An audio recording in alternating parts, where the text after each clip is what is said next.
Hi, welcome back guys. This is your friend, the fanfiction guy. Back with another fanfiction. This is the first part of What if Deku built his own hero system? Now before starting, please give this video a like and subscribe to the channel if you want more videos like this. Now let's get into the fanfic. Life doesn't always go the way you want it to. Sometimes it just throws you in a garbage can and lights the garbage can on fire and laughs as you scream in agony. And all you can do is tell yourself that it'll be okay. That you'll be okay. And sometimes you're right and you wake up the next morning to a wonderful day full of sunshine and rainbows and singing birds and you start living life in a damn Disney movie. Other times you're wrong. The cycle just continues. Maybe life adds lighter fluid next time. Or fills the bottom of the can with dead fish. And it's up to you to get up off your sorry ass and do something to fix your life because it is clear that you're basically alone.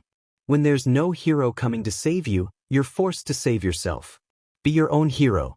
Midoriya Izuku, after a life of wanting to be a hero despite his quirklessness, decides to finally take his life into his own hands. You can blame that neglected-looking ad on the corkboard in the convenience store. Tutoring. Must have at least a first-year middle school education. We'll pay as well as we can. Contact for more details. He's just starting his second year in a few weeks. It works. He tears off one of the phone number tabs, stuffing it in his pocket before he checks out. Even if he can't be a hero the traditional way, he can still help people. He can still be their hero. He'll have to talk to Mom about it, but he hopes she'll approve. Besides, why turn down the money? When Mom walks in the door that night, Izuku is waiting at the table, shaking out of nervousness. What if she says, no? He knows it's probably stupid to be this worried about a simple no, but he can't help it. This small piece of paper is his ticket toward any future he can possibly live with. Mom? He squeaks, cursing the way his voice portrays his nerves so obviously. She takes off her jacket, laying it over the back of a chair before sitting in it. What is it, honey? She asks gently. Izuku opens his mouth to explain the ad, his thoughts, anything, but his voice decides to stop working. His jaw snaps shut and his molars grind. God damn it, he's going to do this if it kills him. He tries again, doing his best to sound even halfway coherent. There was an ad. They wanted a tutor. I wanted to apply, he forces out, barely above a whisper. Izuku sets the phone number on the table between them. See, can I? It's his way of being a hero. At least for now. Mom glances at the paper before looking at Izuku. Of course you can, sweetheart. Though I would like to talk to these people first. I don't want to be sending you into something I know nothing about. How does that sound? Tears well up before Izuku knows what hit him. Thank you, he sobs. Him and his overactive tear ducts. Mom approved. She called the people and she approved. She gave Izuku a taser, but she still approved. So that is how Izuku finds himself walking through the bad part of town that could have been his route home from school had he not been scared off by the shouting among other things. It's how he ends up knocking on a rickety-looking door timidly and being pulled into the house violently and shoved against the door. Who are you? A gruff voice demands. At this point, the only thing keeping Izuku from being slumped on the floor is the hand holding his shirt. I'm tutor? He stutters through his tears. I'm wrong address? This was a bad idea. This was a very bad. The hand lets go and Izuku falls to the floor, sucking in air like it's going out of style. Midoriya? The voice asks, much gentler now. Izuku nods, eyes glued to the floor between his knees. I'm sorry. We can't be too careful around here. Izuku pushes out, scared stiff. The man crouches down in front of him and Izuku glances up, seeing half-purple half-red eyes wide with concern. Are you okay? Did you get here safely? Izuku nods, wiping tear tracks from his face. Just a little scared. He pulls the taser from his backpack. Didn't need to use this, he laughs tentatively. My name is Aru, the man says, helping Izuku to his feet. Thank you for taking the offer. No one wants to come to this part of town. He chuckles drily for a second before sighing. Probably because we can't even trust children that knock on our doors. Follow me. I'll show you Dash. A girl just a bit smaller than Izuku runs into the room, jumping onto Aru's back. Aru! Is this him? Is he gonna teach me? Izuku stumbles back, running into the door again. Well, isn't he skittish? Aru grins, reaching behind himself to pull the girl off of him, setting her down by his side. Midoriya, meet Sora. Sora, this is going to be your teacher, Midoriya. All of what she knows she had to teach herself. We couldn't. I don't know how much your mother told you, but we couldn't afford to send her to school. Something stabs in Izuku's gut. Even if school is such a hell to him, a place that brings pain and suffering and marks he has to hide from his mother, he can't imagine not having it. Not having a place for him to soak up information and learn about the world. He doesn't want to imagine it. He nods to himself resolutely. He's going to help. He has to help. No child should be barred from an education. Okay, Sora, he decides. I need to see what you know. Is there someplace we can work in relative peace? Sora's eyes light up. Thank you. My room. She grabs his wrist and tugs him along as she sprints through the house. Come on, she laughs. I'll need to work on her grammar, and she knows next to no English. I wonder if she'd be able to learn through watching things with English audio and Japanese subtitles. As for math, what Izuku assumes is the front door slams against a wall, shaking the room. Where the fuck is my money? Someone shouts downstairs. Sora's eyes widen and she curses under her breath.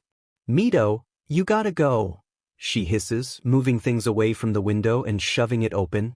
He doesn't move, so she grabs him by the front of his shirt, pulling him toward the window. Please. It isn't safe right now. Go home. We'll call when it's safe to come back. She forces him out onto the fire escape. Numbly, he starts climbing down the stairs and pushing down the ladder. When he gets to the bottom, Sora pulls the ladder back up. He doesn't want to leave her. It feels wrong. So very wrong. I'll be fine, Sora snaps, as if reading his mind. Just go. So he does. He reaches the end of the block when he hears the gunshot. And that's how his second day of tutoring ends.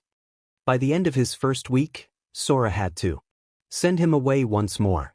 As he walks to Aru's house, people stop him, asking him to teach their kids. Or even teach them.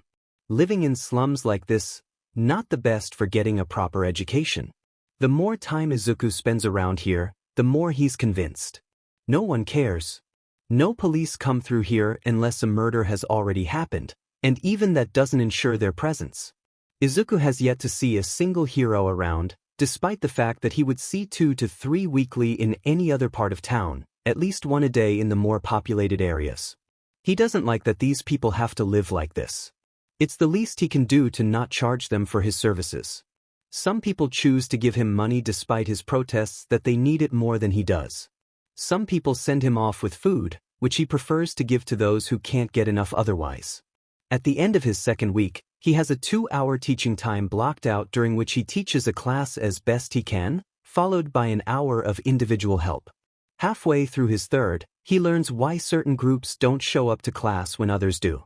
He finds out more about the people he's been teaching. So he changes things up. Monday and Thursday, he teaches Aru's group. Tuesdays and Friday are for the group that Dabigai is part of. Wednesdays and Saturdays are for Yuki and her people. Sundays are for whoever wants to come and promises not to kill anyone else. Of course, this doesn't mean that Dabi can't come on Monday or something. The scheduled days are just so everyone can come without being forced to be in the same room as someone they don't get along with.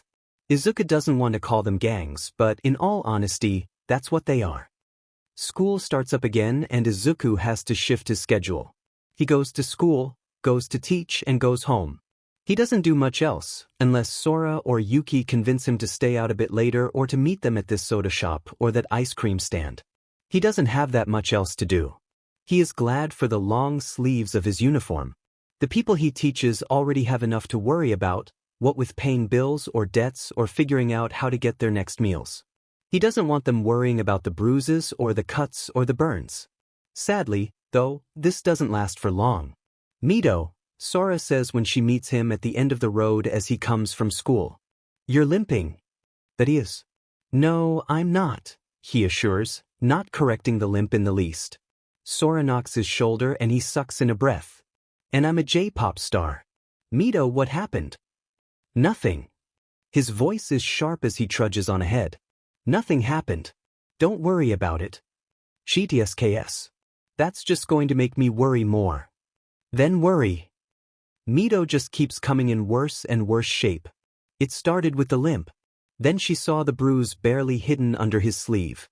The way he flinched when she gesticulated too violently, Mito taught her the word, gesticulate. It's a good word. The red marks around his neck. The way he winced when he sat down. Finally, Sora has had enough. Take off your shirt, she demands. What? Excuse me, the boy stutters, his face going red. Her eyes narrow. I'm not stupid. Something is clearly going on. I'm not going to sit around and wait till you show up with a damn crutch. Tell me what is happening or take off your shirt and let me draw my own conclusions.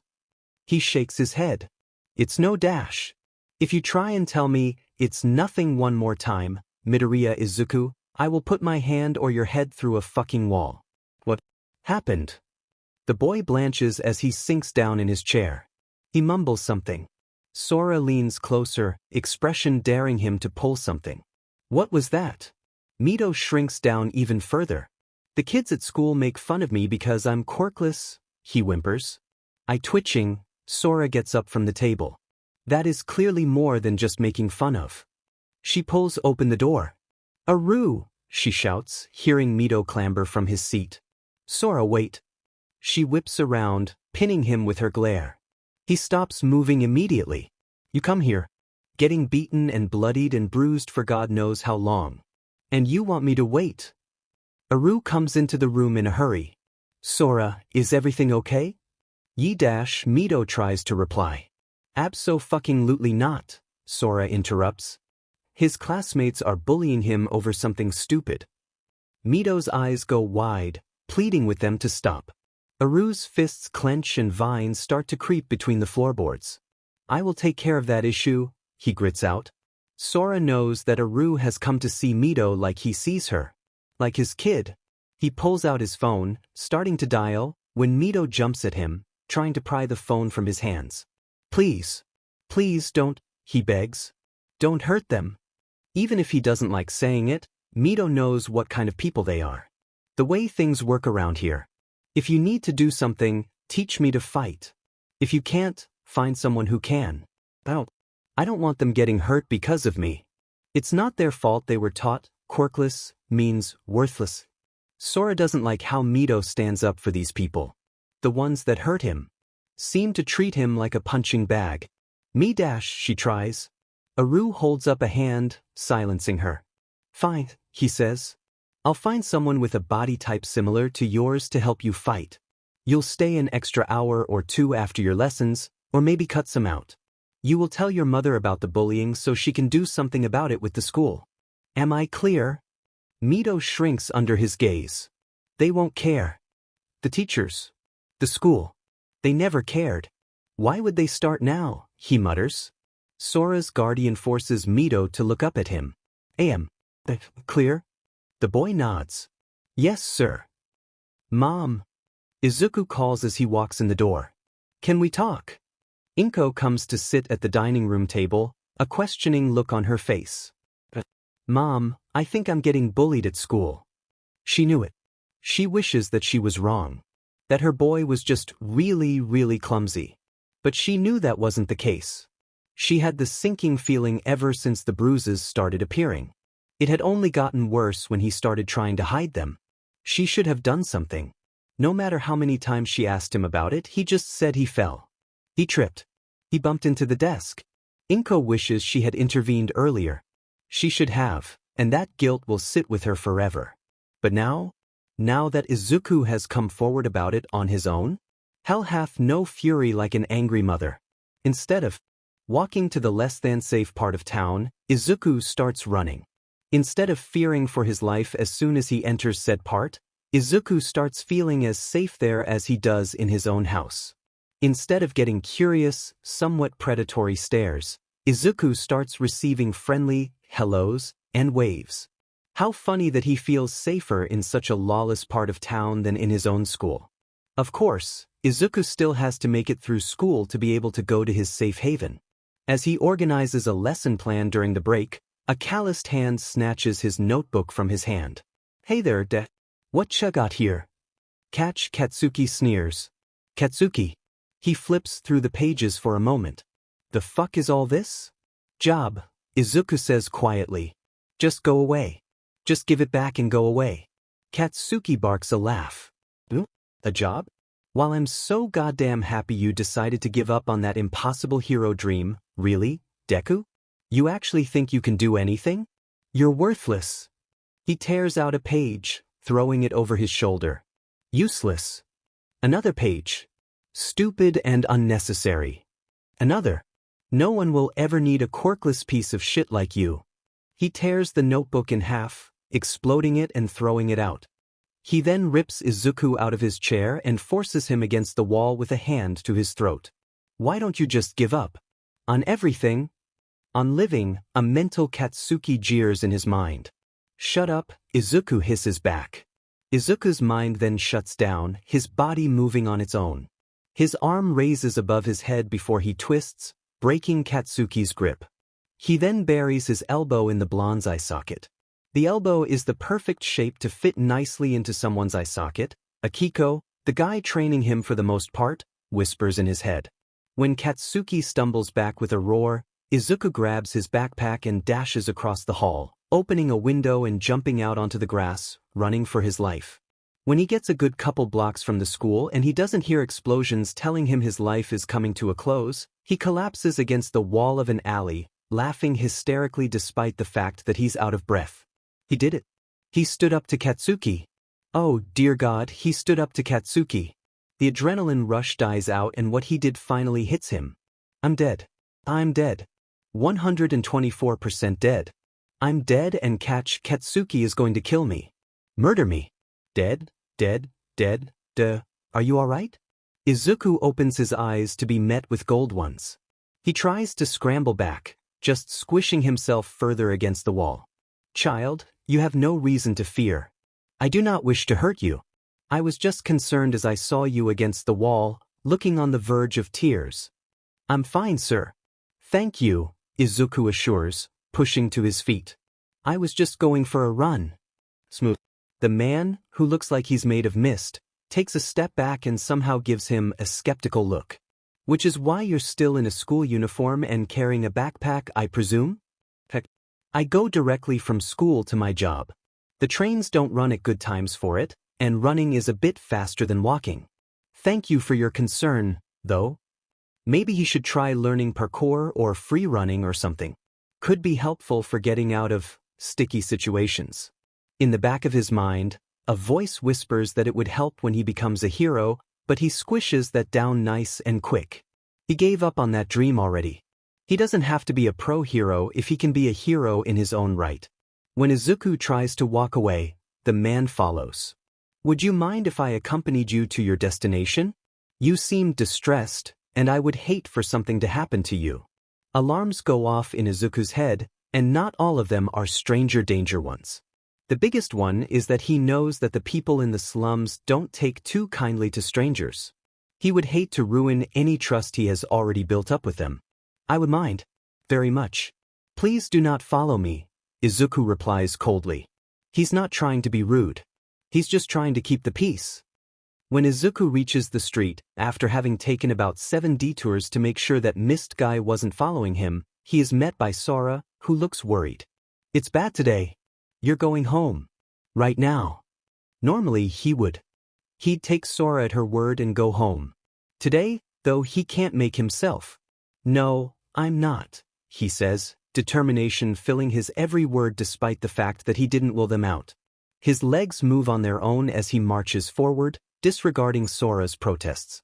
His ears block out the shouts and the gunshots and the cries of pain as he grabs a fallen, and seemingly bloodied, handgun from the street before climbing a fire escape, slightly breaking into an apartment. It's fine. Don't worry about it. And leaning out a window that overlooks the street. Below him, 2 gangs are basically at each other's throat. Yuki's and Dabi's, it seems. Parents shuffle their kids inside or mourn over their fallen bodies. It's strange how little blood affects him now, just a few months after taking this job. He raises the gun to the sky and fires off 3 shots before yelling, "Stop!" Surprisingly, it works. The fights die down as both sides turn to look up at him. "You have to the count of 5, he announces. "Anyone still holding a weapon or causing someone harm by the time I get to 5 bans themselves and their gang from my lessons permanently." 1, 2, 3 dash. Metal clatters to the ground and people let go of each other, raising their hands above their heads as if to prove they weren't doing anything. "Help take care of anyone who is injured, regardless of faction. Class will begin an hour later than normal." He lets the pistol fall to the pavement with a sigh. Not bad. Quicker conflict resolution than it typically is, at least. The boy turns around to see Sora standing behind him with a smirk. "When you grow a backbone?" Izuku lets out a shaky laugh. "I didn't. God, that could have been bad. Why'd you let me do that?" She pats him on the shoulder before dragging him by the shirt. "Not sure I could have stopped you. Didn't want to try after you grabbed the gun. Come on, let's get you cleaned up a little. I'd hate for you to be caught red-handed in regards to a crime you didn't commit."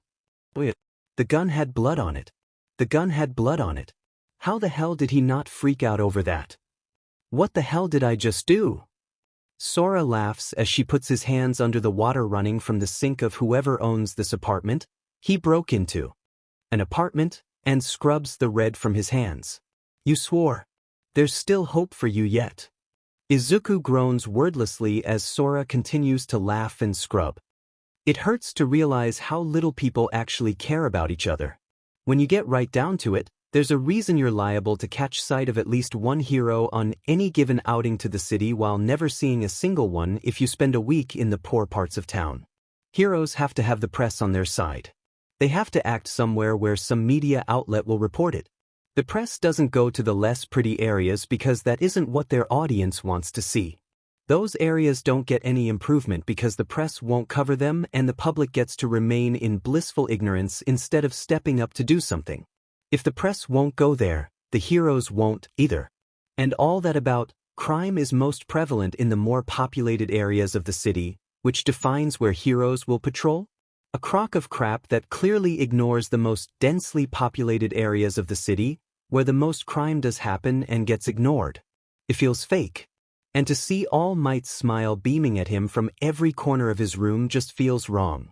First to go are the posters in front of and above Izuku's bed and on his door.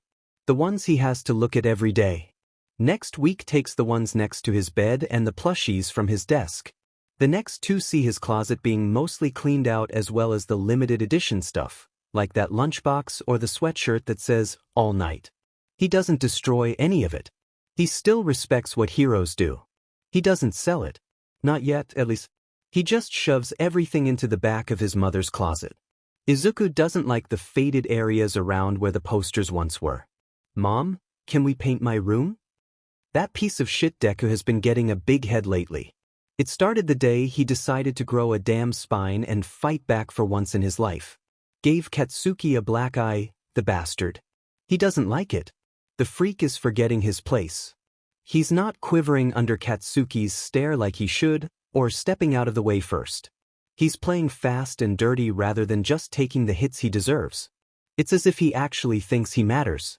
Like he's worth putting up a fight for. Fucking disgusting. "Oi, Deku!" Katsuki shouts as the boy walks to class. The fucker has the nerve to ignore him. "You fucking piece of dash." "Why?" The question stops Katsuki cold. It's asked so sincerely it makes the blonde want to puke. "Why? Why what? What the hell should I have to explain to a nobody like you? Why do you do this?" Deku walks away around the corner after that, as if Katsuki's answer doesn't mean a thing to him. As if Katsuki doesn't mean a thing to him. He'll show him. Katsuki runs around the corner, palms popping, just to find that shitty Deku is fucking gone. What the fuck? Izuku hides in an empty classroom, where he has shoved himself between the wall and a cabinet, waiting for Katsuki to leave. As the angry shouts recede, he pries himself from his hiding spot, thanking literally everything that Katsuki was too caught up in himself to check the room. It'll be fine. Mom already threatened the school with legal action if the teachers didn't at least intervene when they saw someone bullying him. It's fine. He just has to get to his classroom and he'll be safe. He'll be fine. He enters the room and Katsuki jumps from his seat and goes on his little tirade. Deku, you dash. Bakug, please sit down, their teacher sighs, low-key glaring at Izuku as he makes his way to his desk. A feeling in his chest makes Izuku want to stick his tongue out at the man, but he refrains, not wanting to give anyone anything to hold against him. The class begins and Izuku pulls out his new notebook. Third one this month. You can guess what or who happened to the last two. He starts scrawling out lesson plans as one does during a completely unrelated class. He's been tutoring, teaching, whatever you want it to be, for a few months now. More than a few months, really. He started at the end of March. It's now October and, honestly, he feels more confident. He doesn't feel the need to hide his very existence, to step out of anyone's way, to avert his eyes to avoid eye contact. He doesn't feel the need to reduce himself any further. And honestly, it feels pretty damn good. Izuku's shoulders don't hunch under the teacher's exasperated stare, as if his very presence here is doing the man a personal disservice. His voice doesn't shake nearly as much as it once did. Most of the bruises he has aren't from his classmates. For once, the thought of school doesn't drive a metal pipe through his gut. It's nice. Dabi, you do realize that not telling me will just make me more curious, don't you? Izuku points out, sprawled out on the guy's couch. The patchwork man glares at him. Wow. How very interesting. Get out of my house, he deadpans. Izuku smiles, shrugging. It's cold out there and you left your window unlocked. Obviously, you wanted me to pop in and say, hi. You know, soon I'll start thinking you don't like me. I don't. Dabi points to the door. Get out. Out of everyone here, Izuku knows all but one backstory. Sora ran away from home because her parents would have hurt her if they found out she was bisexual. Aru accidentally took a job for his faction, not realizing that they were less than legal. Ochako's family got sucked in when they went a little too far into debt. There is only one person that hasn't revealed their reasons for being here one way or another, Dabi. No one else knows. Dabi refuses to tell. Izuku doesn't know when it went from annoying to actually bothersome, but it happened somewhere along the line. At some point, it became this nagging thing he just couldn't ignore. I'll leave if you tell me. Dabi turns fully toward the boy, his hand lighting up with blue fire. You can leave now, unharmed, or you can leave in a body bag or urn. Your choice, kid. Maybe Izuku is overestimating his worth, but how much does he actually care? Please don't set anything on fire. I'm out of salt. Besides, you do realize that harming me in the least would bring 3 factions, including your own, down on your head, right? The fire extinguishes itself. I hate that you're right. He walks to the door, opening it. If you're not leaving, I am. Lock everything when you go. Dabi slams the door shut behind him, leaving Izuku alone in the apartment to sigh. One day, he'll learn the truth.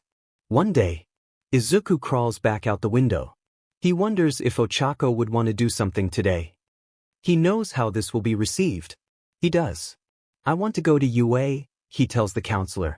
She gives him a patronizing, pitying smile in return. Midoriya, are you sure? What with your situation? Izuku shakes his head. Your situation. His situation is what led him to get beaten up daily for a good 9 or so years. To get treated as a second-class citizen most of his life. And he isn't going to stand by for that any longer. The hero course isn't the only course at UA, ma'am. The woman blanches slightly.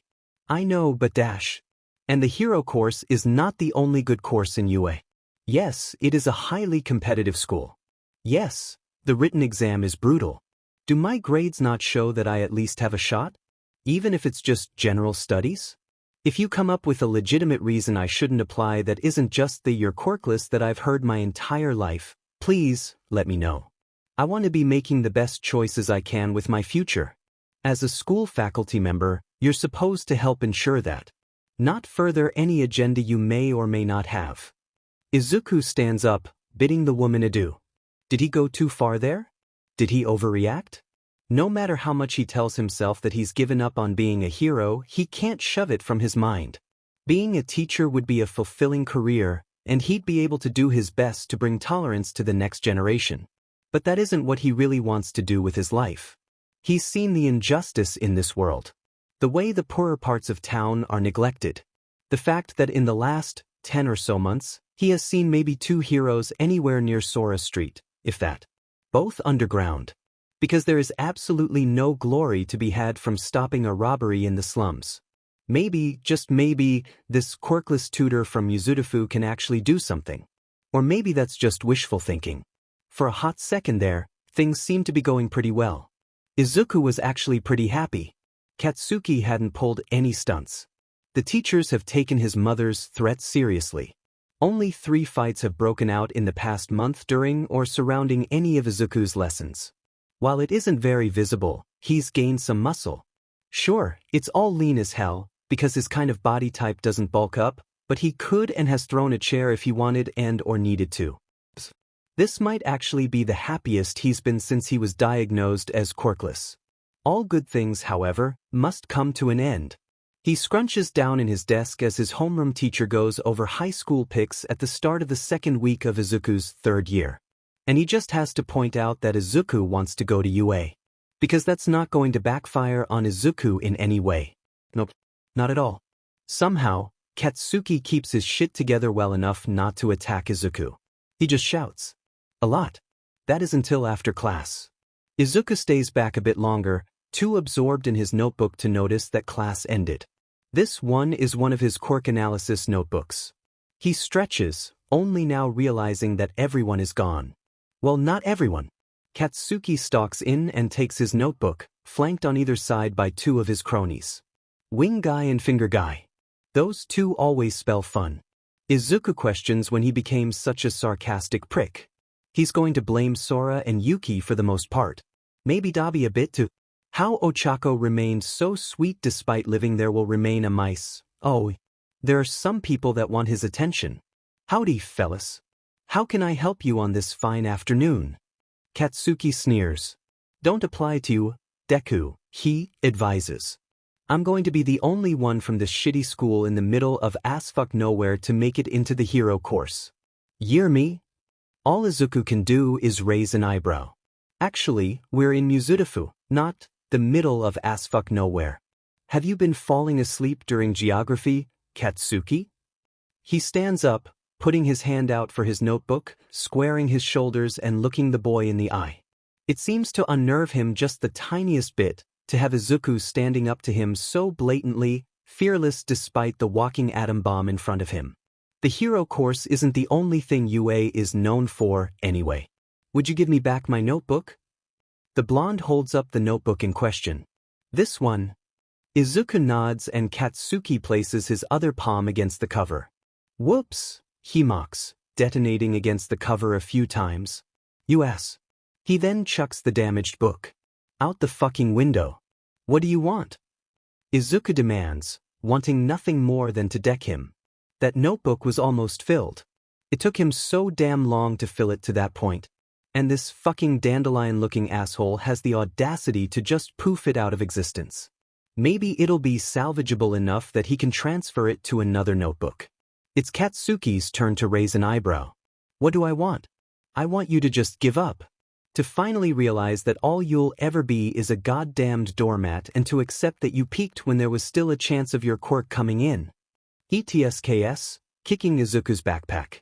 I want you to finally understand that your best shot at ever meaning anything is taking a swan dive off the fucking roof and hoping for a quirk in the next life. He walks to the door, his lackeys not far behind, before he stops, throwing a look over his shoulder at the boy shaking in what is definitely not fear, but anger. Why don't you give that a try?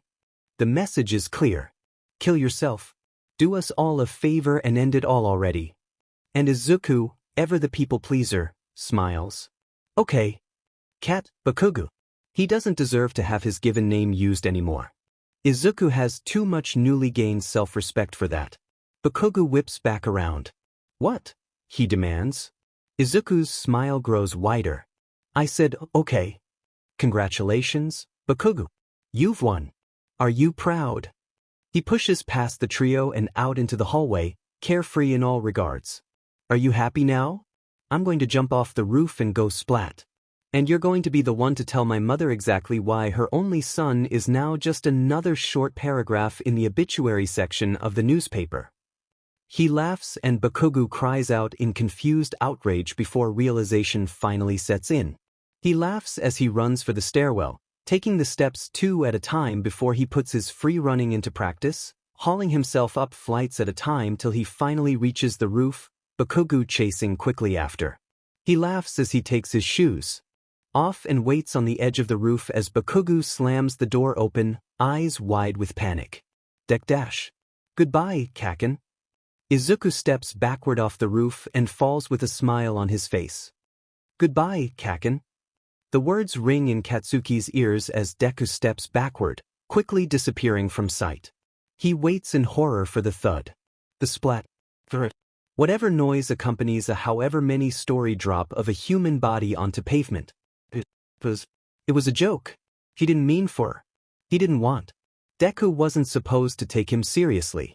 It was just a joke, right? A morbid curiosity draws Katsuki to the edge of the roof. He doesn't want to see Deku's body. He doesn't. He just has to make sure this isn't some sort of fucked up dream. Looking over the edge, he expects to see green and black surrounded by red. Maybe some onlookers freaking out and calling the cops. He can just lie. He was trying to talk him down. Yeah, that's what. Where's Deku? The pavement below Katsuki is clean. Fucking spotless. A head leans out one of the windows with a bright smile. Hi, Bakugo.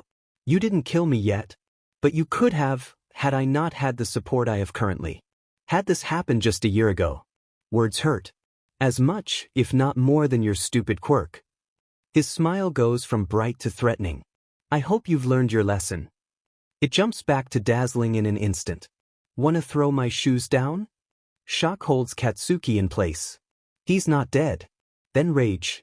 I'll fucking kill him. He throws the shoes to the pavement as hard as he can. Fucking bastard.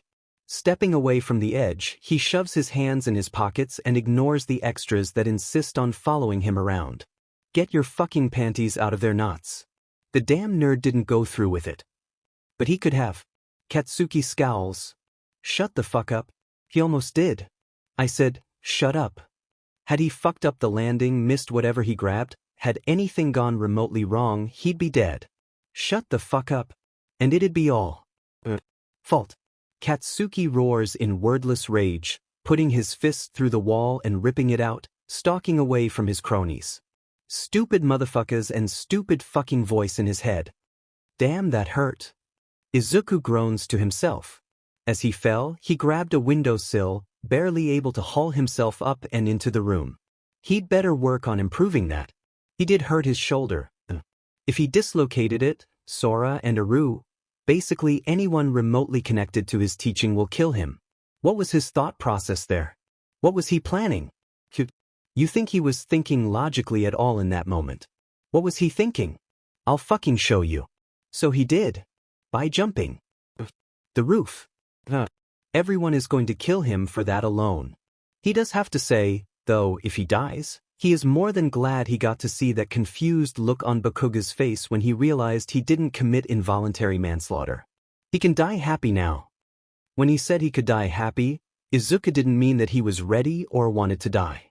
He fights against the slime trying to force its way into his body. This can't be legal in the least. Stop squirming, his assailant orders. Like fucking hell. Clawing at his mouth clearly isn't doing a thing. He moves his hands around wildly, trying to find something, anything, to grab onto. That'd be something to grab onto. And grab onto it he does. And throw it he does quickly afterward. Fuck! The guy shouts, falling away from Izuku's body and leaving him coughing and gasping for air. A rush of air knocks Izuku off his feet and the startled villain to kingdom come. I am here, an easily recognized voice rings out. You were almost here too late, Izuku grumbles internally, still trying to clear his lungs. Are you all right, my boy? Izuku glares up at the hero, trying to communicate, just fucking hunky-dory you absolute grapefruit, with his eyes. Clearly, it doesn't work. I'm going to contain him, then I'll be back. How does that sound? Just go do the hero thing. Forget about me like you will when you find out I'm quirkless. Well, now he just sounds depressing. The hero goes off to do what he said he would as Izuku fixes his breathing. Ask him. It's always bothered Izuku that there's so little known about All Might's quirk. Ask him. What if it's ask him just something boring like strength enhance ask him meant? Or, sir? Oh, what the hell? Why do you do this? Why are you the way that you are?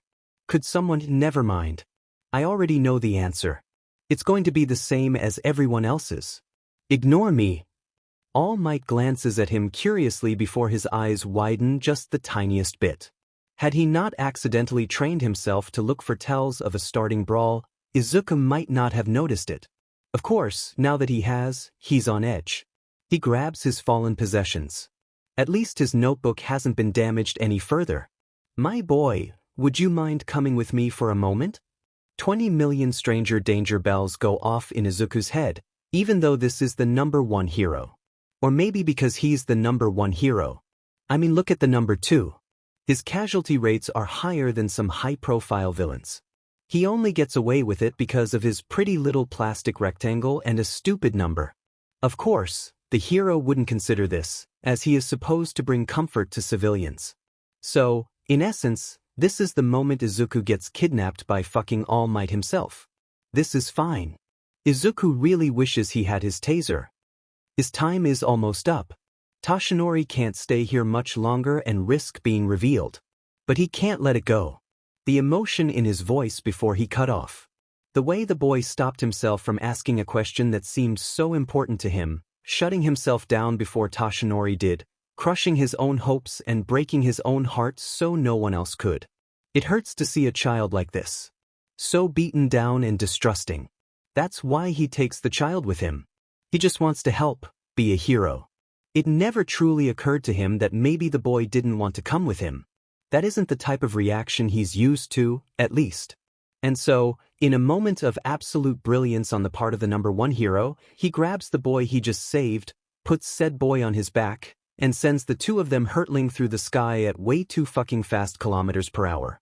He touches down on the roof of a building some blocks away, removing the child from his person and standing toward the other side of the roof. My boy, what were you trying to ask back? There? Shit, Toshinori thinks. I'm going to go back to my true form sooner than previously thought. He's going to see. It's fine. I'd rather be able to help someone than keep my secret. The boy shakes his head. Dismally, he says, I told you. Forget it. Forget me. I'm going to go dash, and cue deflating and blood fountain. Get you an ambulance. What the hell? He cries. Thought I'd be able to hold on a bit longer. Kid, no need to worry. Old injury. I'm fine. Believe me.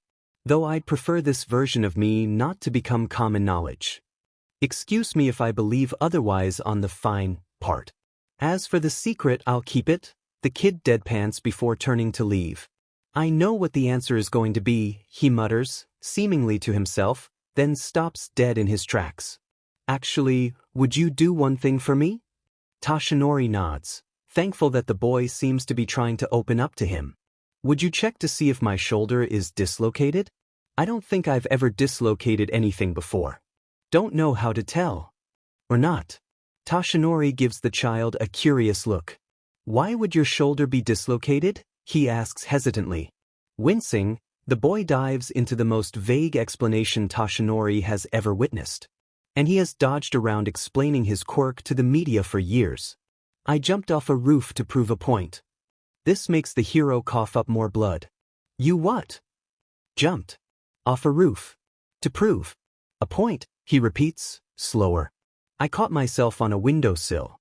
Well, less jumped and more of stepped. I mean, all I did was step backward. There was no upward anything. Just down. Then stop. Oh, there's the up.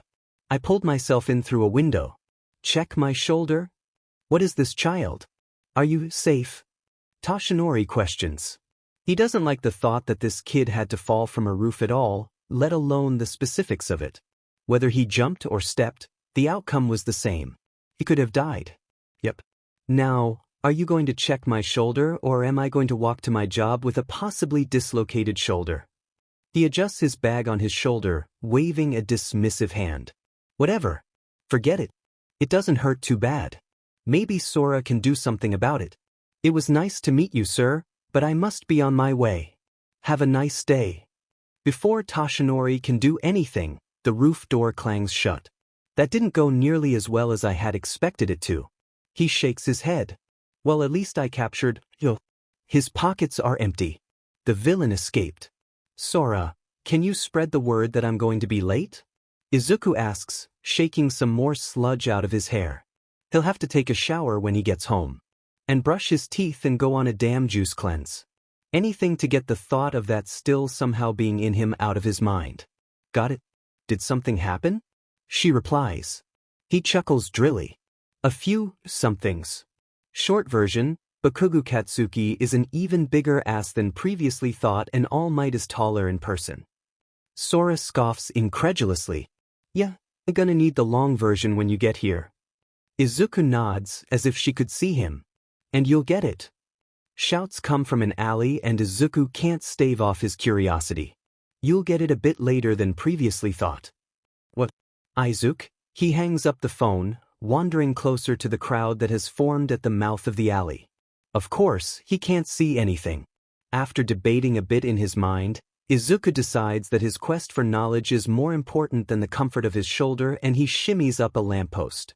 Sue him. He's clearly established his lack of self-preservation skills.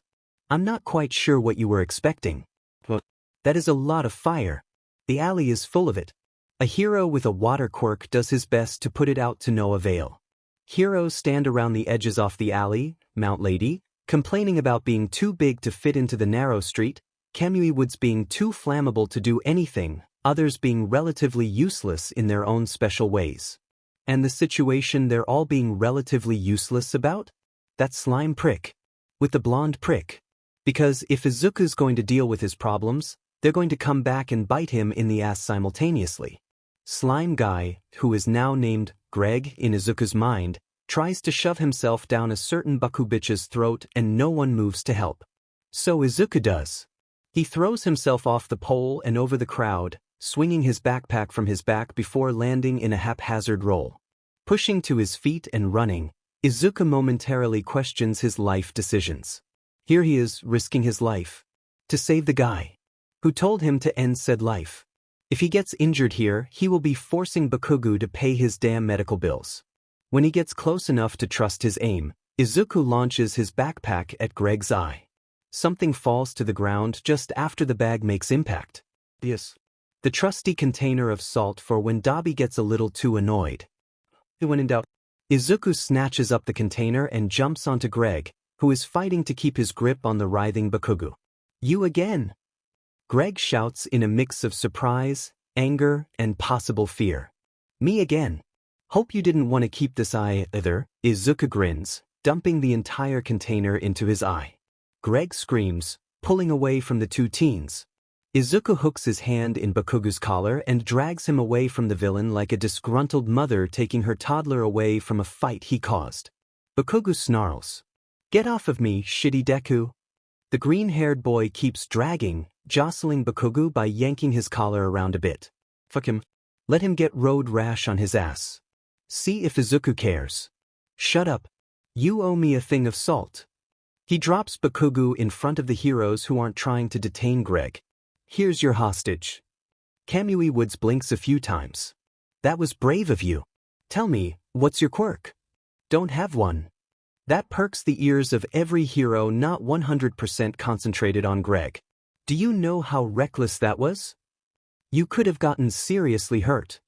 In this flurry, Bakugo gets taken away, probably to make sure he won't die or something. What were you thinking? Izuku snickers.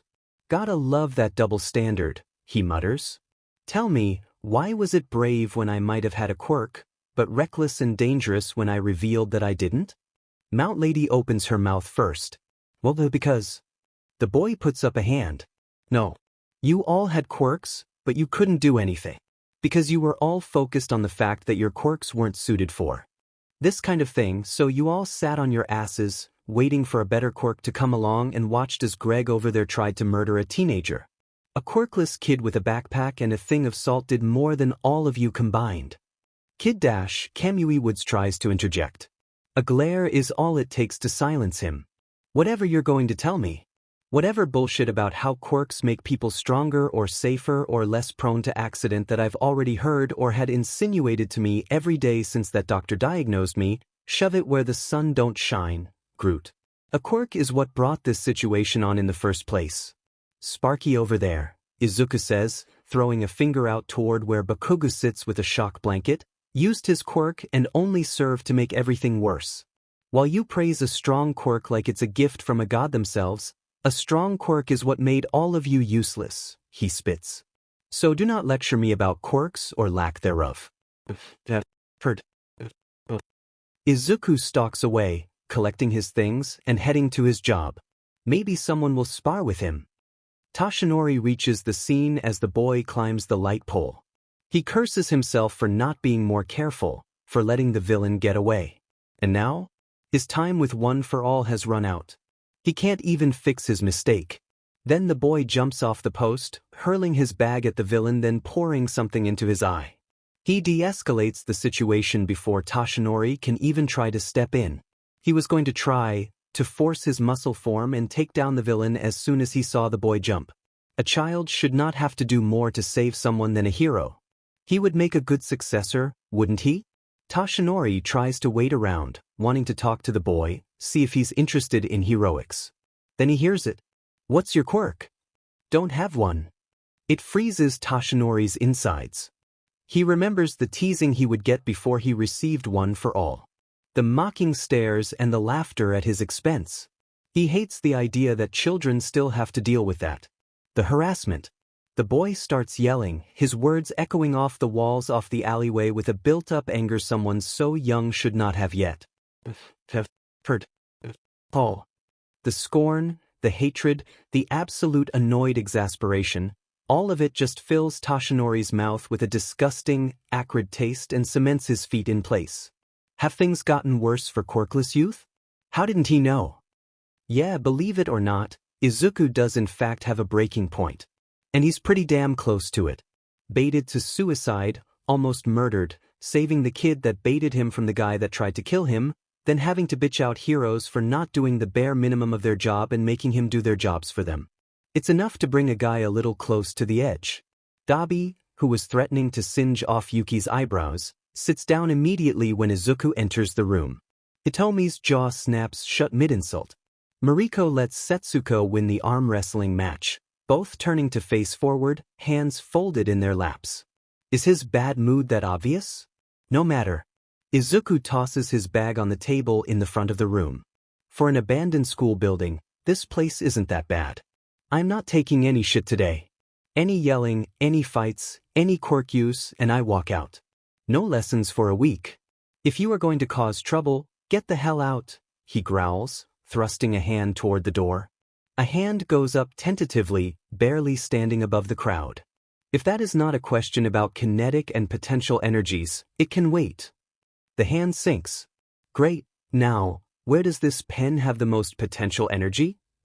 The 2-hour class ends and Izuku slumps against the wall, gently and repeatedly tapping his head against it. God, he's just so done. Spill, Sora orders, sliding down to sit next to him. He laughs bitterly. Want me to start with being told to kill myself, almost dying, or doing the hero's jobs for them and subsequently bitching them out? Sora blinks a few times before tugging at his top. Turn. I'm playing with your hair and you're telling me everything from the beginning. Yes, ma'am. And so I did. Walked backward off the aisle. Izuku winces as she pulls his hair in surprise. She smacks his shoulder, his good one, and demands, "What the hell is wrong with you?" He shrugs. He needed to see the damage he could cause. I'm not going to lie, had he said that a year, even a month earlier, I might not have tried to catch myself. Maybe he thought it was a joke. He needed to learn that that isn't something to say if you don't mean it. Stupid blonde peach pit. Sora grumbles under her breath. I'll fucking dash. Izuku elbows her thigh. Imagine killing him. In great detail. Maybe get a few diagrams and animations involved. Whole-ass PowerPoint presentation. Moving on. I was on my way here, And fucking Greg tried wearing me as a prom dress. He lost use of an eye pretty quickly. Then dash. His friend stops him by putting her palm over his mouth. No. Tush. Back up. Who the fuck is Greg? Izuku waves her off. Slimy fucker. Villain, I'd say, considering he tried to kill me. Then All Might came in and knocked him away from me. I might have been more excited had Bakugu not Bakugued and Greg not Greged and me not had to clear the leftover Greg from my innards. Then my stupid mind had to ask a stupid question and make All Might curious, so he fucking kidnapped me to a roof and demanded an explanation, so I asked him to check my shoulder instead. He didn't and I left, found Greg Gregging Bakugu, ungreged Bakugu because all the heroes there were too concerned with their shitty quirks to save the child, then bitched them right the fuck out. He scoffs, slamming his hand against the floor. They tried to tell me my quirklessness meant I should have left Bakugo to fucking die. Then I came here. She sighs, combing her fingers through his hair and helping him relax. Yeah, you came here. With an air of murder around you. He tips his head up to look at her. It wasn't that bad, was it? Dabi stopped threatening someone. Hitomi shut her fucking trap for once. You're really going to try and claim that it wasn't that bad? Izuku sighs. And it's fine. And, because Izuku's day wasn't going nearly bad enough, he gets kidnapped again. He's on his way home when a black hole opens in the very fabric of space. Izuku walks his happy ass right in. Not on purpose or anything. It's just one of those days where you go, well, this might as well happen. So, a quirkless tutor walks into a bar. Yes, I know that sounds like a wind-up to a stupid joke. The punchline is even worse. The quirkless tutor then walks out of the bar. Then back in through another door. Warp quirk? I want to go home, Izuku states, walking for the door again. Too bad, a voice rasps. Teacher decided I needed an actual teacher. You apparently fit the bill. Izuku turns around with a dead stare. Don't care. I am this fucking close to losing my shit. He holds his hand up, fingers touching. Want to be taught? Come to a lesson or pay me for private ones, jackasses. His eyes lock onto a misty figure. Oh, you. Hello again, child, the fog freak greets. He will be Michael until further notice. I'm afraid you don't have much of a choice. The boy rolls his eyes, tapping his foot impatiently. His mother is going to start getting worried if he isn't home in the next hour. This seems to be a less-than-legal organization. As told by the bloodstains, you should really figure out how to clean up. Since there are only 2 of you here, I believe I can assume you outsource for whatever less-than-legal business you two and this teacher fellow conduct. If anything were to happen to me, you'd lose almost anyone who would be willing to work with you. So Todd. Izuku looks the guy with the blue hair and chapped, everything in the eye. Would you like to attend regular lessons or pay for private ones? Todd blinks a few times. Who the fuck is Todd? He shakes his head, waving at Michael. Kurogyri, get him out of here. Izuku snaps a few times. Nah. I didn't hear an answer. Regular lessons or private ones?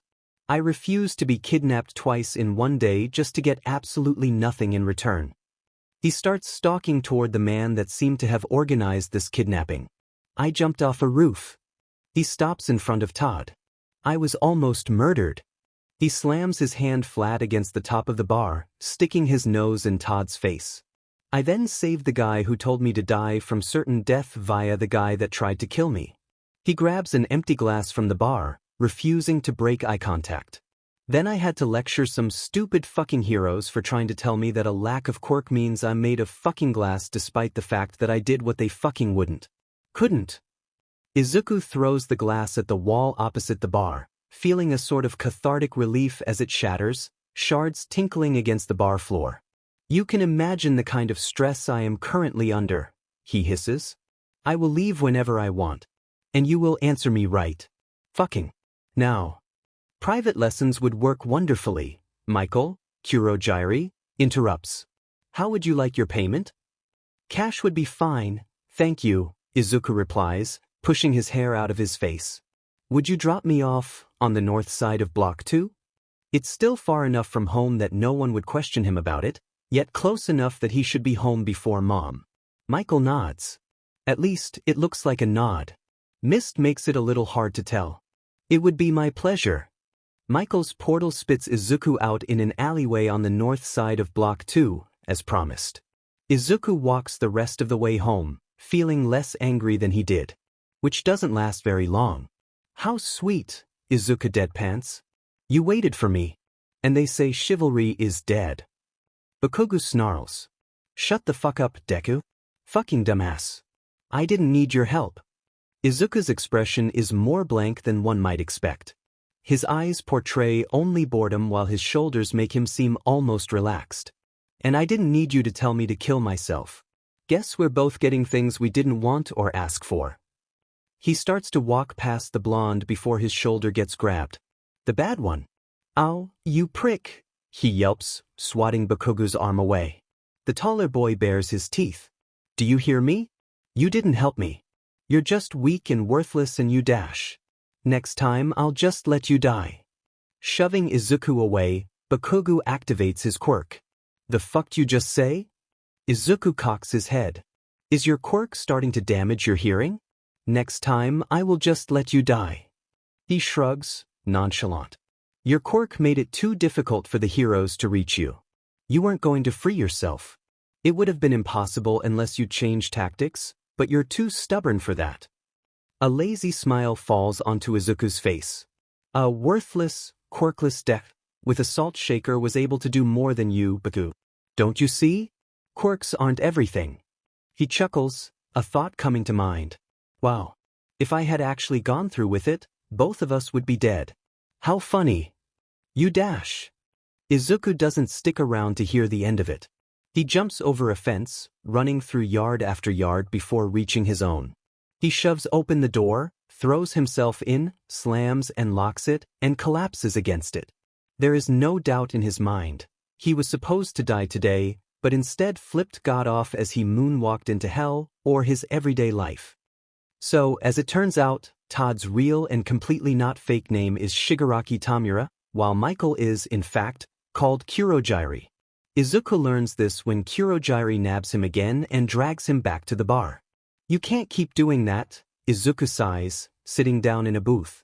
Can I get some tea? Of course, Midoriya Izuku. Kurogyri walks off to another room, leaving Izuku alone with Shigaraki. These are clearly some shady individuals, and Izuku should probably be a little more than annoyed at their kidnappings. He probably would be, had he not already gone off on them last time. Pulling out a notebook from his backpack, Izuku looks at Shigaraki, who apparently refuses to join him. I'm going to ask you some questions and you're going to give me some answers, okay? Shigaraki makes some noise of muffled complaint. If you're going to be a whiny bitch, I'll just leave. I don't need the money I'll be getting from this. The cup the blue-haired probably villain holds turns to dust as his pinky slams down against it. And no quirk use while I'm trying to teach. Izuku admonishes. I will get you gloves so you don't have any accidents. I am very small and teaching is enough stress as it is. I have no idea what I'm doing, but I do better without distractions like that. Seeing as you're stuck with me as your only option apparently, you'll knock that off right the fuck now. Shigaraki turns and glares at him. Or I could kill you. Izuku matches his glare, his eye twitching in annoyance.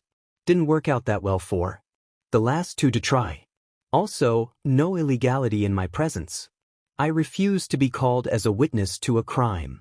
Scoffing, Shigaraki walks his bitchy ass over to Izuku's table.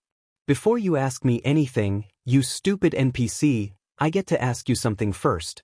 Why do you care about the law? Izuku tries to respond, but apparently this is a sensitive topic for Todd, as he starts ranting immediately. You said it yourself. The heroes are shitty and useless. Why listen to them? Why not work to dismantle hero society as a whole? You're smart. You have to be to do what you do. You must see that everything must be raised, right? His smile has a special unhinged quality about it that says, bring me to an institution immediately. Is Izuku going to have to keep this one from killing people? What a damn pain. Shaking his head, Izuku sets down his notebook. That is not a first date topic of conversation. That is not a second date topic of conversation. That is a 3 years into a stable relationship when we're finally finding out the extent of each other's political views topic of conversation.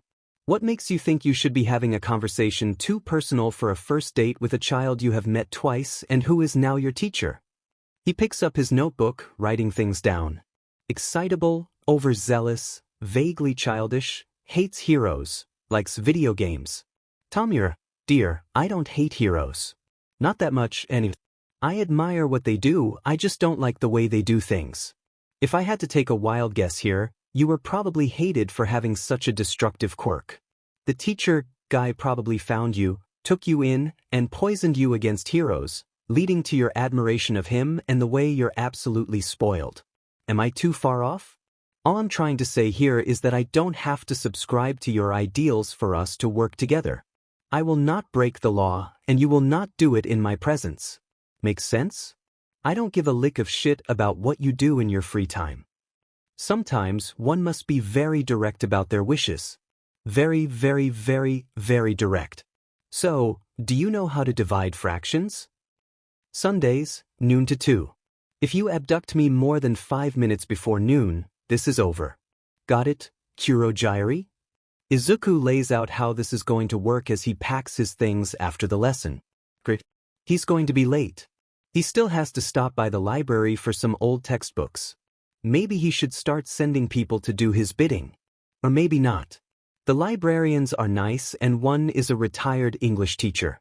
Maybe she'd teach him some more English in exchange for volunteer hours so he can pass on the knowledge? The mist man nods, holding out a to-go cup of tea. Of course. And I must thank you. I know Shigaraki Tamura can be a bit of a handful. Izuku sighs, shaking his head. He's fine when he shuts his mouth and stops peddling his agenda. I'm not here to help him overthrow today's society. I'm here to help him understand basic chemistry. When he gets that through his thick skull, we'll be good. He takes the cup, taking a sip with a small smile. Anywhere near the library on Block 8, please. Of course. While Shoyuta is happy that the number of gang fights has decreased, he doesn't like that he doesn't know why. A voice in the back of his mind warns that they could be planning something. It wouldn't take much to get them to unite with a common enemy. All he was supposed to do was go in, break up the fight and get out. Just keep it out of the less poor parts of town and contained in the areas gangs usually are in. Which is illogical. The people in those areas have just as much right to safety as anyone else. Pushing the fights back, where they belong, isn't going to do shit to alleviate the problem. It just hides it. And Shoyuta hates it. The pro sits on the rooftop, waiting for backup to arrive. It's a larger fight today. 2, maybe 3 gangs all going at it. Most use quirks, while others use knives and guns. It's absolute chaos. Or it is until 3 clangs of metal against metal ring out above the clamor of the crowd. The sounds of fighting die down as some look toward the source of the noise, turning others to do the same. A small boy with green hair holds a crowbar in one hand as he stands atop a street light. Anyone learning under me, I want a 10-page essay on the treatment of the first quirked people in my hand by the time I walk in the building tomorrow, he shouts. Anyone else who decides to keep fighting, you will ban your faction from my classes for at least a month. Everyone go home. Tend to the wounded. Don't let me catch this kind of bullshit again. People gather up their people and their weapons and just leave. Grumbling sure. But they leave all the same. The boy slides down the post, grabs a bright yellow backpack and a stack of books that should really be too heavy for a twig like him, and follows the crowd toward the poorer part of town. Needless to say, Shoyuta is impressed. And a little scared. That looked like a school uniform. Why is a child able to wield so much power over at least 2 separate gangs? He's going to have to look up that uniform. No. I'm pulling your leg. Because I make jokes so often, Shoyuta deadpants with a dead stare, daring Mike to get back on his bullshit. The blonde just shakes his head incredulously. I just don't understand. You said a child came in and lectured a ton of gang members. Shuta's eye twitches. Yes, and they all walked off peacefully. I know it sounds ridiculous. He threatened them with an essay. A fucking essay. And it worked. He slumps into the teacher's lounge couch, putting his head in his hands and his elbows on his knees. I know how stupid it sounds. I know how stupid it looked. I wouldn't believe me if I hadn't seen it with my own eyes. I don't need you to tell me how unbelievable it is. Mike hands him a coffee, which he takes gratefully. Have you told Nedzu? Shoyuta shakes his head. You know he'll want to know. He might even try and grab this kid from whatever school he's attending. Aldra. He had on his uniform. I found the school. Junior high. He plays this back in his mind. Wait, what? Shuta's brain short-circuits for a moment as he tries to comprehend this. A middle schooler ordered grown-ass gang members to write a 10-page essay about the treatment of the first generation of quirked people in a day. And they listened. What? Mrs. Komodo was happy to take Izuku up on his offer to volunteer in exchange for English lessons, completely overjoyed to see. Kid who wanted to learn more faster. So now he has many hours of school, 3 total hours of teaching, an hour or 2 of fighting and or free running, some volunteer hours, and a partridge in a pear tree. Luckily, though, no one ever needs much help in the library, so Izuku usually just sits in a beanbag chair and tries to teach himself advanced math. It's going well, he thinks. Excuse me, do you work here? A voice says, pulling Izuku from his pre-calc textbook. Above him stands a rather tall boy with glasses. Izuku puts on a bright smile. The apron says I do. How can I help you? I was hoping you could help me find a book. My brother recommended to me a beautiful first-hand account from one of the first people to receive a quirk. This brings Izuku to his feet with curiosity in his heart. Really? What's it called? Who's the author? He would never turn down an opportunity to improve the education of his students. Twilight, by Stephanie Meyer. A chortle sputters out of Izuku's body, folding him at the waist in a fit of laughter. Are you serious? The boy's eyebrows furrow. Yes, of course. Could you please direct me to the book? Izuku catches his breath before replying. Dude, I hate to break this to you, but your brother is an asshole. Excuse me? The boy demands, clearly offended. He is not. I'll have you know he is a pro-hero. Then he's an asshole with a shiny piece of plastic. Mrs. Komodo joins the pair in the corner. What seems to be the issue, you two? The green-haired boy jabs a thumb at his companion.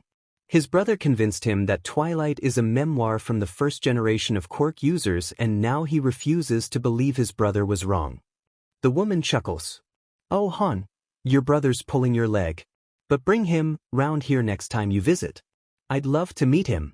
Check the pre-quirk fantasy section if you're so dead set on reading the series, and don't come crying to us when you see what it's really about.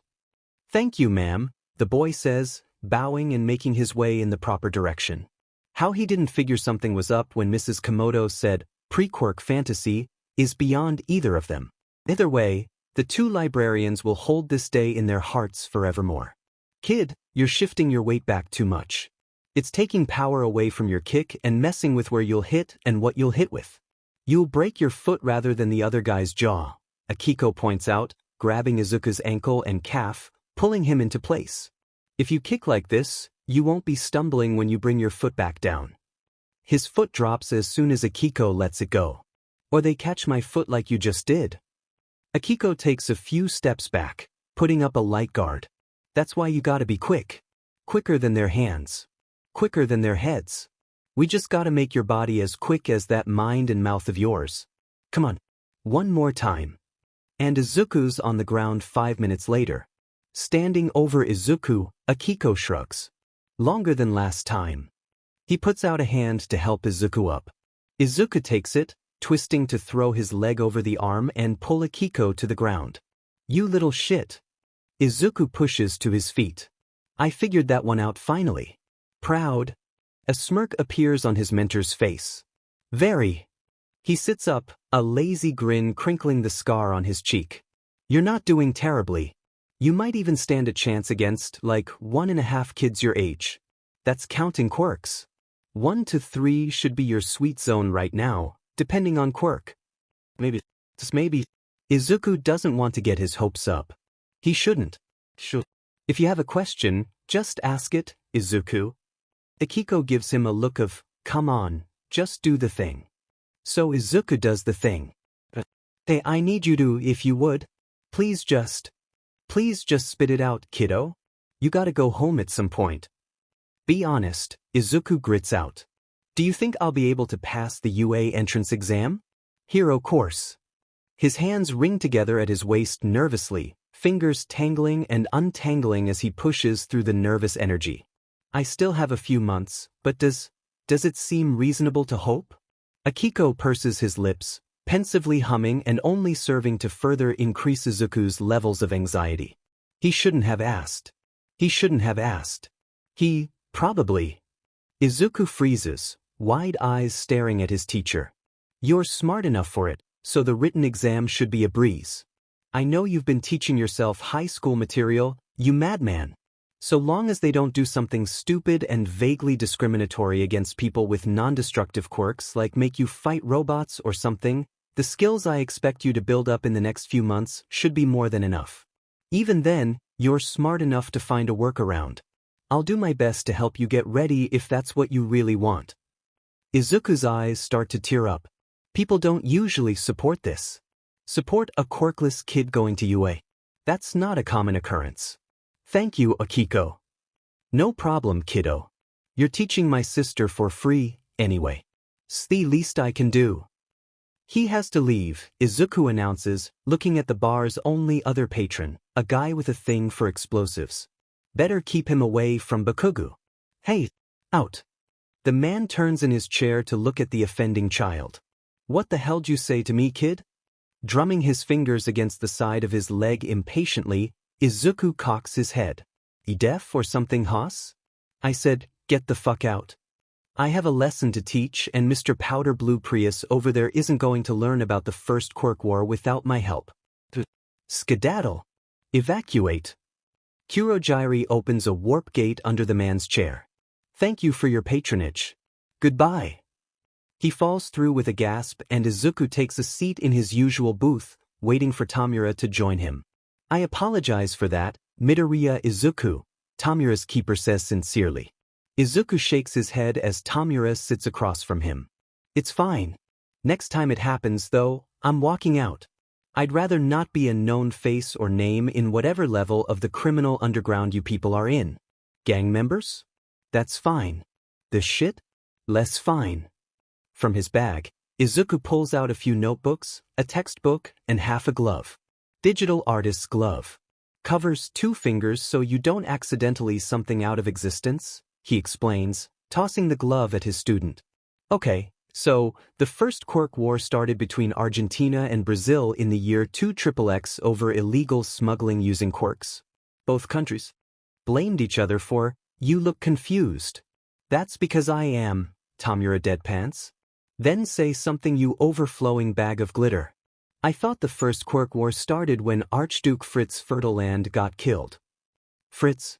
Fertiland. Well, at least he got that it was an archduke. First, Archduke Franz Ferdinand.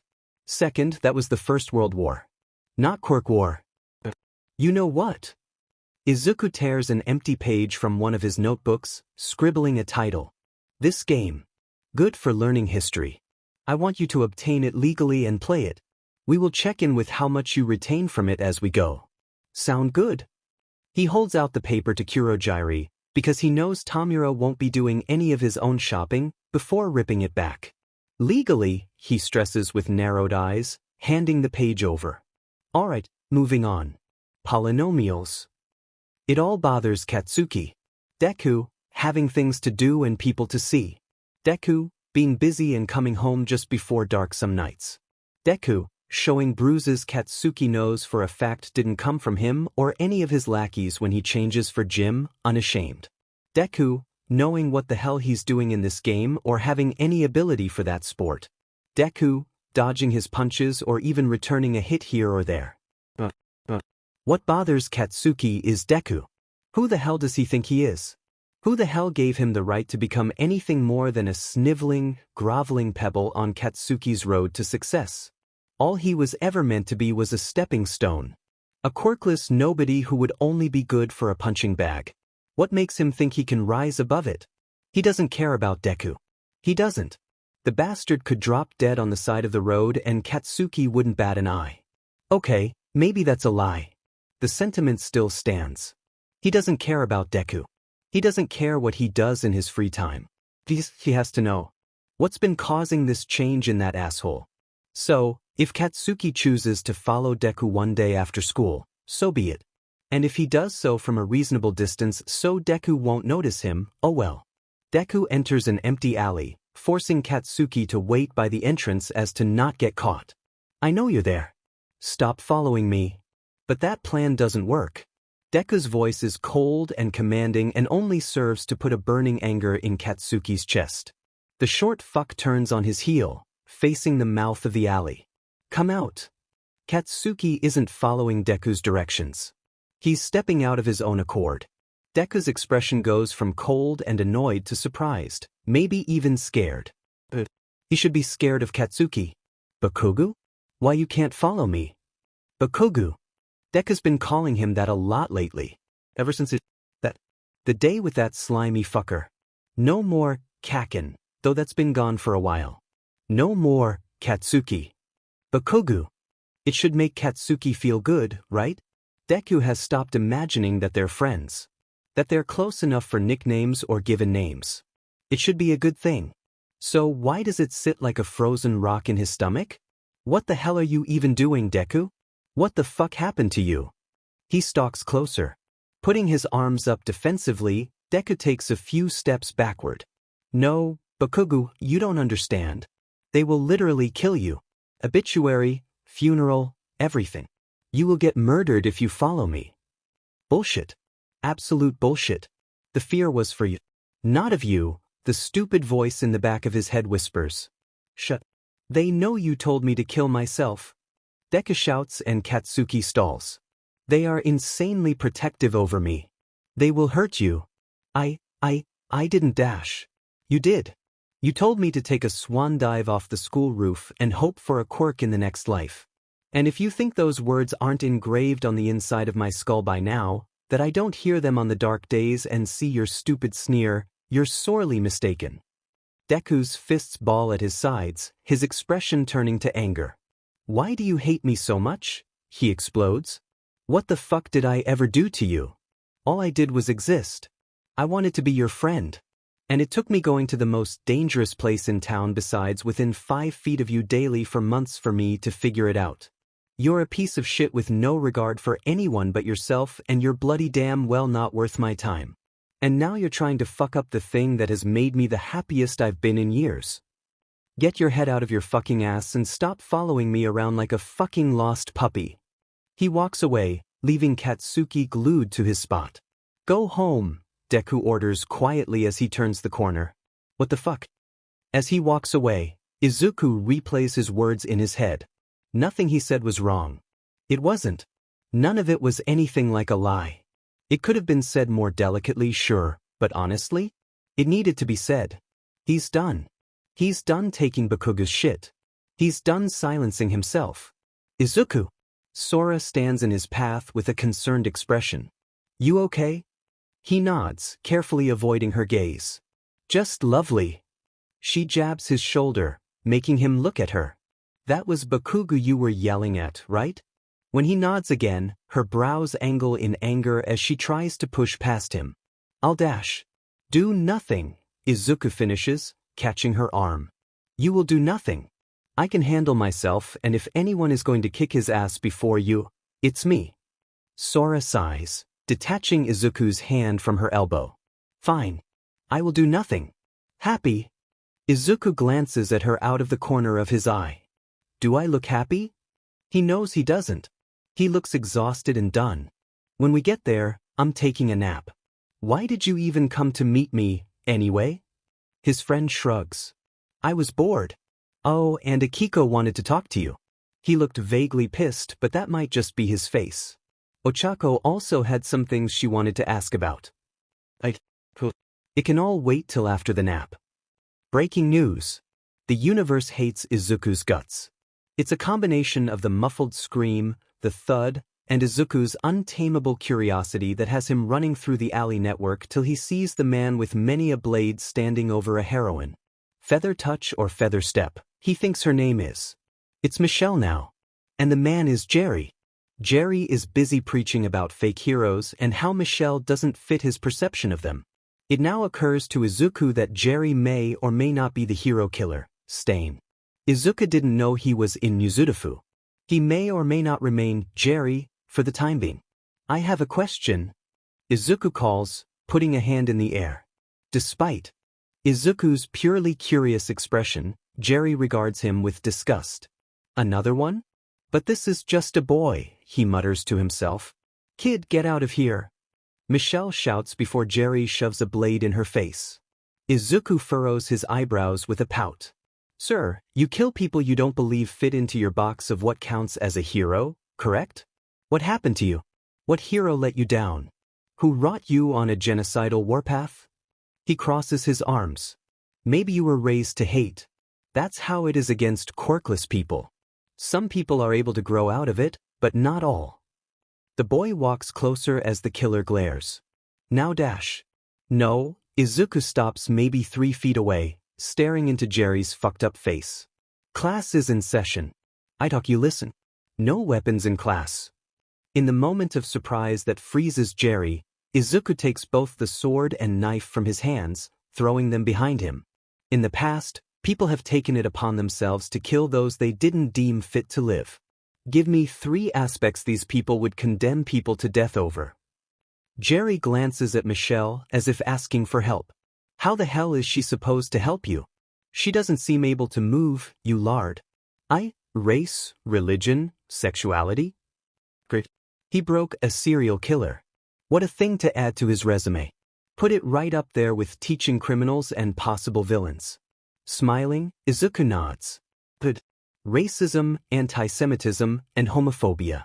Now tell me, Stain, what makes you any better than them? I kill false heroes. I am improving this Izzy dash. Izuku slaps him. Wrong. They all thought they were improving their societies. They were very not. You kill people that save others. You keep innocent people from being saved because heroes aren't perfectly lining up with the hole into your narrow mind. The child grabs Jerry's scarf, pulling him down to eye level. You will let her go, he commands, and rethink your life choices. Kid, what the dash? Michelle asks in confusion. Do not interrupt someone else's conversation. While I teach every subject, I also teach manners. Wait your turn, Izuku snaps with a glare. Stain, do you understand? The hero killer nods incredulously and the heroine stands up. Kid, you need to get out of here, Michelle says as Izuku lets go of the fully identified Stain and steps back a bit. I don't know what you did, but he's still a highly dangerous criminal. Turning and leaving, Izuku nods. I know I have to leave. I have a class to teach. Yet another bloodless resolution under his belt. He's on a roll. He walked in and passed out, Aru explains as he and Sora stare at Izuku's unconscious form on the couch. I thought you were meeting him today. I was. Sora exclaims. I met him too. And then he just poofed. She wants to scream. She doesn't lose people. She doesn't. Yet she didn't even notice that Izuku had left her side. I'm gonna hurt the little shit. Aru chuckles. No, you're not. She sighs. I'm not. I'm still going to be rightfully pissed, though. He's not allowed to disappear like that. Izuku shifts in his sleep and, that can't be an accident. He has to be awake. He's flipping her off. Oh, you fucking dash. Sora cries. Let me sleep, Izuku whines, holding up the finger. Am tired, you bitch. Why, exactly, does she still consider the prick to be a friend? You're lucky I love you, she grumbles, sitting on the floor and leaning against the couch. Fucker. He gave Stain a history lesson. Featherstep cries incredulously, explaining the ordeal to Shoyuta. Ever since he saw the child for the first time, he couldn't get him out of his mind. What exactly is this child knee-deep in? If Featherstep is telling the truth, it's clearly nothing good. He sought her out when word of her story reached his ears. He came in, gave a brief bit of background, then a damn pop quiz. Writing this down, Shoyuta nods. Did he give any information about himself? The heroine shakes her head. He kept treating it like a class, though. Wait, he did say something. Shoyuta raises an eyebrow. He teaches all subjects, but he also teaches manners. I thought that sounded a little strange. Green hair and eyes, freckles, relatively short. Has he done something else? Why are you asking about him? Because he stopped a damn gang war by assigning an essay. This isn't the first time he's done something like this, if it's the same child. I have to admit, I don't think it's very reasonable to assume there are two children running around and stopping violence with schoolwork, but I could be wrong. Featherstep's eyebrows furrow.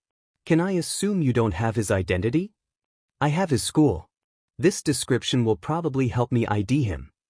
And what are you going to do after that? You can't arrest him, can you? She's right. They have no evidence of illegal action on the part of the boy. Unless he's part of one of those gangs. But he can't be. Everyone involved listened to him, not just one group. Shoyuta doesn't like this at all. He likes it even less when he gets the list of applicants for the hero course just a week later. It's him. It's fucking him. Midoriya Izuku. A quirkless 15-year-old can control criminals better than most heroes. If he gets in, Shoyuta is taking him for his class. And Izuku smacks into the wall. Jesus, kid, catch yourself. You have legs for a reason. Akiko calls. Turns out the reason he wanted to talk to Izuku that day was to see if he could get him into some support items. Support, because they are not registered in the least, but since they're not being sold, per se, they're still legal. A grappling hook. They're starting with a grappling hook. Yeah, it makes sense for mobility, but damn is it hard to get the hang of. I'm doing my best. Izuku yells back, frustrated. He already sent the paperwork to UA. And he was stupid enough to just put off asking about it until way too late for him to learn a lot. At least Mom is vaguely supportive. He knows that she'd prefer he just went to general studies though. As Izuku touches the ground again, Akiko comes to stand by him, arms crossed. Your best is a bit shitty, dude. Swing in a pike. I know you have the core strength for that. Swing in a pike and bend your knees just before you make impact so you don't break your everything. Yeah. Izuku tries it again. And again. And again. And again. And he's very bad at this. Dude, you look like shit. Hitoshi looks up from his coffee to see a green boy that looks almost as tired as him. You know, you don't look much better. Sounds like a me problem. Can I sit with you? Glancing around the cafe and seeing most tables occupied, Hitoshi nods. Thank you kindly, my good sir. Midoriya Izuku, the other teen introduces. What's got you so grumpy in this fine morning? A snort escapes Hitoshi. Mornings are never fine. Besides, school is a thing. Like he's going to bear his whole sob story to this stranger. Shinso Hitoshi. It is nice, though, to have someone who isn't afraid to talk to him. It's been a while. The boy, Midoriya, groans. School. I was kinda hoping I'd just forget. Like, if I didn't think about it for long enough, it would just stop being a thing. He sips his drink for a moment before looking out the window. Sorry for crashing your morning, dude. This place is just close to my train and the coffee machine at home broke. Rest in peace, dude. This place has better coffee than anything my folks get, Hitoshi admits, swirling his half-empty cup. He then notices Midoriya's uniform. Aldraha? I hear they're not terrible. Midoriya laughs drily, still looking outside. Sure. As long as you have a quirk, they're great, he mutters, drumming his fingers against the tabletop. Deku? Quirkless. Midoriya nods. Villainous quirk. Or maybe we are telling the sob story today. His companion grimaces, humming sympathetically. That's gotta suck. How bad does it get for you?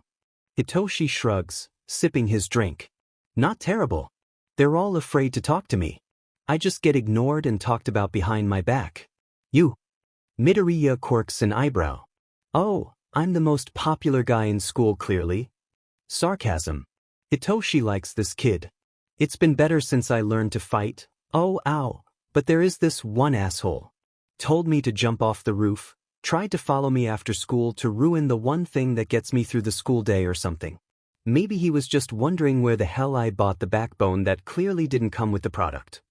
He winces, turning to look at Hitoshi head-on. Sorry, dude. Didn't mean to unload on you like that. I'm just bitter. Rightfully bitter, but bitter all the same.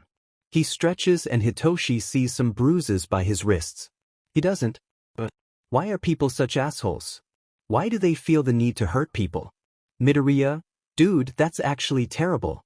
Doesn't your school do anything about it? They didn't. Not until my mother, who is a lawyer and a beast in the courtroom, threatened legal action. And even then, the teachers only started doing the bare minimum to combat it. Midoriya stops, blinking a few times. Does your quirk have something to do with conversation? You said they were afraid to talk to you. Does your voice hurt people when your quirk is on? Njich, probably not. Doesn't make sense. Charisma or changing their minds on something? No, then they would all like you if you so wanted and you wouldn't be upset about it. Open them to suggestion? Not inherently villainous. His eyes light up as he snaps with a massive grin. Mind control. Is it mind control? Sighing, Hitoshi nods. There goes his chance at a person who isn't afraid of him. Brainwashing. With a response, I can give simple commands. The boy's grin somehow grows and stars shine in his eyes. That's so helpful. Crowd control. Talking someone down from suicide, hostage situations. You'd be pretty set if you wanted to become a hero. What? This isn't. Aren't you scared? I could dash. But you're not going to, Midoriya interrupts. If you were going to do anything, you would have done it already. If you want me to leave, you can just say something. You don't have to dash. I didn't mean it like that. He doesn't finish his sentence, opting to change the subject and mumble, I do want to be a hero. Nodding sagely, Midoriya graciously accompanies him to the other topic. Same. Sent my paperwork to UA not too long ago. Now, Hitoshi would have said he did the same, maybe carry on the conversation a bit, but a man walks into the cafe with blades sticking out of his skin. Or, are those bones? He also has a gun, but the bone blade things are far more interesting to Hitoshi. This is a robbery. No one try anything funny. This, of course, leads Midoriya to try something funny. He stands up, regarding the robber with disappointment. Katashi, you and I both know you failed the last English quiz. If you have time to be robbing a cafe, you have time to be asking someone for help on your tenses. Get out and stop wasting your life. The man locks eyes with Midoriya before his widen in surprise, outcrops sucking back into his skin. Yes, sir, he squeaks, shuffling quickly out the door. Midoriya sits down, seeming satisfied. What the hell was that? Side job, Midoriya says, as if that explains everything. I could have given him some logarithms to deal with. He got off easy. Say, do you know sign? That sounds like something someone with a verbal quirk would know. Maybe I'm the one that needs to be scared of him.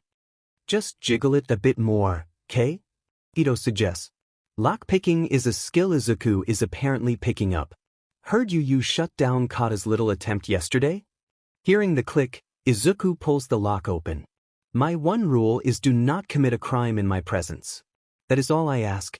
I will stop a crime if I see it, especially from one of my students. Ito chuckles gently. No need to get defensive, kiddo. Just hold tight to those morals. Yes, ma'am. After the day with Stain, Bakugo has been not better. He's just changed his tactics a bit. Ignoring Izuku until he thinks the quirkless student isn't paying attention before glaring at him like he's trying to telekinetically set him ablaze. He's still a dick when he has to interact with Izuku, but he seems to want to avoid that as much as possible. Finally, Izuku and Bakugo seem to have a common goal, minimal contact with the other. So it's better. Ochako has never been one of Izuku's students, though it was close for a bit. He is glad for this fact, because the two walk to the train station to head to the UA entrance exam and he isn't sure if she'd be going to it if he had been the one to teach her. Excited, he asks. Try? Terrified, Ochako laughs nervously. What if I can't do this? What if I fail? What if I don't make it in? Izuku elbows her. You won't, and you will. Hope for the best, prepare for the worst. You will get in, but there are always other schools if you don't, K? Squaring her shoulders, Ochako gives a determined nod. You're right, Izuku. I got this. I can do this. Laughing, Izuku pretends to. I'm in the presence of an absolute queen, he mocks, earning him an elbow to the stomach. You bitch. No, yeah, I deserve that. Hey! Shinso comes up beside Izuku, joining the pair on their walk. Izuku and Shinso started hanging out more after their first meeting.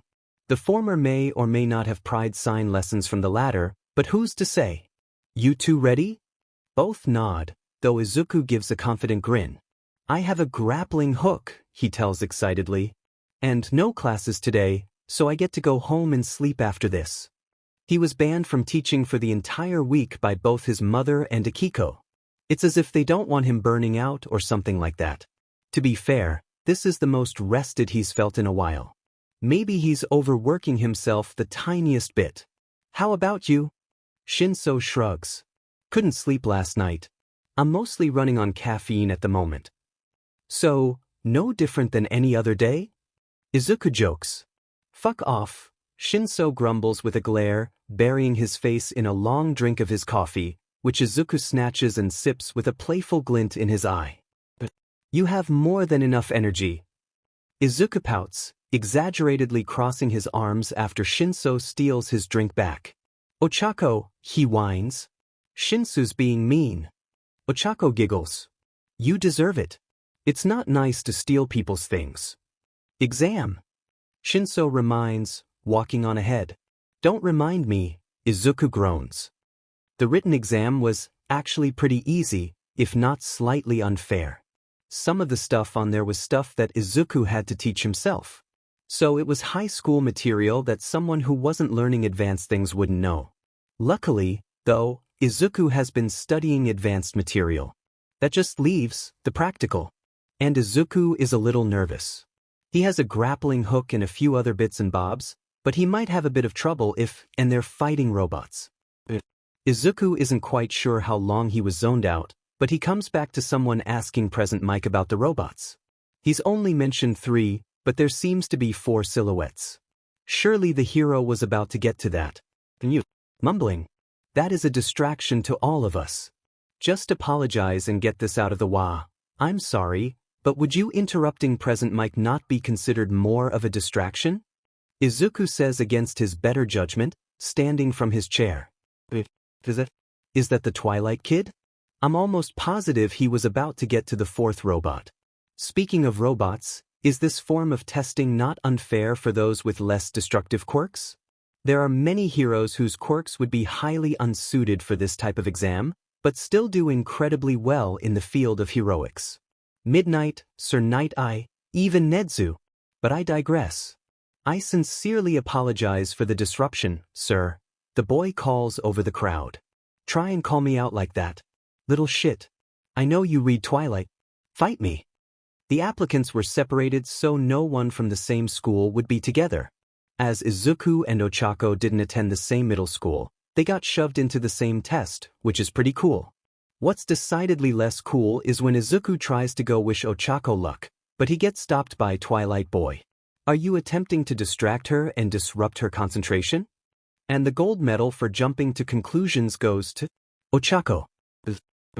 Friend, Izuku says slowly, spelling it out for his fellow applicant as clearly as he can. Bro, who hurt you? Not everyone is trying to do something to screw someone else over. I just wanted to wish her luck. Are you blaming me for the book or something? I told you Twilight wasn't about what your brother said it was. Twilight Boy stalls with a shocked expression. You're the librarian. The apron said I worked there. At the front of the crowd, the gates begin to open. So Izuku starts running for them, pulling the grappling hook from his pocket and the crowbar from his back. Please, for the love of caffeine, let this work.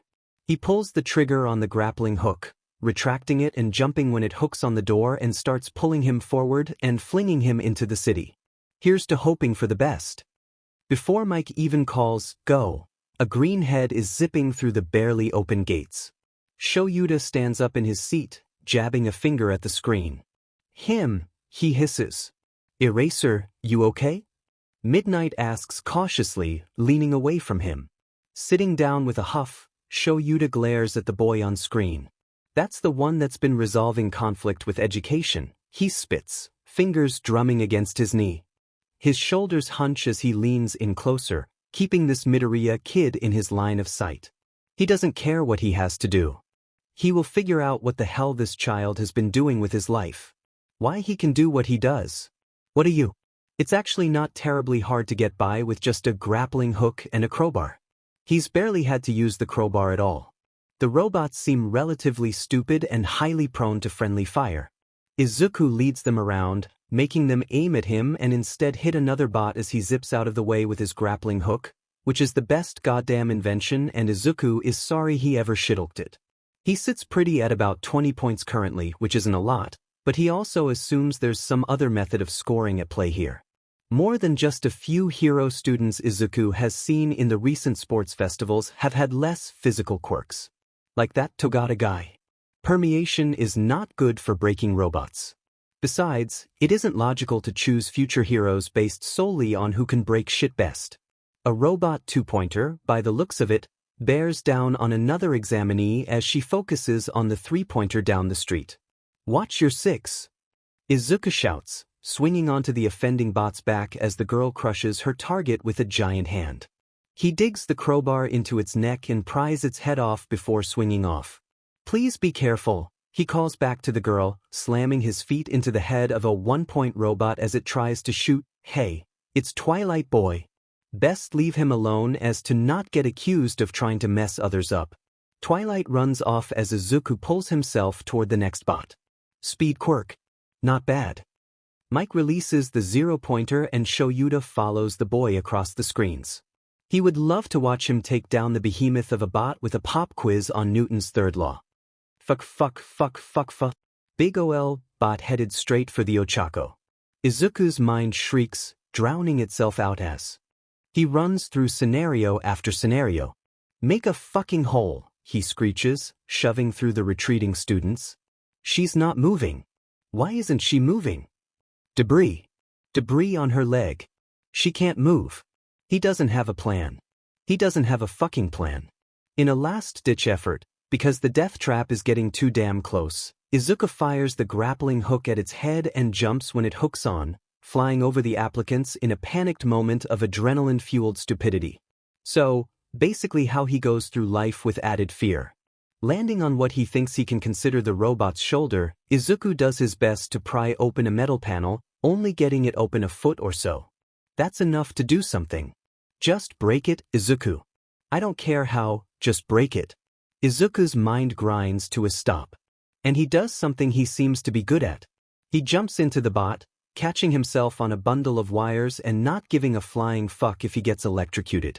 Shoving a boot against the wall, Izuku pulls back as hard as he can, ripping the wires from their place. This causes him to drop and catch the next bundle, where he repeats the process over and over and over until he's not the only thing falling. Izuku's mind goes completely silent, save for one sentence as both he and the robot he is in plummet. I am going to die. And he's just resigned to this fate.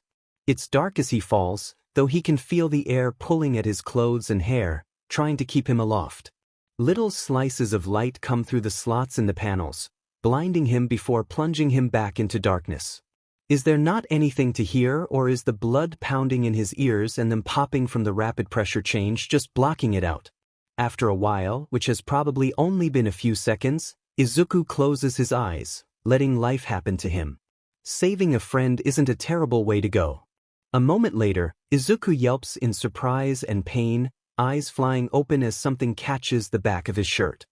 His shoulders cry out at the sudden lurch and his collar pulling against his throat. The collar isn't terribly tight, as his underarms are holding most of his weight, but it's still hard to breathe. He struggles to loosen his sweatshirt zipper, sucking in air when he finally gets it down far enough. Not dead. Definitely not dead. Hell yes, he whoops in ecstasy, laughing deliriously. I fucking lived.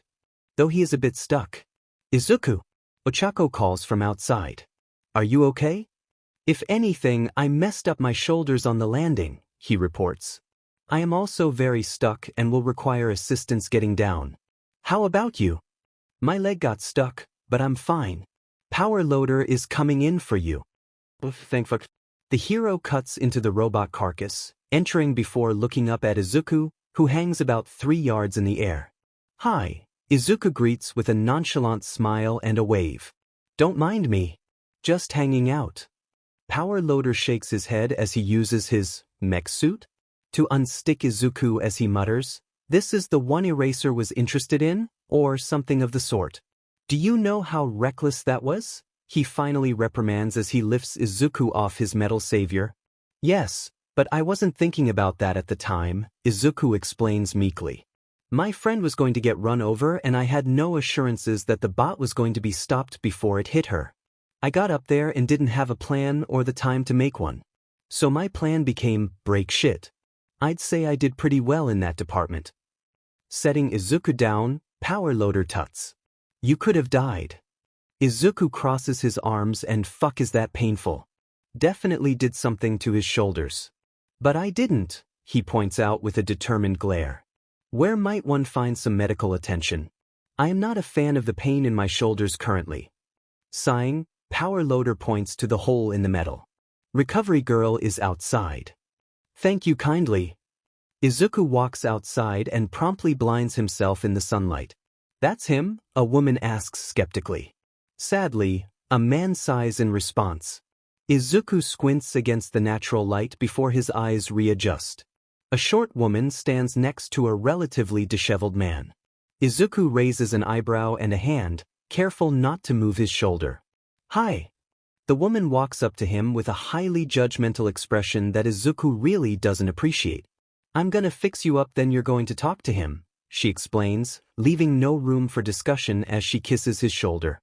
Something in the back of his mind says that this is Recovery Girl, but he's the slightest bit too tired to care currently. Motioning for Izuku to follow, the man turns and stalks away silently. Izuku glances to Ochako with wide eyes. "I want lilies at my funeral." Aizawa, as the man introduced himself, sits Izuku down in what Izuku supposes is a teacher's lounge, standing across the room. "How are you connected to the Muzutafu gangs?" he asks bluntly. Is this all he wanted to know about? Why did he look so scary about it? "I've been tutoring them for 2 years, sir. I took a job offer for tutoring one person, then more started asking for tutoring, and now I tutor most everyone that can't afford an education but still wants one. It kinda just happened." That glare could cut glass. "You're telling me that you accidentally gained enough influence over violent gang members that you can threaten them with an essay and they just stop fighting?" Aizawa crosses his arms, leaning back against the wall, looking entirely done with life. Izuku nods. "That just about sums it up, yeah." Shifting in his seat, Izuku looks at the hero, worry marking his features. "Is this going to affect my chances at getting into UA? I haven't done anything illegal. I haven't borne witness to any crimes." His mind falls into a flurry of panic. Can they bar him because of this? But he has to. He tried giving up already. It didn't work well at all. Tears rise in the boy's eyes as his thoughts spiral. He's not going to make it in. He was so close just to have his dream ripped from him again. What if they bar Izuku from UA in general, not just the hero course? What if he can't even enroll in general studies, despite his grades? What if UA sends this to other schools and they bar him too? What if he can't go to high school? He can't even get a teaching license without graduating high school. What is he supposed to, Midoriya, breathe? Breathing. That's a thing that's generally considered important. Izuku holds his breath for a moment, slowly letting it in and out as he tries to regain his composure. He starts tapping in Morse against the couch beside his thigh. Nothing important. Just gibberish. Sorry, Izuku apologizes quietly, wiping at his eyes with his free hand. The man comes over, kneeling in front of Izuku with an expression bordering on concerned. "Kid, I can understand how scary it must be being pulled aside like this. And the only thing determining whether or not you get in is how well you did in the 2 parts of the exam. Don't freak out over that, 'kay?" The child hums, trying to let the words soothe his out-of-control mind. "It's not working very well." "Sorry." Aizawa sighs, blinking slowly. "You have absolutely nothing to apologize for." He stops again, face scrunching in thought, leading Izuku to understand everyone's frustration when he won't just spit it out. "I have to ask about Stain." The time I gave a history lesson to a serial killer. I had had a very bad day. I was very tired, both physically and emotionally. I heard the hero scream and went looking for the source because I am clearly perfect for the role of the second person to die in a horror movie. I got there, saw him standing over her, and couldn't give enough of a shit to walk away. I find education is much more effective than hatred or fighting, so I educated him. I showed him the evils of the past and proved that all he was doing was just repeating mistakes. As far as I can tell, it worked. He offers a tired smile. I haven't seen any more news reports of him killing. Only maiming. The poor man looks like he's about ready to keel over and die. Like he's prepared for it. You are going to be the death of me. Sorry. Stepping out Yue's front gate to be whacked upside the head was not on Izuku's to-do list today. You fucking dumbass. Shinso reprimands. What the hell is wrong with you? A tired glance is tossed Ochako's way. You told him? Izuku asks. I told him. Shinso glares at him, trying to melt him with the intensity of his stare alone. I am on this thing. It is the only thing keeping me hella and a half feet off the ground. Let's fucking break it and see what happens. I'm sorry, did you sell your brain to try and make sure you got in? That's what souls are for. Izuku rolls his eyes, setting off for the train station. In my defense, that was the best plan I could come up with under that kind of pressure. They wouldn't have let her die. I didn't know that, and my mind wasn't going to fuck with that when trying to keep her from pulling a dead. This makes Ochako chuckle. I'm so glad you find this entertaining. At least I didn't lecture any serial killers this time, Izuku grumbles. The purple boy yelps in alarm. You did fucking what? Izuku rolls his eyes. Dude, it's fine. I lived, the hero lived, Stain stopped killing people. It's perfectly okay. Shinsu's head drops, chin hitting his chest as he contemplates every decision that led him to come into contact with this reckless maniac with absolutely no self-preservation skills. Izuku knows what he is. He's got that much self-awareness. Stain. Fucking Stain, Shinso mutters as they walk. That one wasn't entirely my fault. Izuku protests, elbowing Shinso with a disapproving stare. Ochako giggles, shaking her head as she strolls on ahead. You ran through alleys searching for Stain, found him about to murder a hero and said to yourself, yes. Now is the time to educate this man on past discrimination. Perfect. How is that anything but your fault? You goddamn traitor. I had to deal with Bakugu. I was tired. I was clearly not in the correct mindset to be doing anything rational. Apparently, it took Shinso multiple months to come to the conclusion Aizawa reached in just minutes. You are going to be what kills me. Izuku shrugs, thinking through tomorrow's schedule. Damn, individual lessons with both Dabi and Saki. That's going to be a bother. More likely that I'll be what kills me, but whatever jostles your waffle, my guy. Lower your expectations. Reckless moron. It's shura. Reckless moron. Fuckers, he has arrived. Reckless moron. Bros, my GS, I need a reaction, you fucknuts. Wingless burb. Fella, what's here you gots to explain? Suitless space woman, letter? Mine's here too. Sleepless cat addict, same. Reckless moron. Sora the UA letter, my test results at sheer. Wingless burb. Open it, you fuck. Wingless burb. Did you get in? Wingless burb. Did any of you get in? Wingless burb. What's with the radio silence? Wingless burb. Where's the Jeopardy theme when you need it? Wingless burb. Wait. Wingless burb. https www.youtube.com watch v ictimovegelai. Wingless burb. Okay, I'm set now, take as long as you need. Wingless burb. Wingless burb. Never mind, I lied, someone pay attention to me. Wingless burb. Wingless burb. This is discrimination.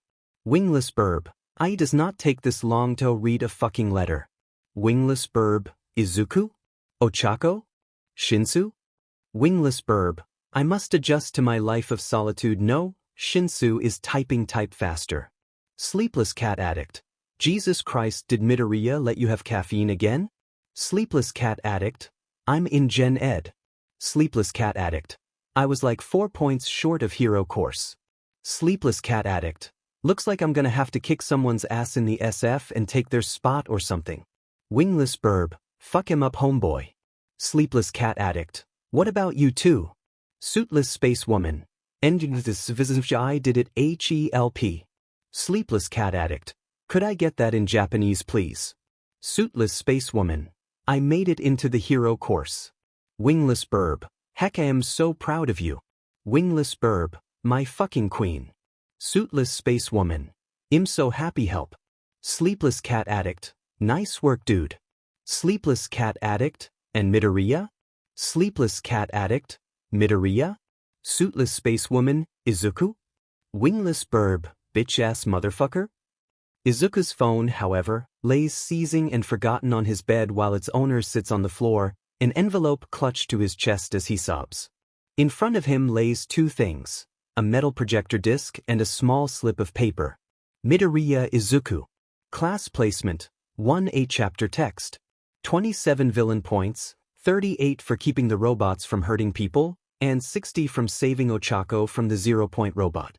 Of course, the proctors took off half that last one because of how dangerously he went about it, but that still leaves him with 95 points. Izuku, a quirkless kid who was called weak and worthless his entire life, came first in the UA entrance exam. Gives him a sense of petty amusement.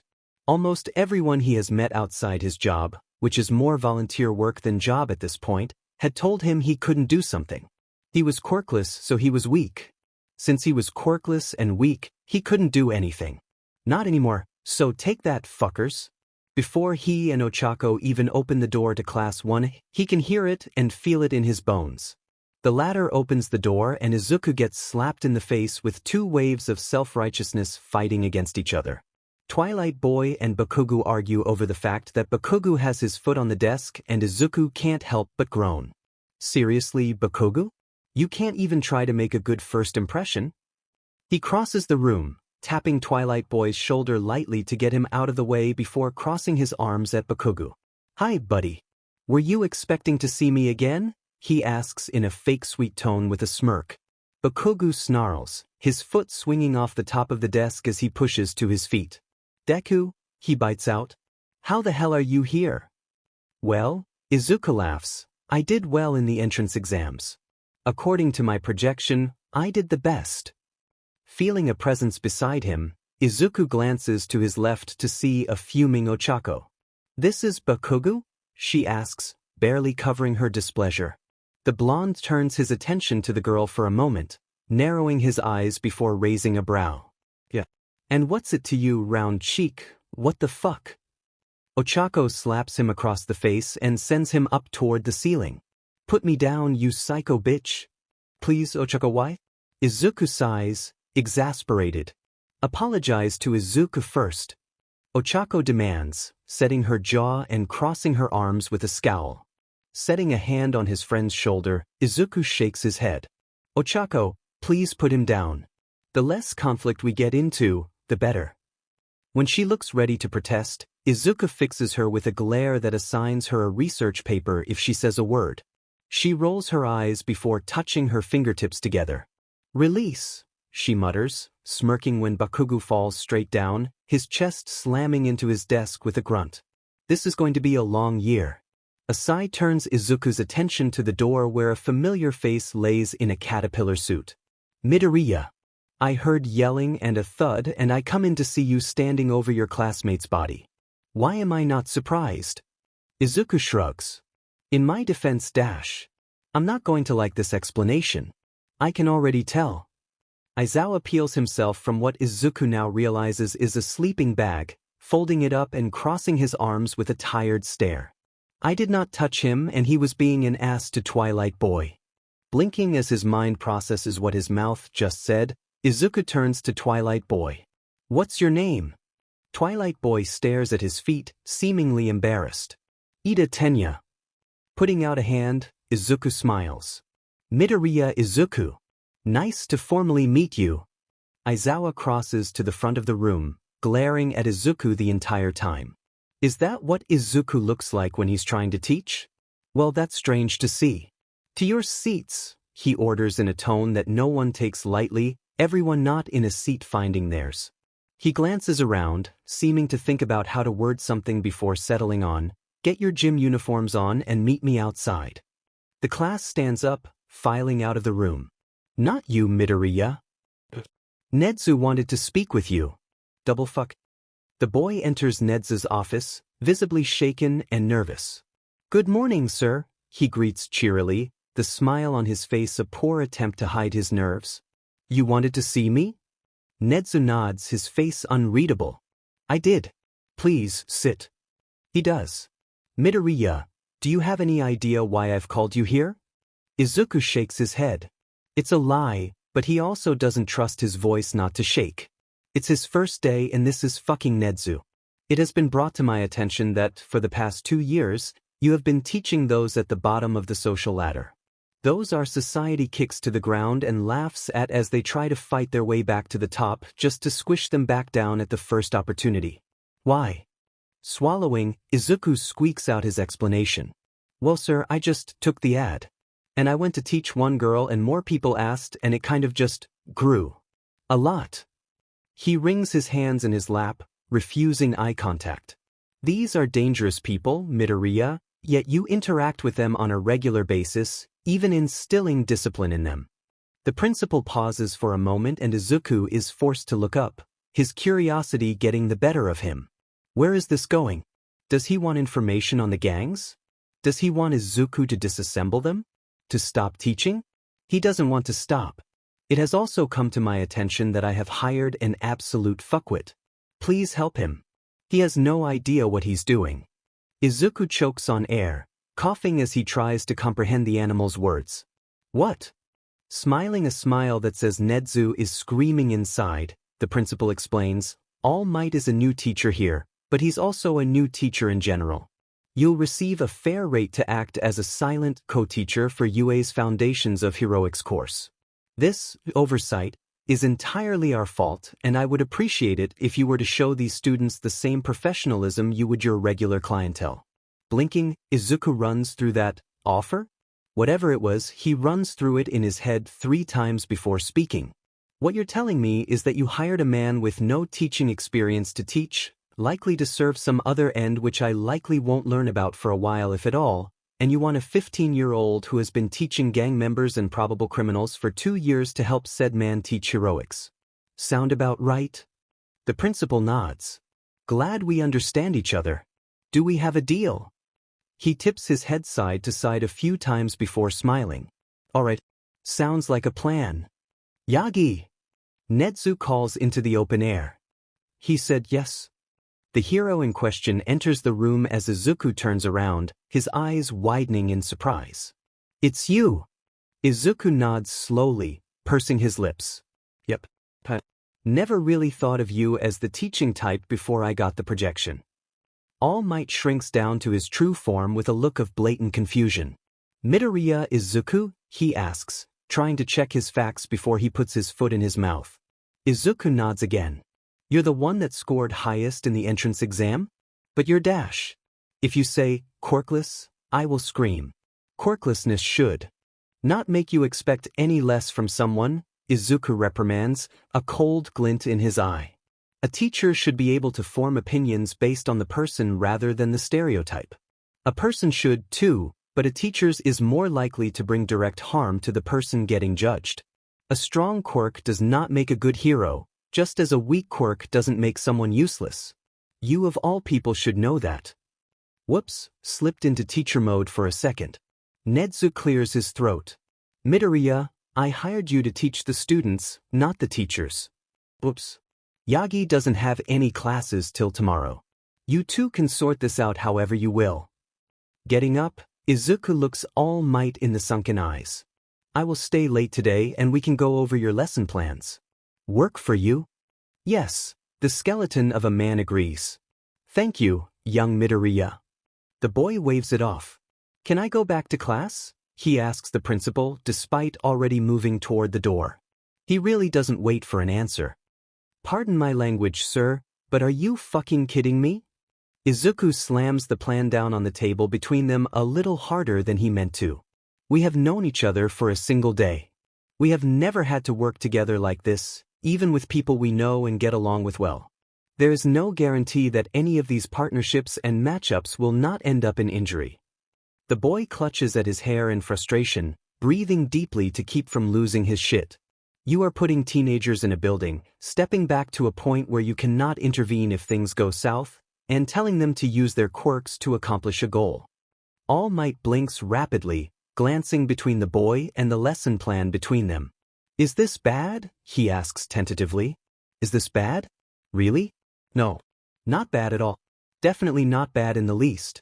There's just the tiny fact that these completely untrained children will be fighting against each other, may not recognize the limits they should, and might even use the exercise as a way to settle grudges. In my experience, people have made physics into an all-out brawl. This has the potential to be so much worse. Izuku deadpants, channeling all the sarcasm in his body. Did you think this through at all? This poor hero. This poor hero.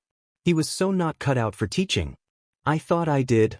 All Might mutters, shifting uncomfortably. What would you have me do instead? It's salvageable. It can be fixed.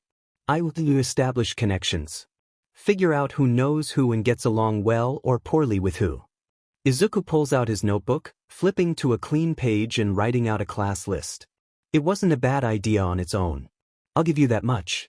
It's just the timing and the randomization that throws it off, he amends quickly.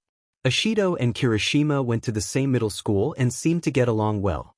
Kirishima has already started getting along with Kaminari. Izuku knows Ida, but not well. Yaoyorozu knows Ida because of their families, though Todoroki doesn't.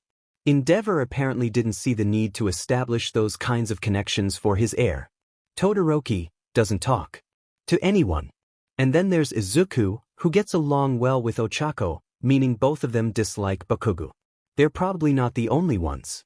Most of the girls already dislike Mineta, but Izuku has yet to see him try anything. Izuku will keep his eye on him. So, I would recommend keeping Bakugo away from both me and Uraraka Ochako and Mineta from any of the girls. Put Todoroki with someone who won't let him do all the work. He presses his lips together. Encourage new connections. Kirishima and Kaminari should go together, while Ashido and Kirishima should be kept separate, as should Ochako and I. All Might hums in approval. That makes a lot of sense. Izuku closes his notebook, a hard glare sent All Might's way. I am serious, All Might. Bakugo cannot be in a fight with me or Ochako. Someone will get seriously hurt. He shoves the book into his backpack, standing and slinging it over his shoulder. I think that should be enough information for you to get some safe, educational mashups. At least, I hope so. Izuku drops his bag by the door and flops face down on the couch. He turns his head so he isn't suffocating himself in the cushions before whining. Mom, I accidentally got another job.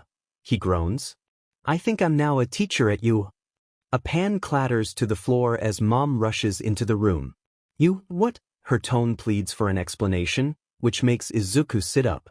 Turning to his mother, Izuku goes through a variety of expressions before landing on a resigned confusion. So, they know about my work in Sora's part of town. They have decided that I am good at what I do. They also hired All Might, who has no idea what he's doing. Netsu asked me to co-teach the heroics class with All Might. I am just as confused as you are. Silence fills the house for a moment before Mom speaks again. Are they at least going to pay you? A smile finds itself on Izuku's face. Yep. Apparently it'll be a fair rate.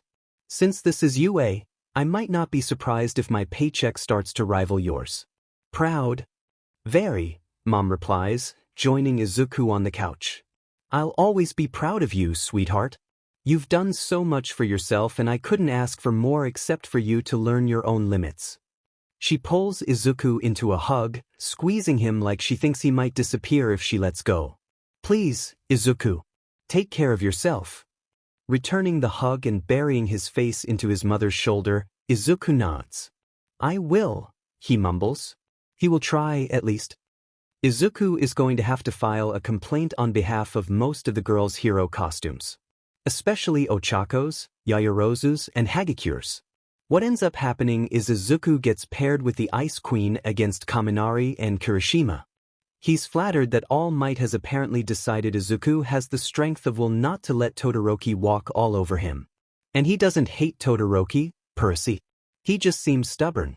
If he's half as stubborn as someone like Dabi, this exercise will be interesting. As the heroes in this exercise, Izuku and Todoroki wait outside the selected building for a 5-minute planning period. Of course, this planning period goes absolutely swimmingly. I will freeze the building and capture our opponents. You will stay out of my way. See? Swimmingly. Heh, Izuku huffs, laughing disbelief. Are you serious? No, that is not what's happening here. Izuku crosses his arms, knives in his sleeves knocking together lightly.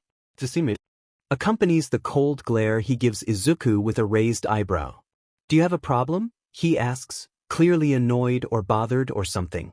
No longer giving a single shit about consequences, Izuku steps forward, angling his head up as his eye twitches in frustration. No, I clearly don't have a problem. I definitely chose to get all up in your shit and tell you that we weren't doing what you said we were because I have absolutely no qualms about this plan whatsoever. Olivia Newton-John encourages Izuku to get physical in the back of the boy's mind. He grabs Todoroki by the front of his costume, pulling him down closer to eye level. I have worked my ass off to get to this very point. I have done everything I could and I have built this for myself. I'm not about to let some pompous prick with a kick-ass quirk take all my effort and throw it right back in my face. If I was, I would have let a certain someone fuck me up constantly and not even applied for UA. You do not get to do all the work, you meatless tater-tot. Letting go of his partner, Izuku steps back, turning to check the building map. You dash. Izuku glares over his shoulder, silencing Todoroki immediately. I will be going into that building. Either you can come over here and help me make a plan, or you can stand there like an asshole and decide whether you will do something useful or tank both our grades by freezing the entire building with me inside. Choose now. Todoroki shuffles slightly, apparently not used to people who won't take his shit. I'll help, he mutters, coming to stand beside Izuku. Izuku smirks. Good choice. Kaminari has a long-ranged quirk. I'd like to take him out first. If we make a big fuss, he might find us and take us both out before we can do anything. Anything to add? What if we? All Might calls go and Izuku leads Todoroki into the building. I'd avoid using your fire. It could cause property damage, which is something we probably should avoid. The pair rounds a corner. There are rooms with multiple entrances throughout the entire building, but logic would probably tell their opponents to hide their weapon in one with few entrances. Less area to guard. The discomfort radiates off Todoroki in waves. There's no need to worry about that. I won't use my left side in combat. That feels vaguely like tragic backstory. Izuku almost wants to ask, then decides that his partner would have explained further if he wanted Izuku to know and opts to leave it alone. He can only pry into one person's past at a time and Dabi is still being stubborn as all hell about that. Logically, Kirishima should be with the bomb and Kaminari should be out looking for Izuku and Todoroki. If Kaminari used his quirk near the warhead, he might set it off or hurt it in some way, possibly disabling it himself if it were real. There's also the chance of him overloading his brain with his electricity, effectively short-circuiting himself and rendering him useless to stop either of them from capturing the warhead. I'll take the east stairs, you get the west? Todoroki curtly suggests, already splitting off and taking the stairs. This just makes Izuku mute his comms microphone and start quietly grumbling angrily to himself. Oh, I'm Todoroki Shudo. I'm Endeavor's kid and I'm used to getting shit handed to me all the time. I'm clearly right because I'm always right and I don't need to, I don't know, confer with my teammate because everything I do is always in everyone's best interest, obviously. And I also have a huge, hello, Kirishima. The redhead in question steps around the corner. You good, bro? He asks, raising an eyebrow. He shakes his head, lazily walking forward with a shrug and turning his mic on again. Need that on for cooperation points. Bro, I accidentally scheduled, 3 extra lessons in a row after school today. I'm gonna be dead when I come in tomorrow. The boy lets his hands drop into his pockets for a moment, cataloging his belongings. As he does this, Kirishima brings up a tentative guard. Extra lessons? Don't you think that's going a bit overboard? Yue's gonna run you ragged, dude. I'm sure the teachers here wouldn't be peeved if you asked for extra help if you need it. Oh, you think? No. Izuku pulls his staff from his back, given to him because a crowbar is apparently not seen as a proper weapon, while his other hand moves to rest against the grappling hook at his waist. Yeah, no. He rips the grappling hook from his side, firing it past Kirishima and letting it yank him forward, swinging his staff to connect with his opponent's torso. The faux villain falls, quickly getting back up and grinning. Nice shot, dude, he cheers, slamming his knuckles together. Let's go. Lunging forward, Kirishima throws a haphazard punch with a hardened fist toward Izuku's face. All he can do is smack the arm with his own, leaving it to tear his jacket and scrape both his forearm and cheek. Support needs to look into better material. Ignoring the pain, the greenette smacks his staff into the other teen's knee, guessing he activated his quirk by the metallic clang. This is followed by a right hook that does little more than cut up Izuku's knuckles. Looks like he just has to do things that Kirishima can't see coming. Can't see it, can't use his quirk to protect against it. Your quirk reminds me of Crimson Riot, Izuku idly comments, holding back the slight wince at the twinge of pain that comes from moving his cheek. Costume does a little too. You a fan? Kirishima lobs another fist at Izuku, which is barely blocked by the latter's staff. The taller boy grabs the metal bar, attempting to twist it from Izuku's hand. Jumping and kicking off Kirishima's chest, the quirkless teen wrenches the weapon from his enemy's hand and flipping back, skidding as he lands. His springboard stumbles a few steps before righting himself. Izuku dives right back in, doing his best to test the extent of Kirishima's quirk by attacking as many places as he can simultaneously. He makes a big show of winding up with his staff, aiming for Kirishima's head. Meanwhile, he kicks at the other boy's knee and pulls an elbow out of the swing and toward his throat. All three strikes land, the one to the knee being the only one to do damage. The left arm of his jacket torn enough for it to be more of a hindrance than anything. Izuku pulls the knife from its now visible sheath and cuts off the sleeve. He stares Kirishima down with a violent gaze, almost oblivious to the blood running down his arm. The knife twirls in Izuku's hand. As he contemplates his next attack, he can't go for the eyes, sadly, because this is a training exercise and maiming your classmates is generally frowned upon. That doesn't mean I can't pretend to go for the eyes, he decides, going for the eyes. His targets widen in surprise as the blade approaches. At the last second, though, Izuku swings the blade down, hearing it grind against the hardened surface of Kirishima's cheek as it slashes.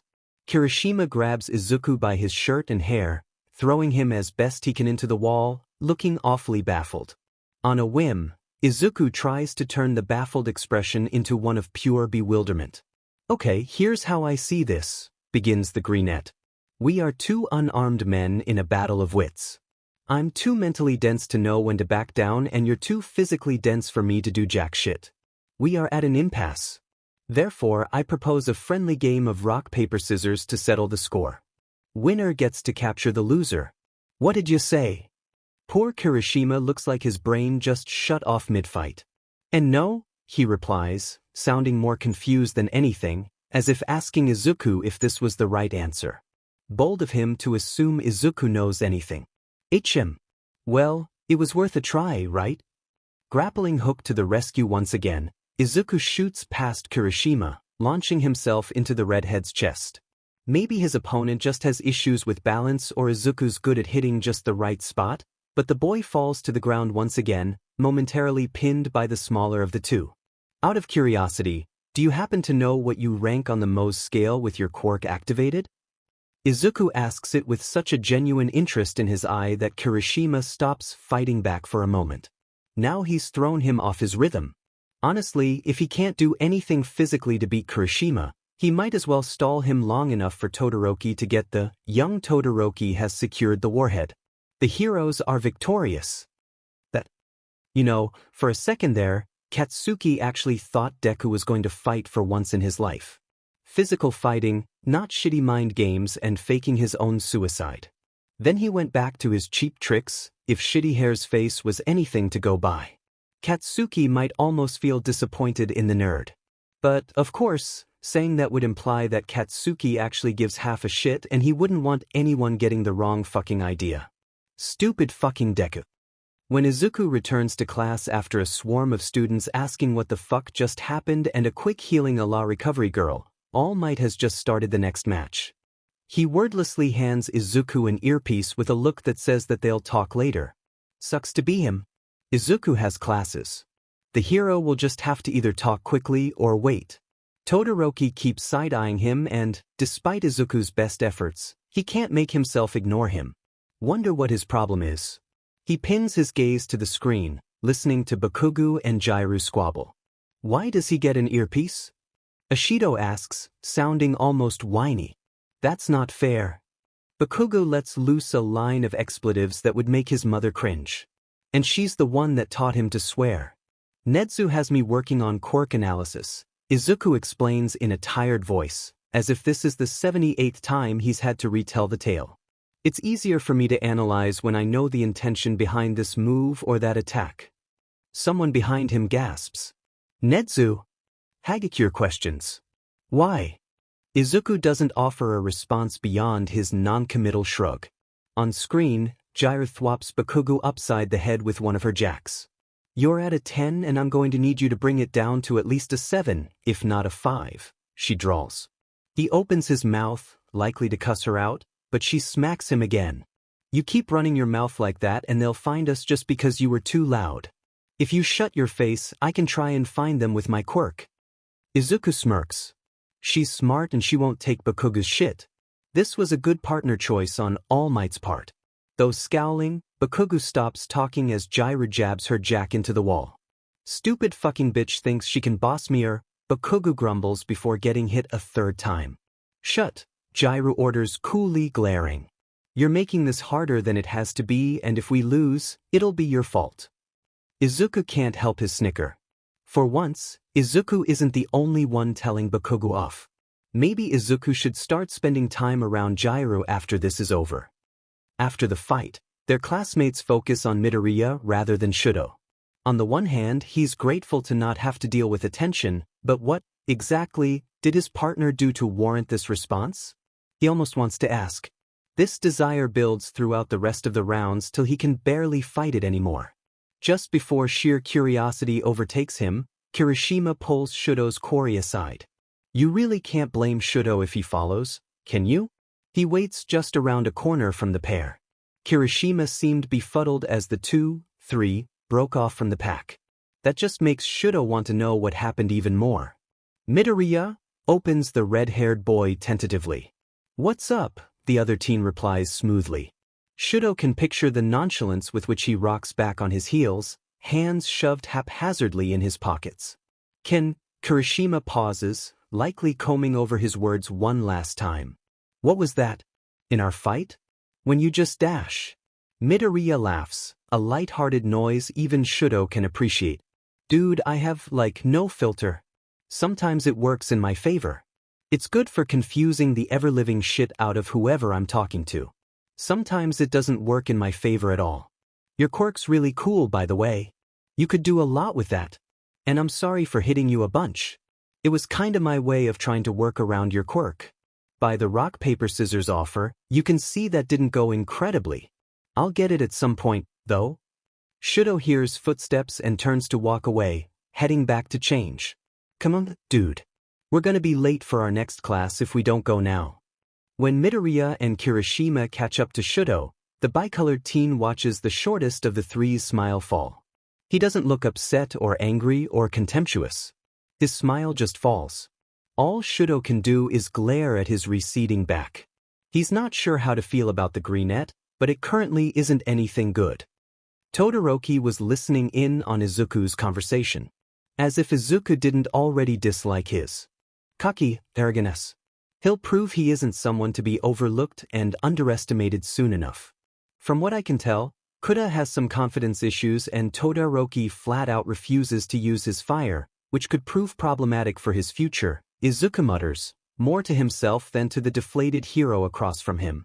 It could be cool to get Ochako and Siro to work together and create a super move.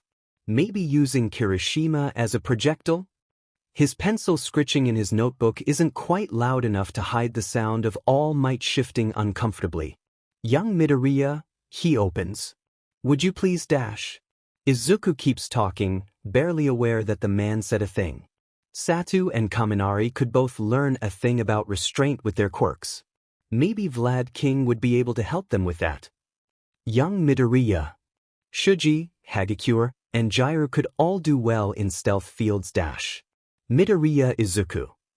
The hero's voice is stern and might have been considered a shout had his voice been any louder than it was. It makes Izuku jump, finally looking up from his notes. Put the book down, please. Shutting the book, Izuku tilts his head. Sorry, did you need something? His notebook, number 17, rests on the couch beside him, though his fingers itch to get everything he learned today onto the pages.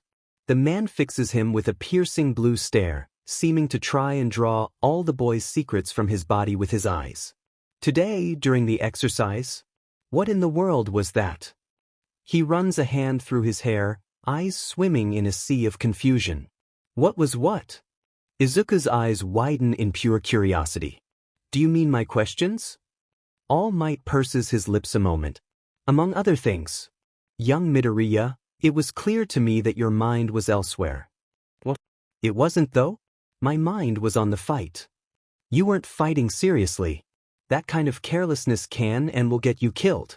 The safety of yourself and those around you should always be top priority as a hero, not how hard the opponent's quirk makes his skin.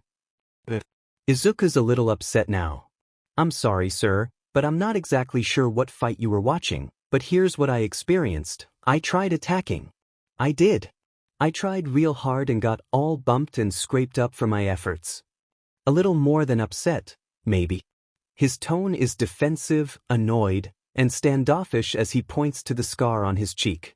As for his defensiveness, Izuku generally prefers not being questioned at every turn.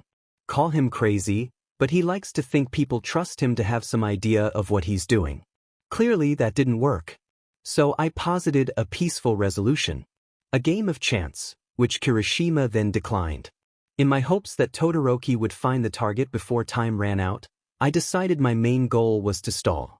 Keep Kirishima off Todoroki's back so he could get us the win. He stands, pacing in front of his own couch. At that point, Kirishima was so thrown off that any strange question might just give me the edge I needed to incapacitate him.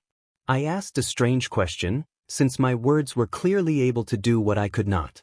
Now tell me, in what way was my attention not on my fight? When All Might doesn't reply, Izuku continues, heated now. And who are you to talk of carelessness?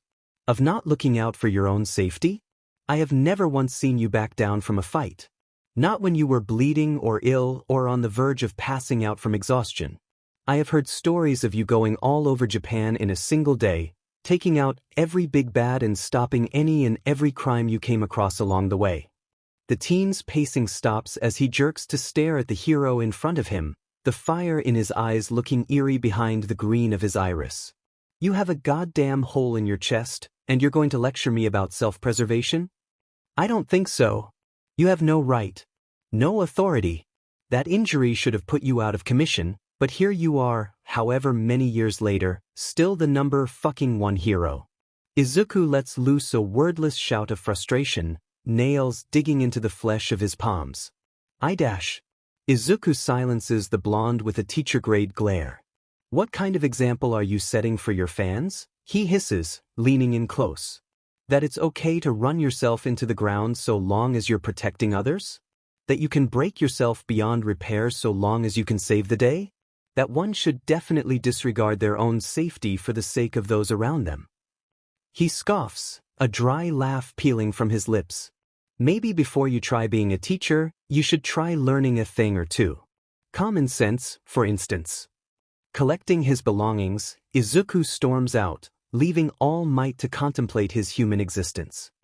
Alone in the silence of the teacher's lounge, Toshinori can't help but wonder what kind of monster he just unleashed on the world. No one who knows him as All Might has ever talked to him that way since he became the symbol of peace, save Nezu, Recovery Girl, and Gran Torino. And certainly not after only knowing him personally rather than through the media for 2 days. God save whoever decides to cross that boy. Of course, after a long day of dealing with stubborn people, Izuku has to go and teach 2 of the most stubborn students he has. What happened? Dabi demands, a sharp, almost protective edge in his voice. He jabs at the fresh scar on Izuku's cheek. This wasn't here last time I saw you. Izuku swats the hand away. Oh, come on, Dabi. Keep that up and I might actually think you care, he deadpants. He sets his bag on the table, pulling out his notebook and flipping to the page for the scarred man. Today feels like an English day. He hates the scar now. At first, he was fine with it, but it apparently interests Dabi more than comma rules. Izuku doesn't like that in the least. Brat, what happened? I'm not asking again, he growls, leaning over the table to get in Izuku's face. Sitting down, Izuku smirks up at his student. Good. Then we can move on. Tense silence fills the room, the conflict between the 2 nearly palpable. I'll sick Sora on you, the raven-haired man threatens. Eye twitching, Izuku meets Dabi's glare with one twice as menacing. You bastard. Shit went down in a training exercise. It's purely superficial and I was told it should fade away in due time. Not a big deal. So sit your nosy ass down and get ready to learn a thing or 2. Next time you put your ugly mug in where it doesn't belong, I'll be expecting payment in the form of your backstory, he grumbles, smacking Dabi's arm with his notebook. I said sit. Who hurt you? Sora grabs Izuku by the shirt, pulling him close. At this point, he honestly doesn't have the energy to fight back. Who fucked up your face? His head rolls back in a display of emotional exhaustion. I did, he mumbles. The hand on his front wrenches Izuku back and forth. Stop trying to cover for people, his friend orders. He lets his head come forward again until he's looking Sora in the eye. I couldn't block in time during training. It's nothing. He dares her to try again. Sora shoves him away lightly, grumbling incoherently to herself. Go. You have another lesson.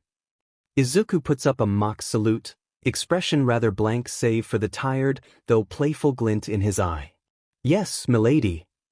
What happened to your face? Tamura asks blandly. Izuku rolls his eyes. Nothing of importance. Moving on, do you have your assignment? The blue-haired wine-ass doesn't like this reply. I asked you a question. Fucker. And I gave you an answer. I said to drop it, so drop it. Next time you try, we can play a fun game of, does your quirk still work if you only have 4 fingers? Looks like geometry is on the menu today. I'll kill you. Not looking up from his papers, Izuku shrugs. Sounds like a win-win for me. You don't learn anything and I finally get a break from bratty students who feel highly entitled to absolutely everything for no damn reason. Did you analyze the poems like I asked? Or are you going to try and disregard my assignments like you do my protests? A paper slams on the table between the 2. I did your stupid assignment, Tamura snarls. Taking the paper, Izuku scans it quickly, smiling on the inside. Good.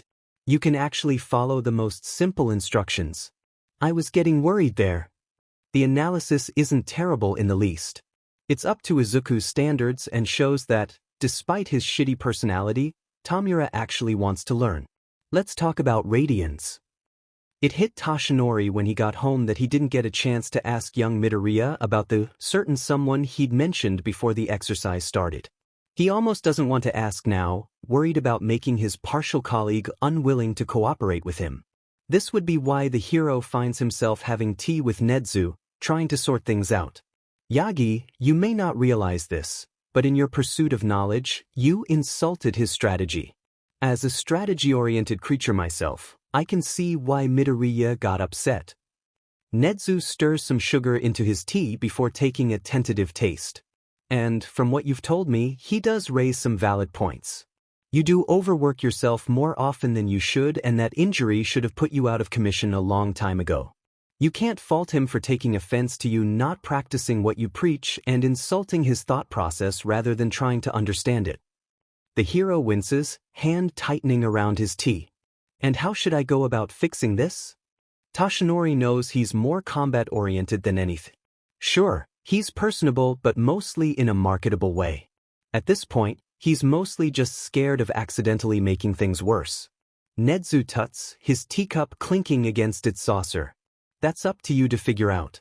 You'll have plenty of opportunities as he's still on the payroll and attending this school. You'll find a way, Yagi. You always do. The intruder alarm goes off, making Toshinori jump. His thoughts leap to the students. He goes to get up, to protect the children, but Nedzu raises a paw. It's just the press. Everyone's fine. You would be more useful at the East Building. What's at the East Building? Was Izuku hoping for a nice, easy day? Yes, of course. Was he expecting one? Not in the least. He never has one of those. He's starting to think they're a myth. This would be why he is just disappointed rather than surprised when he dangles from the ceiling by a grappling hook he isn't supposed to have on him at the moment, yelling at half the cafeteria that it's just the press who broke in and that they're not in any specific danger while Ida yells at the other half. Honestly? Why are people so apathetic toward their fellow humans? Do the reporters not care about the school of children? The students' day that they're disrupting? The fact that those kids are probably scared? Is all that really worth it for a good story? It was quite the experience when Nedzu popped out of the wall at Izuku while he was washing his hands after using the bathroom. The principal then told Izuku he had to come to a staff meeting after school today because he is, somehow, part of the UA staff. He also neglected to tell the boy where it was. Which leads to this enchanting situation. The rest of the class files from the room when the school day ends, but Izuku hangs back, feeling awkward as all hell. Aizawa should know, right? Aizawa is part of the staff. He should know. Midoriya, you do realize you can leave now, right? The teacher looks up from his desk, locking eyes with the teen and increasing Izuku's anxiety tenfold. Where's the staff meeting? Izuku asks quickly, voice almost but not quite cracking. That gets Aizawa's attention, making the man narrow his eyes. Why do you need to know? And here comes the anxiety. Nedzu told me to come and I should be going and I just need to know, so please sir, where is the staff meeting? His words blend together as he fidgets frantically, pulling at the hem of his blazer. Whether it's the anxiety in his voice and posture or the knowledge of the fact that Nedzu would and has done wilder things than hire a child, Aizawa seems convinced. He sighs, rubbing his brow before getting up. Follow me. As soon as he enters the conference room, Izuku pulls out his notebook and sits in the empty seat between Midnight and Vlad King. Eraser, why's your kid in here? The blood hero asks, jerking a thumb toward Izuku. Nedzu isn't here yet, and he'll have to go straight to a lesson today. He was banking on the hour or so between school and class to get his lesson plan done, but now he doesn't have it. Is he someone's kid? So, for math, he should probably do a refresher on the law of signs. Mike laughs loudly at that, making Izuku jump and mess up his word. All Might, you have a secret kid you've been hiding? The hero jokes. What if Izuku had a pop quiz on the Cold War too? Midnight taps Izuku lightly on the back of the hand. Shouldn't you be getting home? She asks, her rather sexual persona. Apparently having been taken off as soon as school hours ended. Izuku personally believes she shouldn't be using that persona to interact with literal children, but what does he, a literal child, know? Akira was having trouble with cell anatomy. Izuku should set up a private session with him. And Rin can't for the life of, hey, kid her remember anything about nuclear chemistry. Why are you here? He wonders if Amaru would help her out. That's a thought. Maybe he could get Setsuna to come to one of his classes to help him with anatomy. Is he ignoring us? Shut up and let him do his work. Midori please stop trying to talk to me. I have to make lesson plans and I wasn't made aware of this meeting so I don't have nearly as much time as I thought I did to plan today's lessons. I just nay. He cuts himself off, silently staring down at his notebook. Izuku then looks up, meeting Ectoplasm's eyes as he loathes the very existence of radiance. I know your pain. Before Izuku can look back down at his notebook, Nedzu makes his grand entrance. I see we're all here. That means we can begin, he decides. Mike nods to Izuku. Is the little listener meant to be here? I'm on the payroll. I have the teaching experience All Might lacks, so I'm pretty much teaching him how to be a teacher, Izuku mutters, flipping to a new page to take notes. Izuku's never really been to an actual meeting before. He will take every note. A glance down the table reveals a bashful All Might. Embarrassed that a 15-year-old can do something the number one hero can't? That's just hilarious to Izuku. I will admit, he has been an incredible help to me. How honest. It makes Izuku feel all warm and fuzzy inside. Aizawa inspects Izuku again, despite being the one that brought him here and knowing about his teaching in the slums. Nedzu, are you sure he should be here? The hero inquires. He is a teacher here, just as much as you are, reasons Nedzu, taking a seat. Izuku sighs, scanning the room. Can we please get started? He pleads. I have to go teach in, like, an hour. I don't want to be late. I can understand a 15-year-old being on the staff seeming weird, but I just want to get this over with. His homeroom teacher's expression turns to annoyance. I'm sorry I confuse you, Izuku snaps at last. Izuku doesn't often take an attitude with figures of authority. He's a teensy bit stressed. Being questioned isn't helping much. Of course, this rude tone earns him a glare from Aizawa.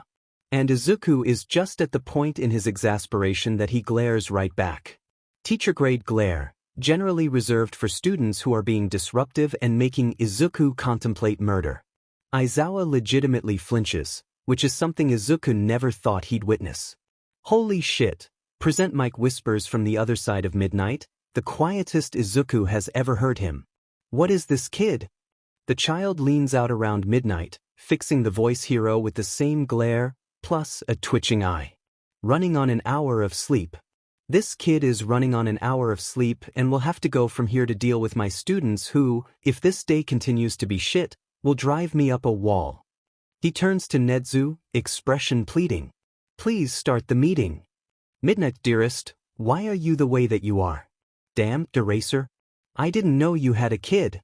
Her playful expression turns to fear as both glares turn to target her. She had to know that was a not smart move. Luckily, she's saved by the Nedzu.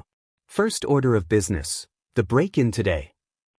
On the one hand, Izuku was able to finish his plans on the train.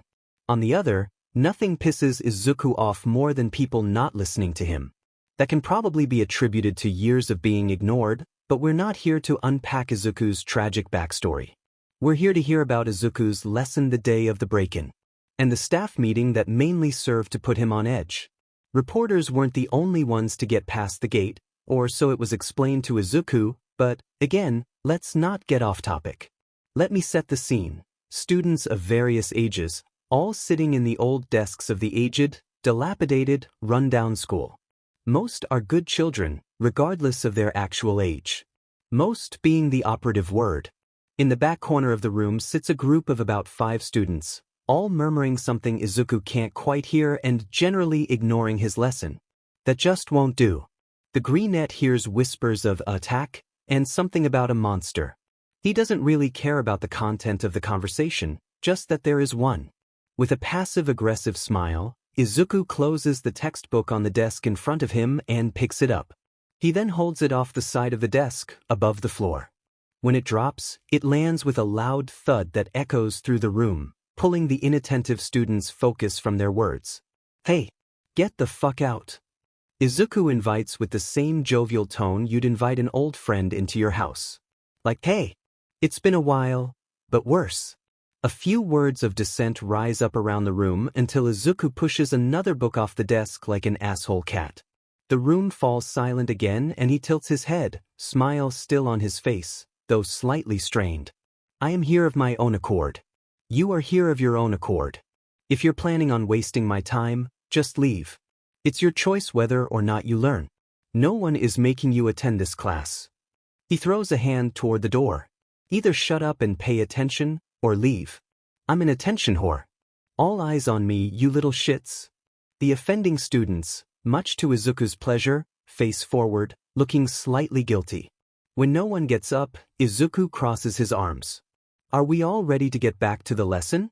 A few people nod, so Izuku does just that. They should know he's needy by now. That was just rude. Izuku isn't going to lie. He thought this field trip could be fun, despite the fact that he doesn't have his full hero costume since his jacket got a little ruined during the battle training. Going to the USJ, meeting 13, practicing some rescue exercises. All good things. Lots of fun. Until the class enters the USJ and Aizawa tells 13 about how All Might isn't coming because the dumbass overexpended himself with 3 fights this morning, that is. All that it takes to take Izuku from excited to confused to pissed is the opening of a familiar portal in the central plaza. From said pit of black wanders out a ton of people, all armed with weapons and quirks. Some Izuku recognizes. Those being ones Izuku is ready to throttle. 13, get them out of here. Aizawa orders, pushing to the front of the steps. I'll hold them dash. He doesn't get to finish his sentence before Izuku is standing beside him, yelling. Are you fucking kidding me? He shouts, eyes dancing around the plaza. You 3 all have at least 2 overdue essays. He points to a group toward the front. I know you 6 have some sine-cosine tangent problems that I doubt you've started. Is this really the best way to spend your time? A few murmurs of fuck, and I didn't know he was going to be here, and a weak little, hi sir, rise out of the sea of intruders, not that the greenette cares. Aizawa tries to shove him back, but Izuku ducks his arm, walking down the steps. He also ducks the hero's capture scaff, if that counts for anything. His students step back, pulling the not his students out of the way and forming a path. As he walks, he names each person's crimes and assignments. This must be bizarre to his classmates, but Izuku also doesn't care all that much. Soon, he stands in front of Tamura and Kurogyri, arms crossed. My one rule, is to not commit any illegal action in my presence. So you take that rule and spit on it by attacking my class. He whirls around to the rest of the attackers. All of you want the lessons to stop. 'Cause I can just stop. I don't need your damn money. Izuku turns back to Tamura, taking the hand off his face and pulling him in by the shirt till the two are nearly nose to nose. Especially not yours, he hisses. Even the air stills as Izuku surveys those around him. 1A stands frozen and bewildered. The teachers look the same. The villains look rather scared, whether because they're his students and don't want him to stop teaching or pile on a ton of extra assignments, or because the other villains are freaking out and they don't know what's going on. Which is valid, to be honest. UA students, get out. Izuku commands. Kurogyri, take these assholes out of here if you want Tamura to keep receiving lessons. A moment passes where no one moves. Am I talking to myself? And have fun explaining to everyone else why the next week of lessons has been cancelled. He claps his hands a few times, shooing at literally everyone and being entirely done with everything. You know, a normal Tuesday. You dash, Tamura growls. No, you have a research project I assigned last month that you still haven't shown me. Izuku smacks him across the face with the face hand. He doesn't know when or where he got it in his head that yelling at criminals was 1, a good and smart thing, or 2, something that might actually work, but apparently luck is on Izuku's side today. With a sigh, Kurogyri starts grabbing henchmen and sending them elsewhere. As the plaza empties, Izuku locks the man with a cold glare. You're both on thin fucking ice, he warns, voice as frigid as the metaphorical ice the villains skate on. He hands Tamura back his hand, praying that it's just a prop from a Halloween store but knowing in the back of his mind that it isn't. When, at last, Kurogyri, his man-child, and their pet monster disappear, Izuku sits on the edge of the fountain with a scowl. One rule. He has one rule. Midoriya plops down on the fountain as the last of the villains disappear into black, fuming. Shoyuda, on the other hand, stands at the top of the stairs, goggles on, capture weapon at the ready, despite not being able to catch his student with it, prepared for a fight that isn't going to happen. It's one thing to see a child diffuse a gang war with an essay. It's another story to hear about that same boy stopping a serial killer with a history lesson. It's a completely different book from a different genre in a different library to see that child dive headfirst into a sea of people ready to fight, maim, and kill, armed with nothing but a mental checklist of due and overdue assignments, to see villains part like the Red Sea as he walks, To watch him get in the face of the head villain with no fear in his posture, to hear him order the villains to retreat, and to watch him slap the head villain and tell his ride to get everyone out or else. Needless to say, Shoyuta feels like he just watched a cat sing in perfect Russian and a frog translate it into Japanese for him. When he breaks from his stupor, Shoyuta descends the stairs, coming to stand in front of Midoriya, arms crossed. "What was that?" the man asks sternly. The boy meets Shuta's eyes, his own alight with some mixture of emotions. An attempt at a bloodless resolution. My students respond well to my threats, and that generally confuses the others into doing what I want them to do. I'm the only one who will teach Tamura, the hand guy, so Kurogiri kind of has to do what I say if he wants me to keep teaching. He stretches, seeming to calm down slightly. "I didn't even have to threaten my safety this time," remarks the child with all the emotion one would use if they didn't care much about sports but their team won when they weren't expecting it. "So that implies you've had to do that before," Shoyuta points out critically, to which Midoriya just casually nods. "What made you think the best option was for you, a child, to jump headfirst into a group of villains who seemed pretty ready to at least maim?" Midoriya shrugs and Shoyuta wants to strangle him. "My experience tells me they're more likely to hurt each other than me. An education is worth a lot." The way this child thinks. So reckless. "You can't bank on that," the professional teacher argues. "Clearly I can," the mostly recreational teacher quips back, pensively looking into the distance. "I do wish they'd follow the rules though. Like, I know they're not exactly the best, most moral people, but still. They deserve an education. If I'm giving it to them, the least they can do is not be criminals in front of me, right?" He turns back to Shoyuta with an unreadable expression, though the hero thinks he sees some hope in there. "If I can teach them, maybe I can change their ways and set them on the right path. Is that so wrong?" Sighing, Shoyuta sits beside the boy and gives him a tired stare. "No, not in the least. What is wrong is throwing yourself into a dangerous situation on the grounds that maybe you could talk the villains out of attacking. What would have happened if they didn't listen?" The conflicted expression on Midoriya's face makes Shoyuta think he's won. Then the greenette opens his mouth. "Well, Tamura could have disintegrated me. Kai could have set me on fire, Akito could have electrocuted me, at least 7 of them could have impaled me with various sharps, including but not limited to glass, wood, needles, and their own bone.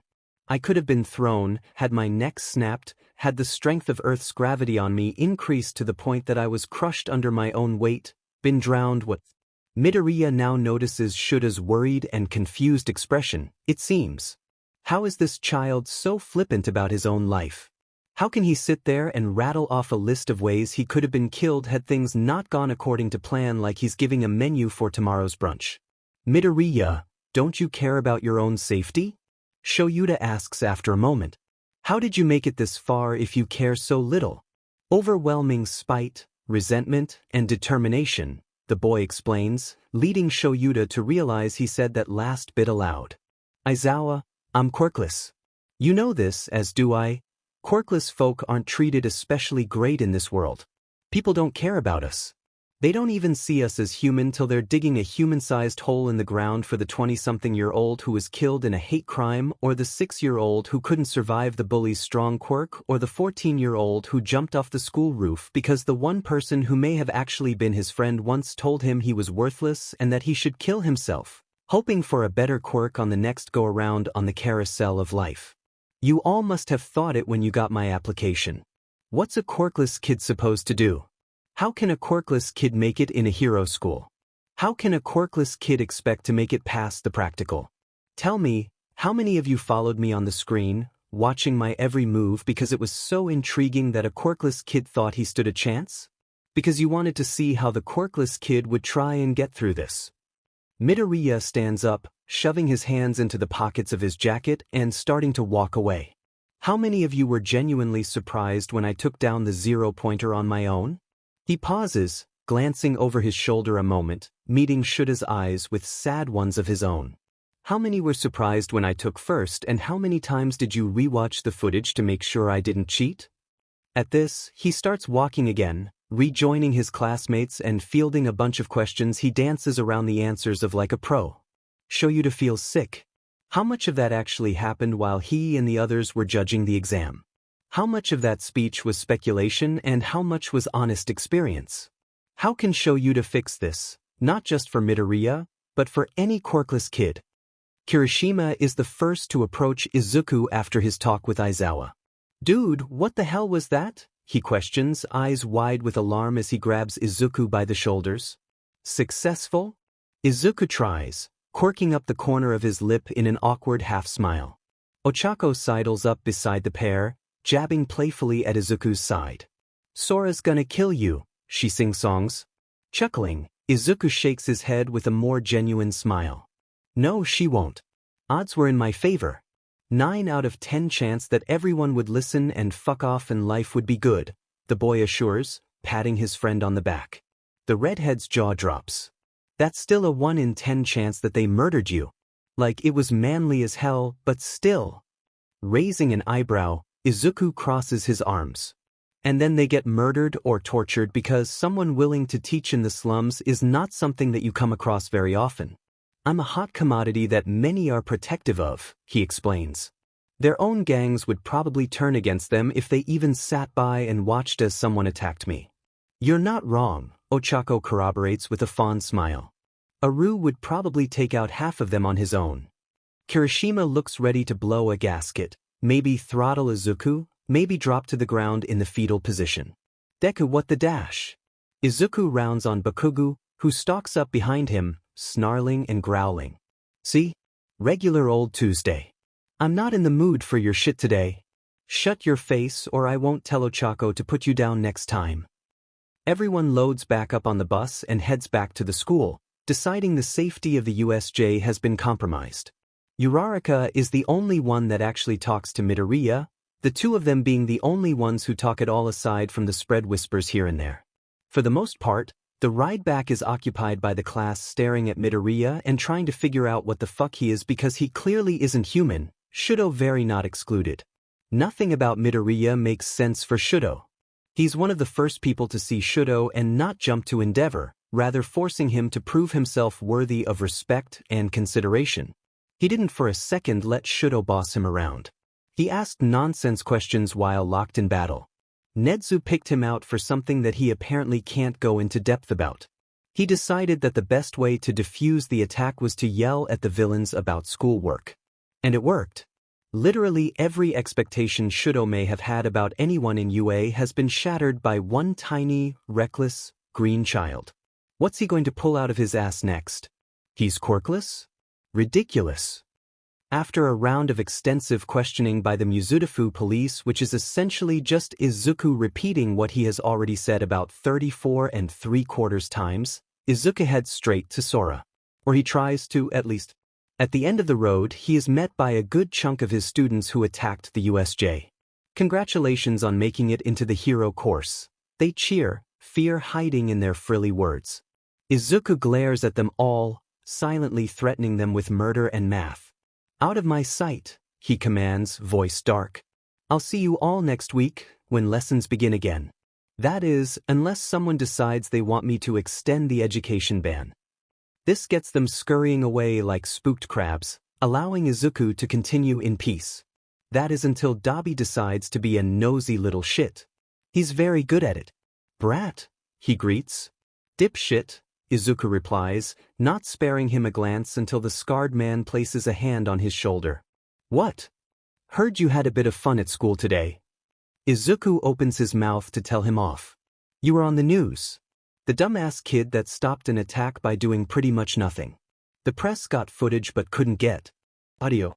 Wanna tell me what you did? Fucking leeches. Story-hungry leeches that don't give a shit about others." I reminded everyone there of my one rule, Izuku snipes. Feel free to blame them for the lack of lessons this week. He forcibly removes Dabi's hand from his shoulder, deliberately dropping it in disgust. "If you're going to be an ass, do it elsewhere, Freddy." "Fuck her," Dabi grumbles. "I was just trying to make sure you were okay." The last part is so quiet Izuku almost doesn't hear it. Almost. He turns around with a sarcastic smile. "Would you look at that? The Tin Man found his heart. I'm fine. Just generally pissed." Planning to escort your local damsel in distress to her Prince Sora? Or do you just wanna fuck off? Dobby shrugs before shoving his hands in his pockets. Ain't got anything better to do, he admits, walking down the street. Come along, your highness. Snickering, Izuku hooks his arm through Dobby's elbow, pointedly ignoring the funny look the dark-haired man gives. The pair walk off further into the slums, either ignoring the other or poking fun at him. At least it helps Izuku to relax.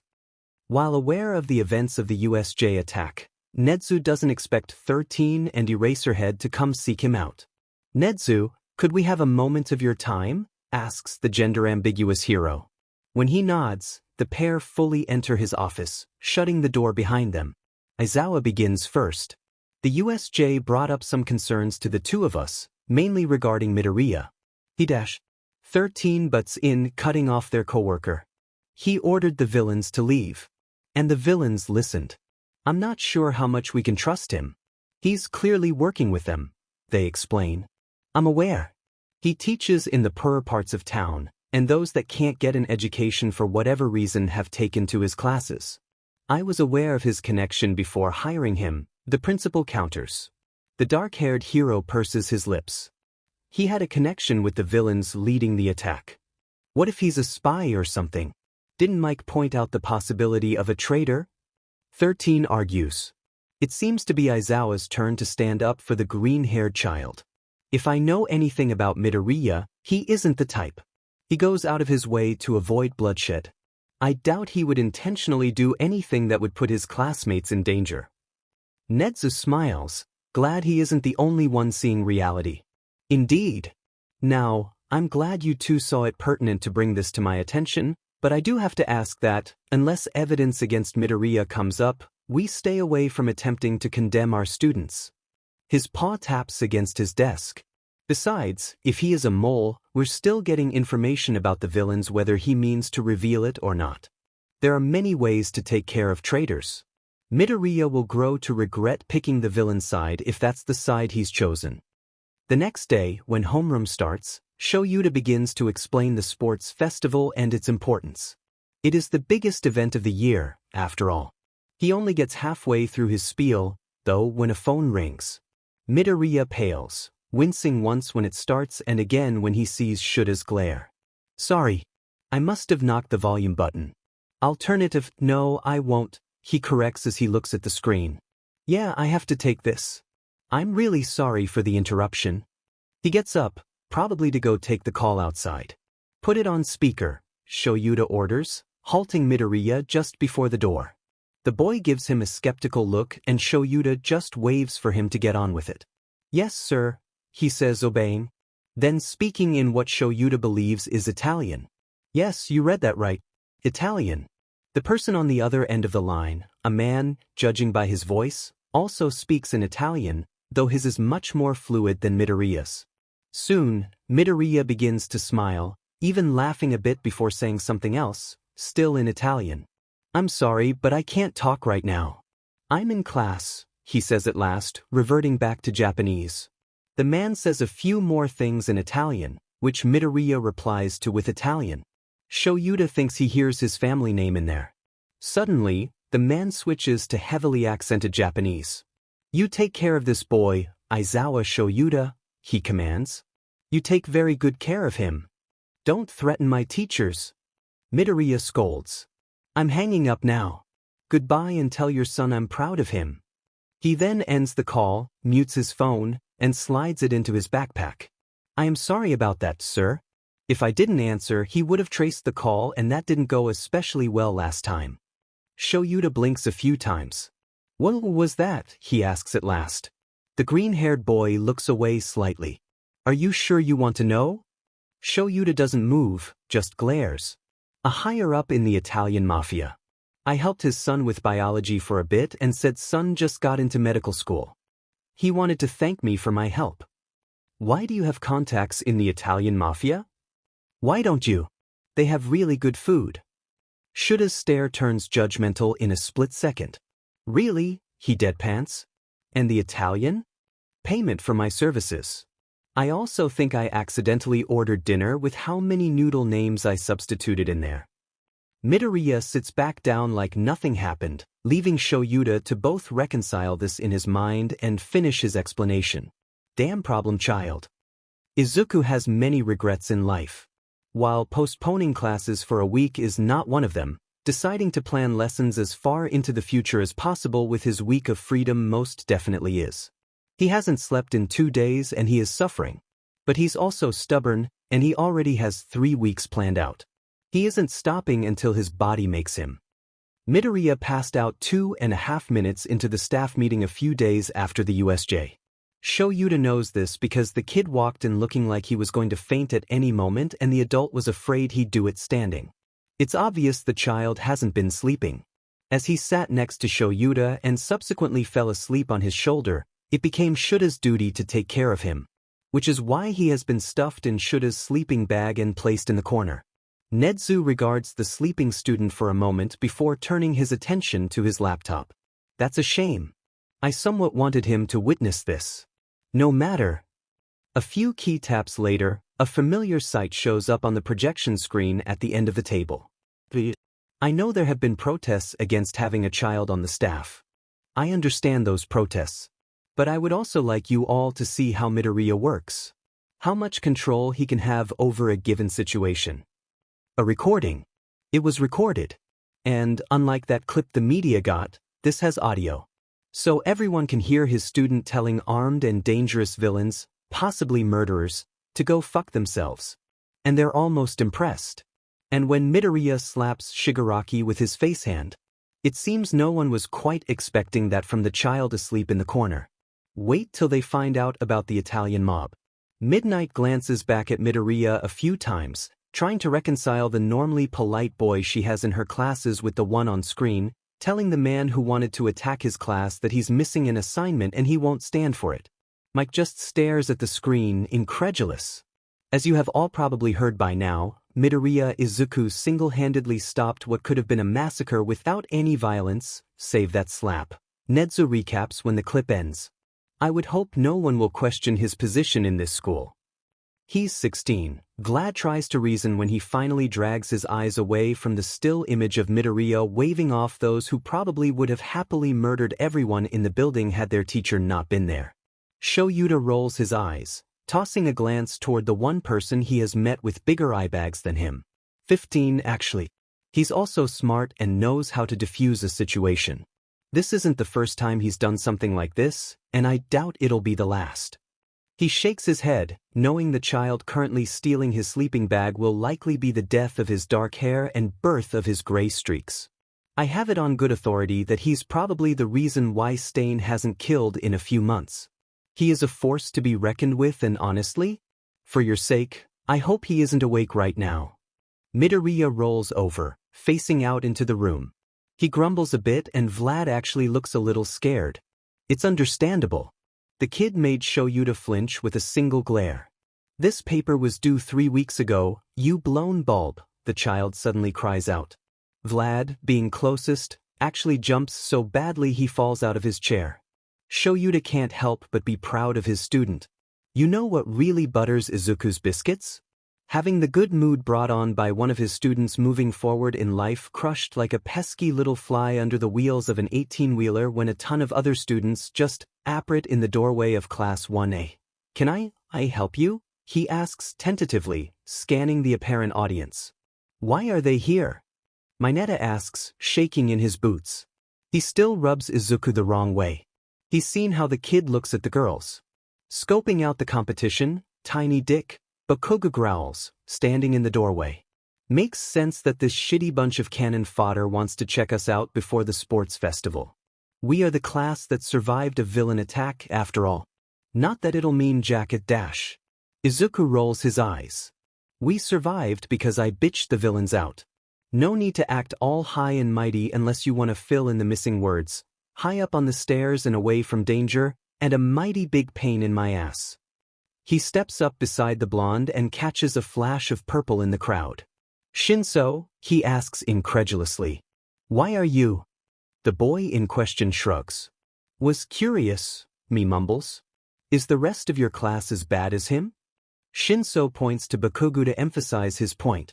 It's Izuku's turn to shrug before a head pops up over the crowd. Tetsutetsu from 1B, it seems. I came over to check you guys out, but all I'm seeing are two arrogant assholes, he calls. Eyes wide with innocent honesty, Izuku stares into Tetsutetsu's soul. I'm not being arrogant, he protests. I walked down the stairs, yelled at many a villain, slapped the head villain, and told them to get the fuck out. And they did. The greenette smiles when Shinso mutters something about not being surprised, though almost everyone else in the hall looks unconvinced. Do you want me to go grab one of the villains that was there? Do you need someone to corroborate my story? Ask the teachers or my classmates. Or the villains.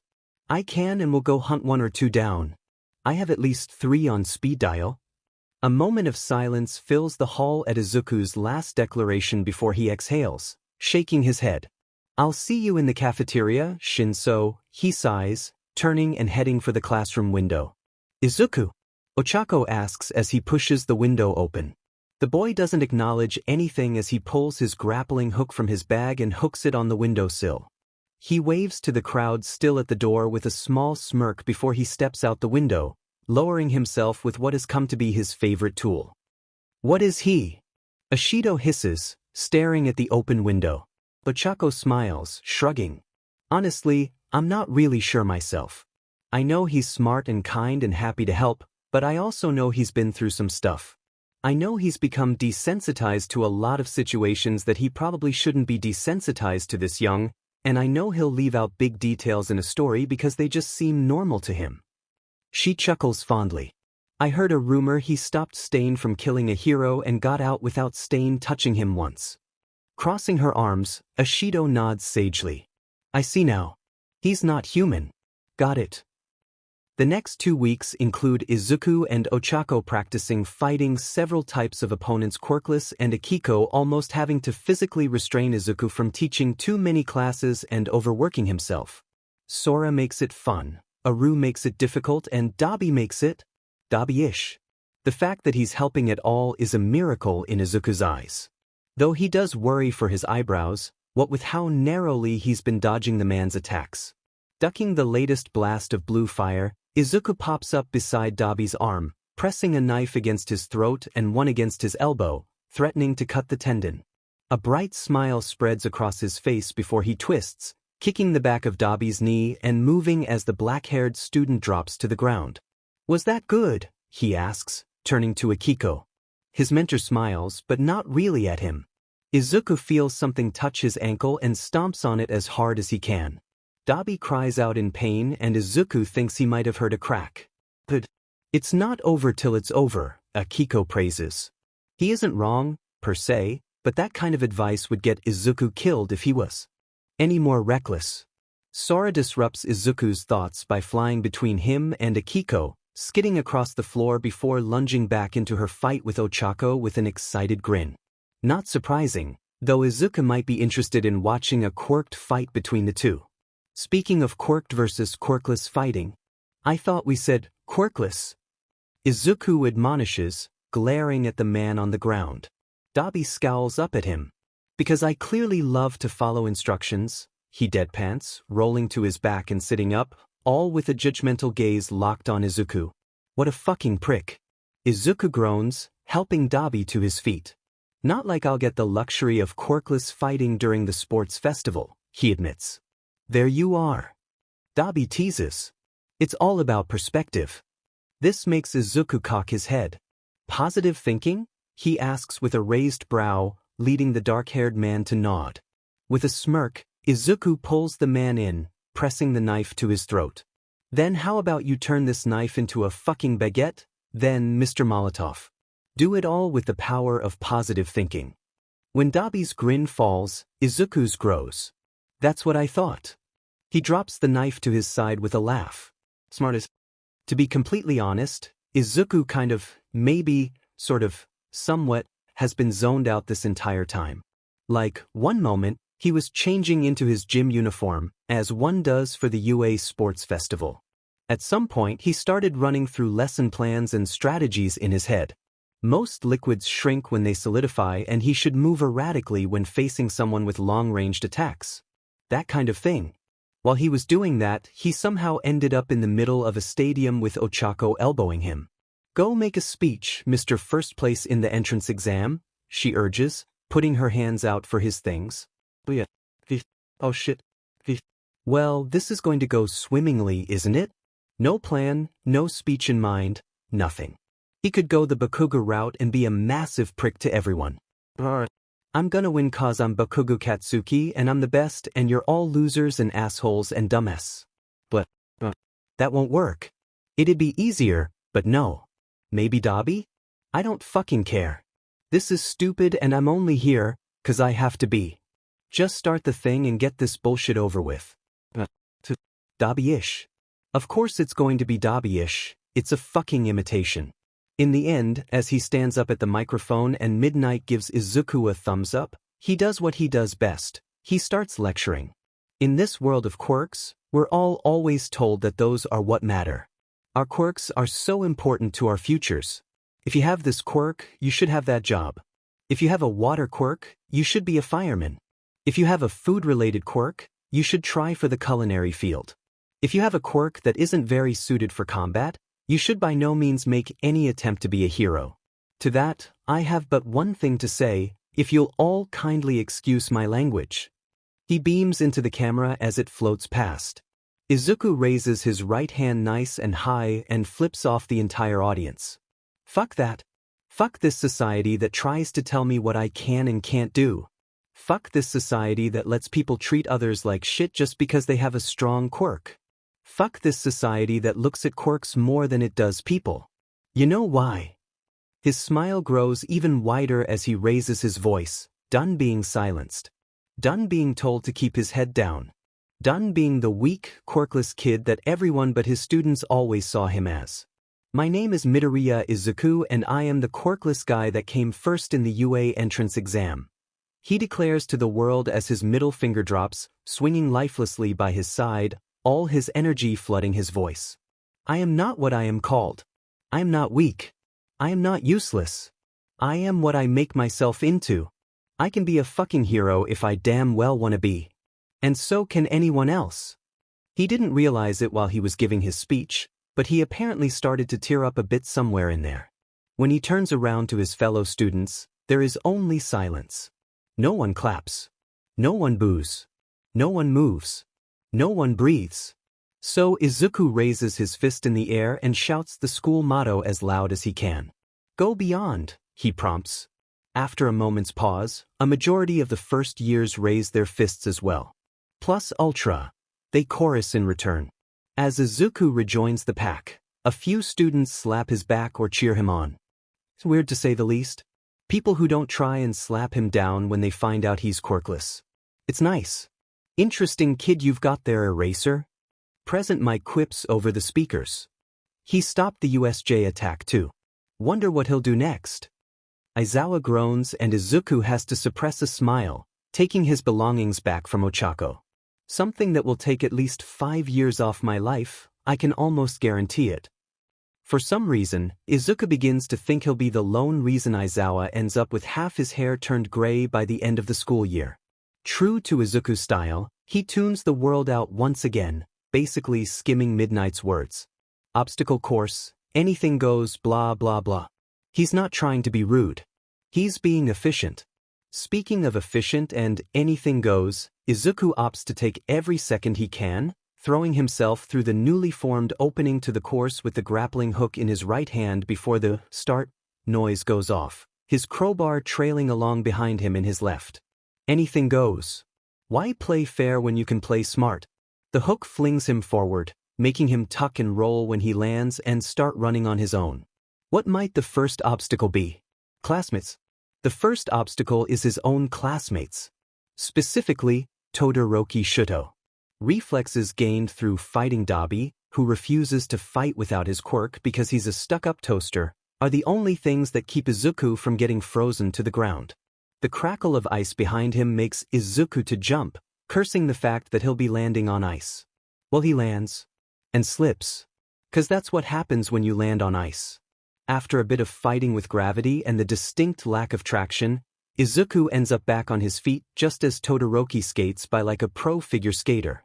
Maybe he should try for that if Disney won't take him back. You know what? He fucks with Izuku, Izuku'll fuck with him. When Todoroki looks back in confusion after freezing what appear to be leftover entrance exam robots, he is greeted with Izuku winking and blowing him a kiss, grappling hook caught in the dual quirk user's shirt, connecting the two and forcing him to tug Izuku along. Thanks for the ride. Izuku laughs, flicking the switch on the grappling hook to wind it in, pulling its owner along faster. The green net barely makes it past the robots before they crumble, a metal panel flying in past Izuku when Todoroki finally untangles the hook from his shirt. There goes his free ride. On a whim, Izuku picks up the aforementioned metal robot panel. It's dangerous to go alone. He should take that. He'll name it Ryan. Strapping Ryan to his back, Izuku returns to the race, sitting pretty in SEC third. Thanks, Bakugo. Said blonde soars overhead with the help of his quirk, and Izuku momentarily debates shooting him with the grappling hook before ultimately deciding against that. Bakugo isn't worth disqualification. Taking a deep breath and staring at the chasm in front of him, which must be the second obstacle, Izuku tries something he might just grow to regret. Does he care though? Not at the moment. He shoots his grappling hook past the first platform, letting it catch on the edge and jumping, allowing the device to drag him over the gap. It takes a few jumps to get used to the added weight of Ryan on his back, but it's fine. It isn't terrible. It puts Izuku further back from his original lead, though. He can see about 15 people in front of him, not counting Bakugo and Todoroki, who have actually disappeared from sight. So long as he moves on to the next round, Izuku'll be happy. How embarrassing would it be if he made that whole big speech and then got knocked out in the first round? As he touches down on the other side of the second obstacle, he hears it. The explosions. Pink fog rises up from another clearing accompanied by a sign Izuku wishes he couldn't read. That's a minefield. Looks like Ryan's gonna come in handy. With his crowbar, Izuku unearths mine after mine, piling them up and… let's say the little green gremlin tries his hand at whack-em. It's only after he's in the air that it occurs to Izuku that this may have been an idiotic idea and that he may very well have moved on even without turning himself into a surface-to-air missile. It's a little late for that revelation. Just wait. It gets better. Izuku's going to land in the minefield. If he doesn't land correctly, he could get blown off the course. Well, if he swings a grappling hook? No, he's going faster than the grappling hook can launch. What if yes? Step 1 is hanging off the edge of Ryan. Step 2 is using his momentum to at least angle the sheet of metal down. As he lands, Izuku makes sure to tuck and roll, placing Ryan over the mine in the way and letting that explosion send him further ahead. Hey boys. Mighty fine day for a sports festival, wouldn't you say? Quips the greenette as he lands between the two frontrunners. Todoroki scowls and Bakugo looks ready to rip Izuku's throat out. Better not give them the chance. He first drags himself forward by his grappling hook using the fence at the end of the minefield, then takes it a step further in midair by hooking onto the end tunnel. Then the rope snaps, sending Izuku barreling into the tunnel, barely able to get back to his feet. He must have twisted his ankle as he fell or something. It hurts to run and he's definitely going slower. Either way, he's going to take first. He's so close. He's not close enough. Both Todoroki and Bakugo cross the finish line on either side of him. None of them actually know who came first. Midoriya Izuku is quirkless. Honest to God quirkless. Shudo had thought it as a joke. An exaggeration. Some point to show how ridiculous all this was.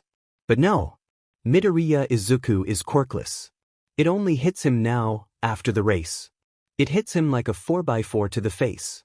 What is Midoriya Izuku? So, as it turns out, no one else knows who came first either. It gets to the point that Midnight has to call for a game of rock paper scissors to decide their positions. The fact that she's making them fight for first, second, and third makes Izuku think that the placements actually matter for the next round. And, knowing you, Izuku thinks it would suck to come first. I'll take third, offers the boy, smiling politely. Though he gets a few bewildered looks, Izuku is awarded third. Todoroki takes first by the order of rock beats scissors. Bakugo gets second and angry, though that seems to be his natural state at this point. Midnight calls a break, promising to explain the next event, some sort of puzzle, afterward, and Izuku wanders off to try and fix his grappling hook. He's really pissed that the wire snapped. In case you hadn't noticed by now, nothing can be easy for Izuku. Midoriya calls the constant thorn in his side, jogging to catch up. A word. The greenette rolls his eyes, not slowing down in the least. Sure. Here it is, goodbye. His steps stay at their constant, steady pace, his attempts to get away from Todoroki starting to seem to be in vain. What do you want? Izuku asks, hanging a corner to get back to the class warm-up room. Talk fast and clear. I'll be multitasking while we talk. He shoves open the door and grabs his bag from the corner, tossing it up on the table and pulling out some spare wire and some tools. He should have changed the wire before the sports festival. Too late for that though. You dash, says his unwelcome companion, cutting himself off, probably trying to figure out what he wants to say. Why did you take third? And how the hell are you quirkless? So tactful. Head tilted in concentration, Izuku sets upon replacing the broken wire with the spare. Midnight wanted there to be a clear first, second and third. Makes one wonder if our rankings will mean something moving forward. Knowing you, the higher you place, the harder life is gonna be for you. If I'm wrong, I still placed well enough to get a good benefit. If I'm right, well, at least I didn't take first. He starts to reassemble his grappling hook, taking great care to make sure it won't fall apart again. As for my quirklessness, I was unlucky, it seems. I drew a shitty hand. If you plan to razz me about it, don't bother. I've heard it all. There's nothing you can say that hasn't already been screamed in my face while I was getting beaten up or whispered to myself as I checked my wounds in front of the mirror. A glance to his classmate reveals the most emotion Izuku has seen on Todoroki's face since he met him. Almost looks like pity. Izuku doesn't need his pity. He doesn't want any pity. He isn't something to be pitied. I wasn't dash. Well, I wouldn't put it past you, Mr. Holier-than-thou. Mr. Bow at my feet, peasants. Mr. I don't need anyone or anything because half my quirk is strong enough to beat everyone here. I don't want your sympathy. I didn't announce my quirklessness for pity points. I did it to give people hope. Izuku glares at the taller teen, broadcasting his displeasure. He doesn't know why it makes him so mad, but it does. I did it for the people in the same place as I was a few years ago. Beaten down and unable to stand their ground, told they'll never amount to anything more than the dust on their shoes. Told to quit and give up. I never had anything handed to me. Not like Ida or Yaoyorozu with their familial connections, or Bakugu or even you with your quirks and the pedestal that comes with a strong one. I had to build myself up from less than nothing, but I did it. I proved it was possible. That's the hero I want to be. The boy slumps in his chair, staring at the tool in front of him. It isn't just the kind of hero he wants to be. It's the kind of hero he will be. Don't act like you know me. Ice Queen Todoroki is back in action. Now he looks pissed. Izuku prefers that to pity. You make it sound like I was. And I wasn't. You act like you're better than everyone else, whether you mean to or not. You act like you're too good to talk to any of us unless you have to. No shit, I don't know you. You don't socialize in the least. You won't let anyone in. He leaves the table, grappling hook and crowbar in hand. I don't have time for pricks like you acting like the world spins because you say it can. Get off your high horse before you fall. With that, Izuku heads back out to the stadium. Let Todoroki do with their conversation what he will. Make groups of 3. Midnight orders when the break ends. Izuku's starting to wonder if he has trust issues, since his first thought is to not group up with anyone he might want to move on. Of course, he should pick people he can trust in the least in case that instinct is wrong. You have 1 minute. Students scramble, 48 bodies rushing to get groups.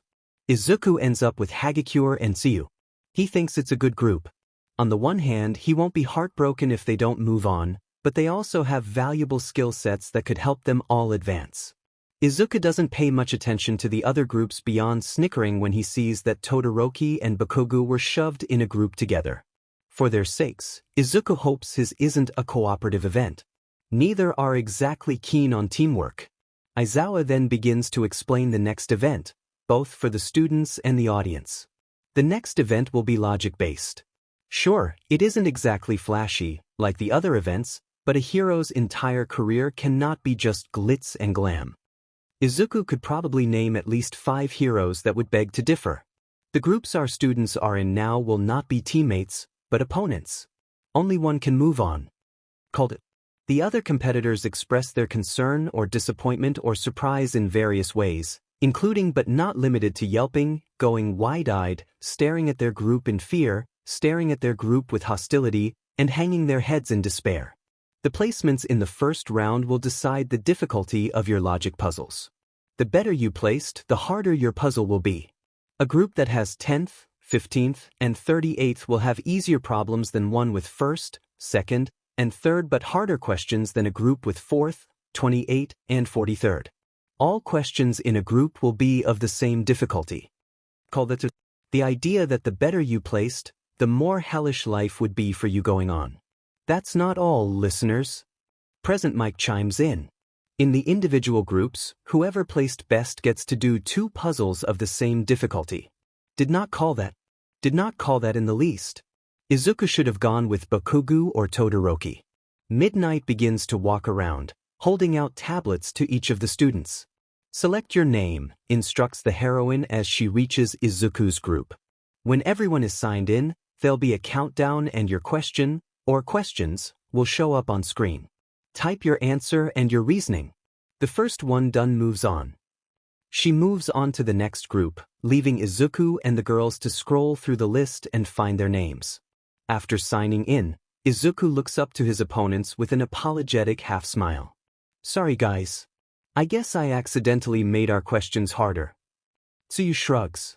Maybe it isn't great, but at least we don't have to do 2 questions. You drew the short straw here, Midoriya. Hagakure, on the other hand, is completely oblivious to the conversation, jumping up and down excitedly. We're on the screen. Sure enough, Izuku glances up at the big screens to see black boxes slowly but surely turning into videos, each labeled with the name of a student. He raises his tablet, staring at his box on screen, deliberately turning the device and watching as the image behind his name changes with his movements. They're projecting their reactions. Interesting.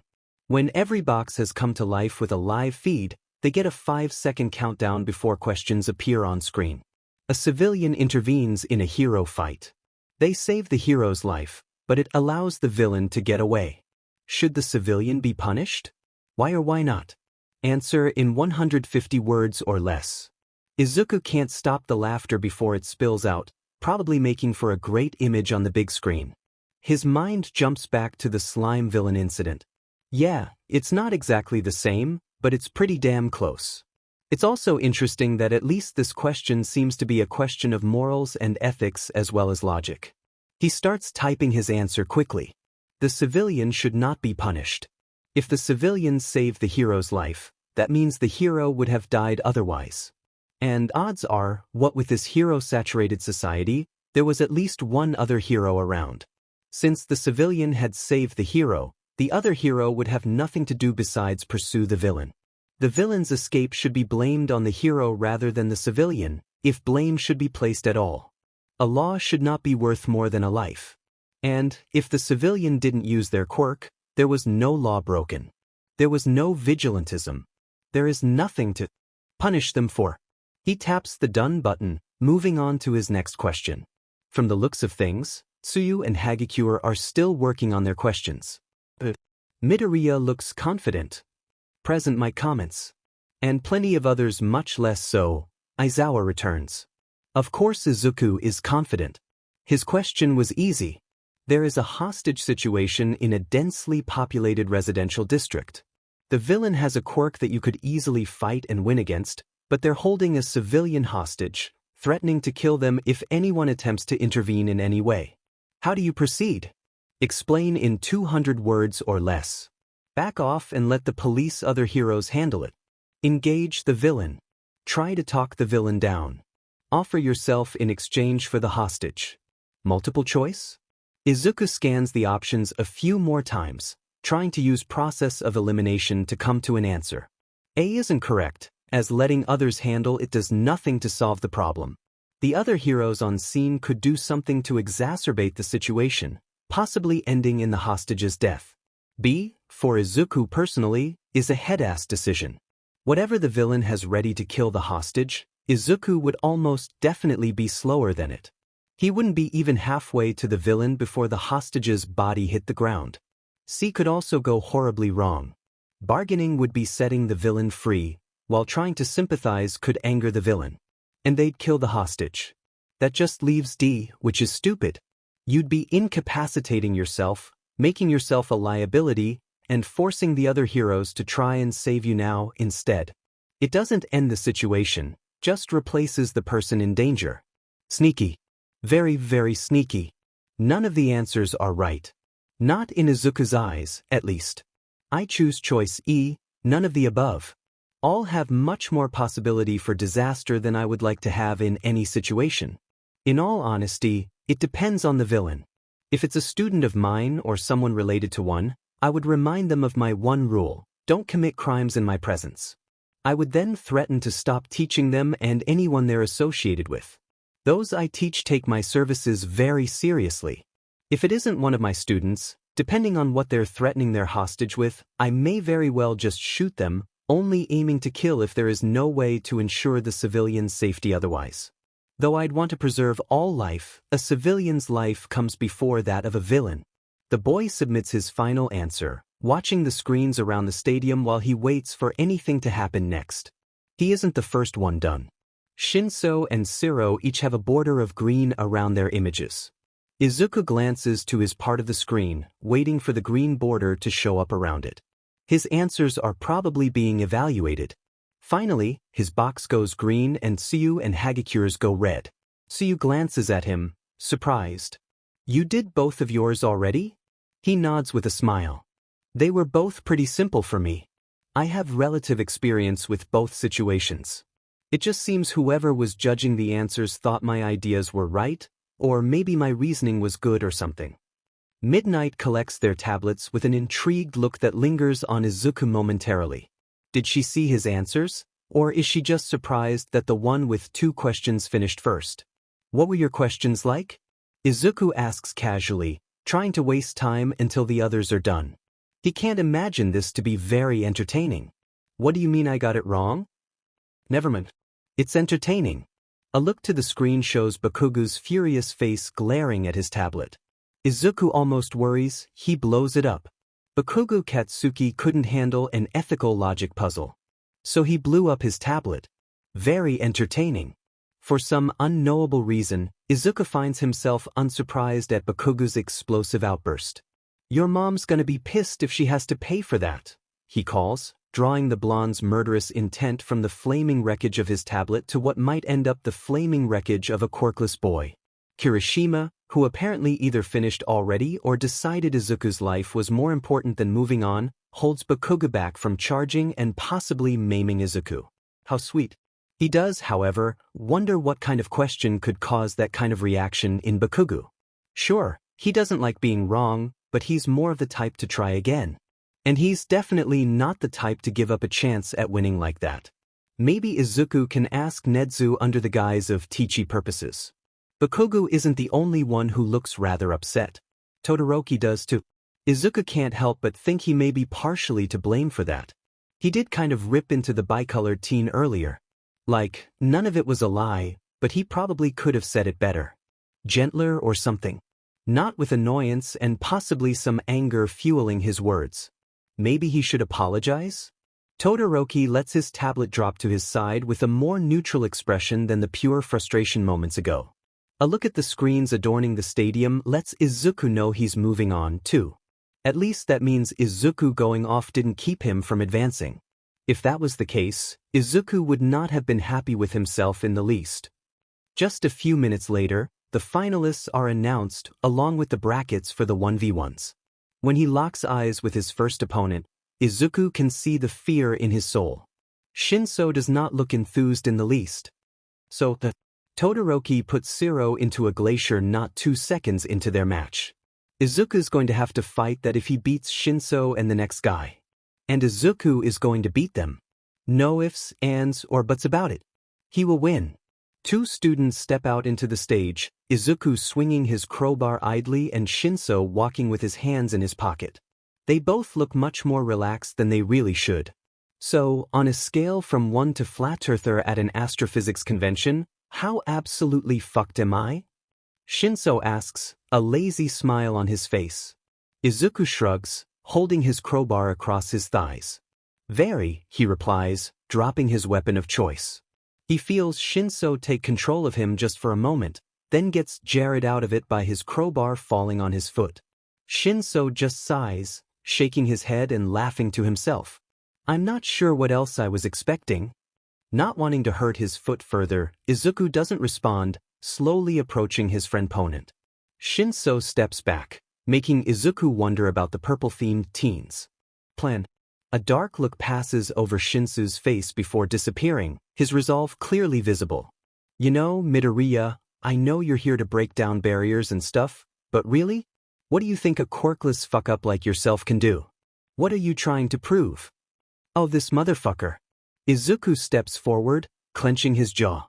He's just fishing for a reaction. Izuku will lose if he reacts. You only got this far because you played the system. You have no true merits, and we both know that. Just give up before someone else gets hurt because of you. His head tilts, his eyes dark as he continues. Sure, you stopped the USJ from being worse than it could have been, but come on. You can't honestly think that might not have been your fault. You knew the villains. Who says you didn't lead them there? Who says you didn't paint the target on your class's back? Izuku's eye twitches, but then he notices his friend's expression. It's pained.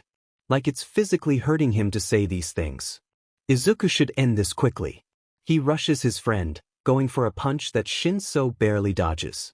The taller boy seems to be banking on the idea that he can make Izuku react. Everything you're working for will mean nothing. It means something now. Izuku kicks out, refusing to use the crowbar just yet. The hit sends Shinso sprawling to the ground, but he doesn't give up. Teaching people won't keep them from crime. It'll cut down on it. Shinso scrambles to his feet, pulling up a guard. No one gives a shit about quirkless rights. Izuku isn't no one. The crowbar twirls in his hand as he advances, backing Shinso into a corner. You're useless. Worthless. Everything you were called in middle school was true and you know it. But we both know you don't honestly think that. You believed in me even in the moments I didn't. It hurts, hearing this stuff from a friend. Even if he clearly doesn't believe a word he's saying. To hear everything he's been fighting come from the mouth of someone Izuku cares about is horrible. But it isn't enough to get Izuku to react. He's heard it all before. Shinso chuckles, a small, somber noise that stops Izuku in his tracks. Wow.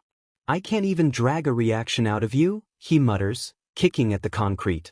I'm just bad at this, aren't I? Maybe everyone was right. Maybe I'm not cut out to be a hero. Izuku is going to smack him. He actually sounds like he believes it this time. I mean, look at you. You made it into the hero course through the entrance exam without a quirk. How am I supposed to compete with that? Izuku gets chills, his hands shaking by his side. By being the best you can be. By proving to everyone here that you belong in the hero course. By not beating yourself up at every failure. I'm just an idiot. I'm stupid and weak and God, I can't believe I actually thought I could beat you. What is wrong with me? The quirkless boy's vision starts to blur slightly, his eye twitching. Maybe I should just dash.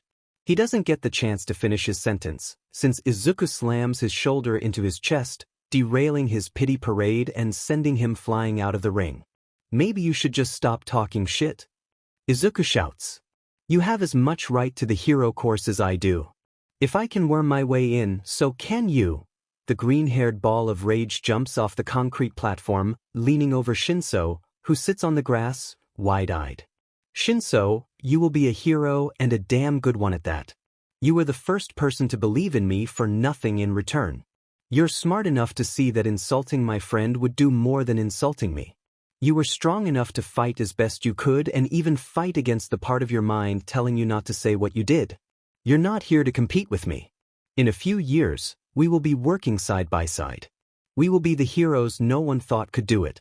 And we will be an example, set a precedent, show the world that quirkless doesn't mean worthless and that a so-called villainous quirk doesn't mean villain.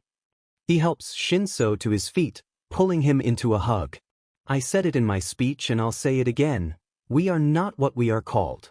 After a moment of silence that fills the stadium, Midnight cracks her whip. Shinso is out of bounds. Midoriya moves on to the next round, she announces, clear tones splitting the still air. The children head off into one of the tunnels together, their echoing footsteps the only noise until Shinso begins to speak. I'm sorry, he mumbles, eyes on the floor beneath their feet. It was mean and I shall dash. It was strategy, interrupts his companion tersely. And a damn good one at that. I knew about your quirk, so you wouldn't be able to catch me off guard with it. That means you'd have to fight or instigate me into replying. Izuku glances to the side, catching the guilty expression plain on his friend's face. You doing that at all tells me a lot. A lot of good things. It tells me that you care about me and trust me enough that if I were to attack you like that, it wouldn't murder our friendship. It also shows that you trust me enough to be understanding about it. He stops, which makes Shinso stop to face him. And I do understand. That fight had much higher stakes for you than it did me. I'm just trying to see how far I can go, but you're trying to join the hero course. A win there could have brought you up to 1A or B. And I'm sorry I took that from you. Shinso blinks a few times before he mutters, well, I'd rather lose to you trying than take a win because you didn't give a shit. It was still a dick move and dash. Izuku jabs at his shoulder, cutting him off. If you really feel so shitty about it, get me something from concessions. That'll more than make up for it. Fine. Well, Izuku will happily hand it to him. Todoroki is as persistent as that rash you should really see your doctor about, and just as annoying. He snags Izuku on his way back to his seat after Shinso buys him a slushie as reparation for his unkind words. We'll be fighting in the semi-final round. Perceptive, Todoroki. Real perceptive. Yep. Seems to be the case so long as we both win the next round too. Can I go sit down, or did you want to tell me that the sky is blue and our principal is some non-humanoid mammal first? Can't you be civil for once? I can. I am very good at civility. It's just that every time I talk to you, you act an ass. It makes me think my civility is wasted on you. Izuku takes a long, obnoxious sip from his slushie, not breaking eye contact. Todoroki's face scrunches in annoyance. I would like to have a conversation. Is that or is that not allowed? He grits out, tone even and coated with a forced politeness. Izuku keeps his expression bored, holding the silence like a thin sheet of glass in the palm of his hand. He lets it rest there for as long as he can, honestly just trying to be the biggest nuisance he can possibly be. It's only when Todoroki looks ready to scream that Izuku shatters it. Of course it's allowed, he casually replies. What did you want to talk about? See? It pays to be nice. Grumbling to himself, Todoroki grabs Izuku by the slushy-free arm, trying to drag him along. It doesn't work well. Izuku shakes off his classmate's grip with a harsh glare. Fine. Just follow me. I'm not sure you'd want this talked about in front of people. Consider Izuku's interest piqued. The scarred teen leads Izuku to an empty hallway. The two stare at each other for an indefinite amount of time, leading Izuku to wonder if he's going to miss Ochako's match. He wishes the other would just get on, you confuse me. With it. Yeah. Like that. I confuse a lot of people. You'll have to be more specific. Todoroki rolls his eyes. Fine. What's your relationship with All Might? Clear, concise, to the point. Good question. Oh, we're absolute besties, Izuku deadpants. It all started the day I jumped off the roof of my middle school to prove a point. Mr. Hero Man didn't want to pop my dislocated shoulder back into place. Evidently, this isn't the answer Todoroki was expecting. You jumped off the roof? Asks the stunned teen, eyes wide. Izuku nods, shrugging. Not to the pavement, of course. That would have been a dumb move and I'd probably be dead. I also didn't jump, Percy. I walked off and caught myself on a windowsill, which would explain the shoulder. He rocks casually on the balls of his feet, scanning his classmates' features for any reaction. Why? He says it so quietly, yet so full of emotion that it takes Izuku aback. Didn't he already say why? To prove a point, repeats the freckled boy. What point? Todoroki asks, genuinely confused, maybe even concerned. Izuku's probably just imagining that second part, though. That words can hurt. That one should never tell someone to kill themselves.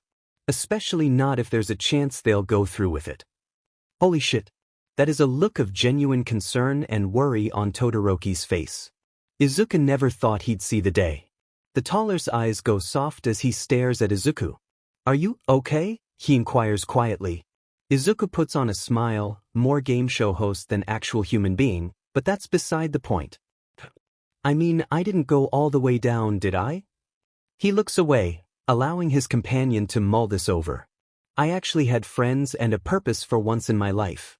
There's no way I was giving that up, Izuku murmurs after a moment, glancing at Todoroki to see the boy looking almost lost. His next words are quiet, so much so Izuku has to strain to hear them. I'm sorry. He's sorry. He's sorry? You're not the one who told me to kill myself and hope for a quirk in the next life. Is there a reason you asked about All Might? Yeah. And I'm sure that shoulder thing isn't the full extent of your connection to him. I mean, you're not wrong, but it's not as if I'll be revealing my entire tragic backstory to a guy who only just now started showing me an emotion that wasn't some form of contempt. Todoroki nods, probably subconsciously, taking that as his cue to reveal his tragic backstory. As you know, my father is Endeavor, the second greatest hero of all time. Not like he deserves that title. He's caused more trouble for me and my students than every other hero combined. A big chunk of Izuku's first few paychecks from UA have actually gone toward repairing damage caused by that asshole.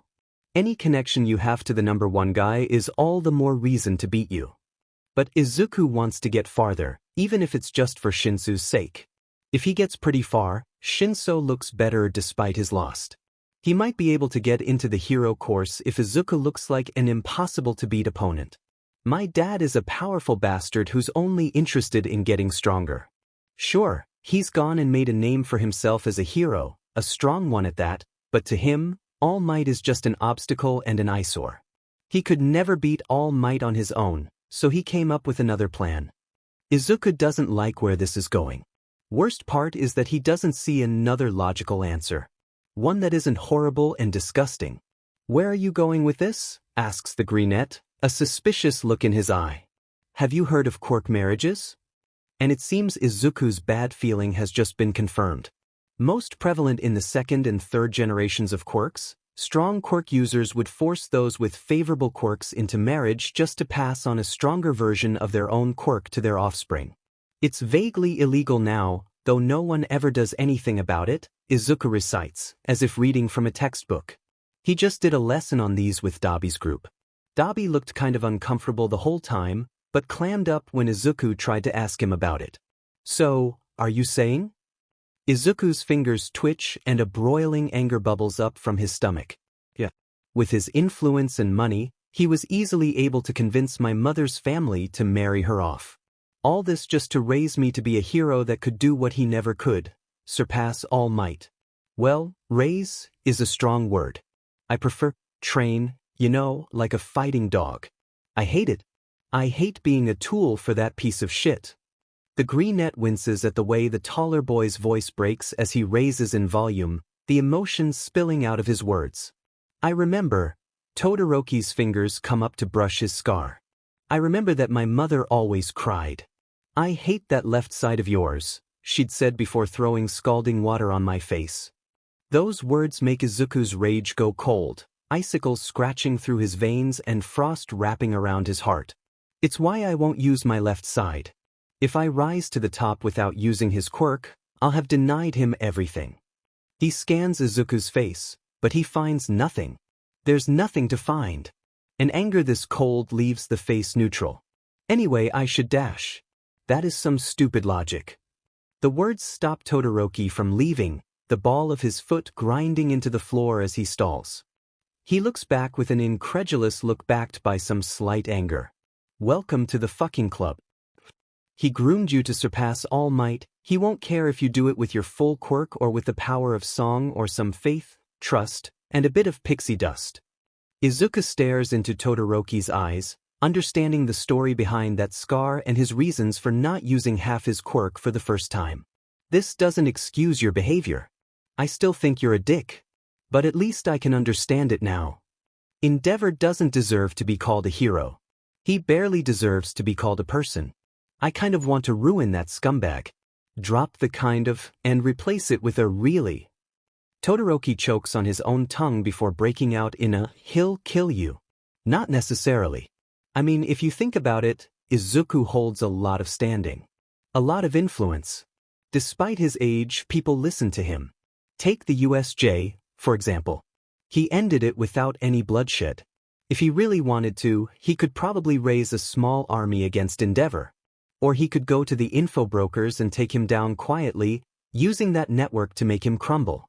Or he could ruin his reputation badly enough that he has to step down unless he wants to be crushed under the weight of his crimes. Izuku thinks he remembers the story on Endeavor's wife getting sent to a mental ward after burning Todoroki. He wonders if getting her to make a statement after being proved not insane would be what the fuck? The greenette looks up from his mumble, he was mumbling, to see Todoroki looking like a cat being held above water. Whoops. How why dash? Izuku tilts his head curiously, eyes wide and honest. Your father has continually caused issues for me, and has generally been a bad person. Sadly, it isn't hard for me to believe he is what you say he is. How much did I say? The look in Todoroki's eye says he heard the part about the small army. I'm a problem solver by nature and my mind works pretty fast, which would be where the mumbling comes in and I'm doing it again. I should slow down. Anyway, I get a problem and my mind automatically goes, how to fix. So yeah. When Todoroki gets over the initial shock that his classmate has the mind of a highly decorated general, he squares his shoulders and narrows his gaze in an attempt to look confident and intimidating. Given he was just scared shitless a few moments ago, this isn't very effective. I've got it handled, he insists. There is no need for you to take any action. The shorter of the pair mimics his stance, actually pulling off the desired look because he didn't just look like a deer in the headlights of an oncoming tractor trailer. I honestly don't care. I won't go out of my way to do anything to him, but I make no promises about what will happen if my hand is forced. Izuku has looked a serial killer in the eye and told him off so badly he stopped killing. Endeavor places no fear in Izuku's heart. Let him kill me. He'll just be putting a hit out on himself. One that a good amount of people will answer the call of. With that, he makes his leave. He's really going to be upset if he missed Ochako's match. He missed Ochako's match. Katsuki did not follow Deku and half. That much is a fact. Believe him or don't. He doesn't give a flying fuck-faced shit about your opinion. After a minute of Deku being his normal pain-in-the-ass self, Icy Hot finally gets to what he wants from the nerd. Shouldn't he be done with him by now? Deku already announced that he was quirkless. What could that bastard possibly gain from associating with a worthless, quirkless piece of shit like Deku? Watch what you're saying. Remember what happened last time you said the wrong thing? Even if it kills him, Katsuki will find a way to silence that stupid voice of doubt once and for all. What's your relationship to All Might? That's all he wanted to ask? What a waste of a question. Even Katsuki knows Deku wouldn't, we're absolute besties. Have any connection to All, god fucking damn it. Always need to make Katsuki wrong, don't you, Deku? It all started the day I jumped off the roof of my middle school to prove a point. Mr. Hero Man didn't want to pop my dislocated shoulder back into place. He doesn't want to hear about this. Katsuki doesn't want to listen. He doesn't. So why won't his feet move? Stop talking about it, Stop telling the story. Icy Hot doesn't need to know about it. Katsuki doesn't want to remember it. You jumped off the roof? Yeah. And forced Katsuki to watch. Because Deku's a self-serving dickhead that doesn't know when to stand aside, to give up, to stop chasing after something clearly not meant for him and let someone who actually deserves to succeed. Maybe you're the one who isn't supposed to succeed. Could you maybe shut the fuck up for once in your stupid, pitiful, wasted life? It's your life too, Katsuki. I am you. What point? Candy Cane asks when Katsuki comes out of his head. That words can hurt. That one should never tell someone to kill themselves. Especially not if there's a chance they'll go through with it. Katsuki feels sick. There wasn't a chance, right? Deku wouldn't have. That nerd is stubborn as all hell. He wouldn't. Hi, Bakugo. You didn't kill me yet. But you could have, had I not had the support I have currently. Had this happened just a year ago. He remembers what Deku said that day. But you could have. There was a chance. There was definitely a chance. Katsuki walks away, quickly yet silently. Nothing infuriates him more than Deku. Izuku walks out onto the fighting platform, not even carrying the crowbar anymore. He doesn't think he could bring himself to use it on anyone. His opponent is Monoma Nito, but he doesn't really put the pieces together till he sees the blonde's face. Oh hey, I know you. Your quirk is copy, right? Ever since Izuku got his hands on the Hero Corps students' files, he's wanted to ask Monoma about his quirk. How does it work? Is there a time limit? Is it always active? Is it just people you touch with your hands, or is it any skin contact? How many can you have at once? His questions come rapid fire, shooting from his mouth like a machine gun. Oh, it must suck to be going against me right now, huh? Since I don't have a quirk and all. Whatever. Poor Monoma looks like he's been shot with a glitter gun. A dash. He makes a confused noise that literally cannot be translated into the written language. Oh shit. Guess it's a good thing you didn't copy Shinsu's quirk. That could have been bad. Oops. Anyway, what happens if you try to copy mutation quirks? Izuku realizes. He doesn't actually know what quirk Monoma has copied right now. Better to keep talking and keep him from using it than to try and find out. Do you automatically get any form of mastery with whatever quirk you copy, or are you starting out from square one? What's your favorite type of quirk to copy? Are some easier to copy than others? The quirkless boy starts inching forward, trying to get within reach so he can get Monoma out of the ring. What happens if you copy two at once? Can you copy from hair?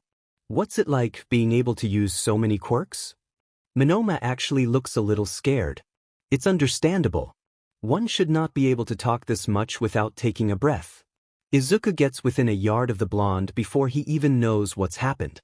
He takes a step back. Whether out of shock, surprise, or fear, Izuku will never know. Do you think you could switch quirks quickly enough to make a move out of it? Like blow something up with Bakugo's quirk and make the bits float with Ochako's. With that, Izuku grabs his opponent by the collar and the front of his shirt, shoving him out of bounds and off the platform. Sorry, I'm just naturally curious.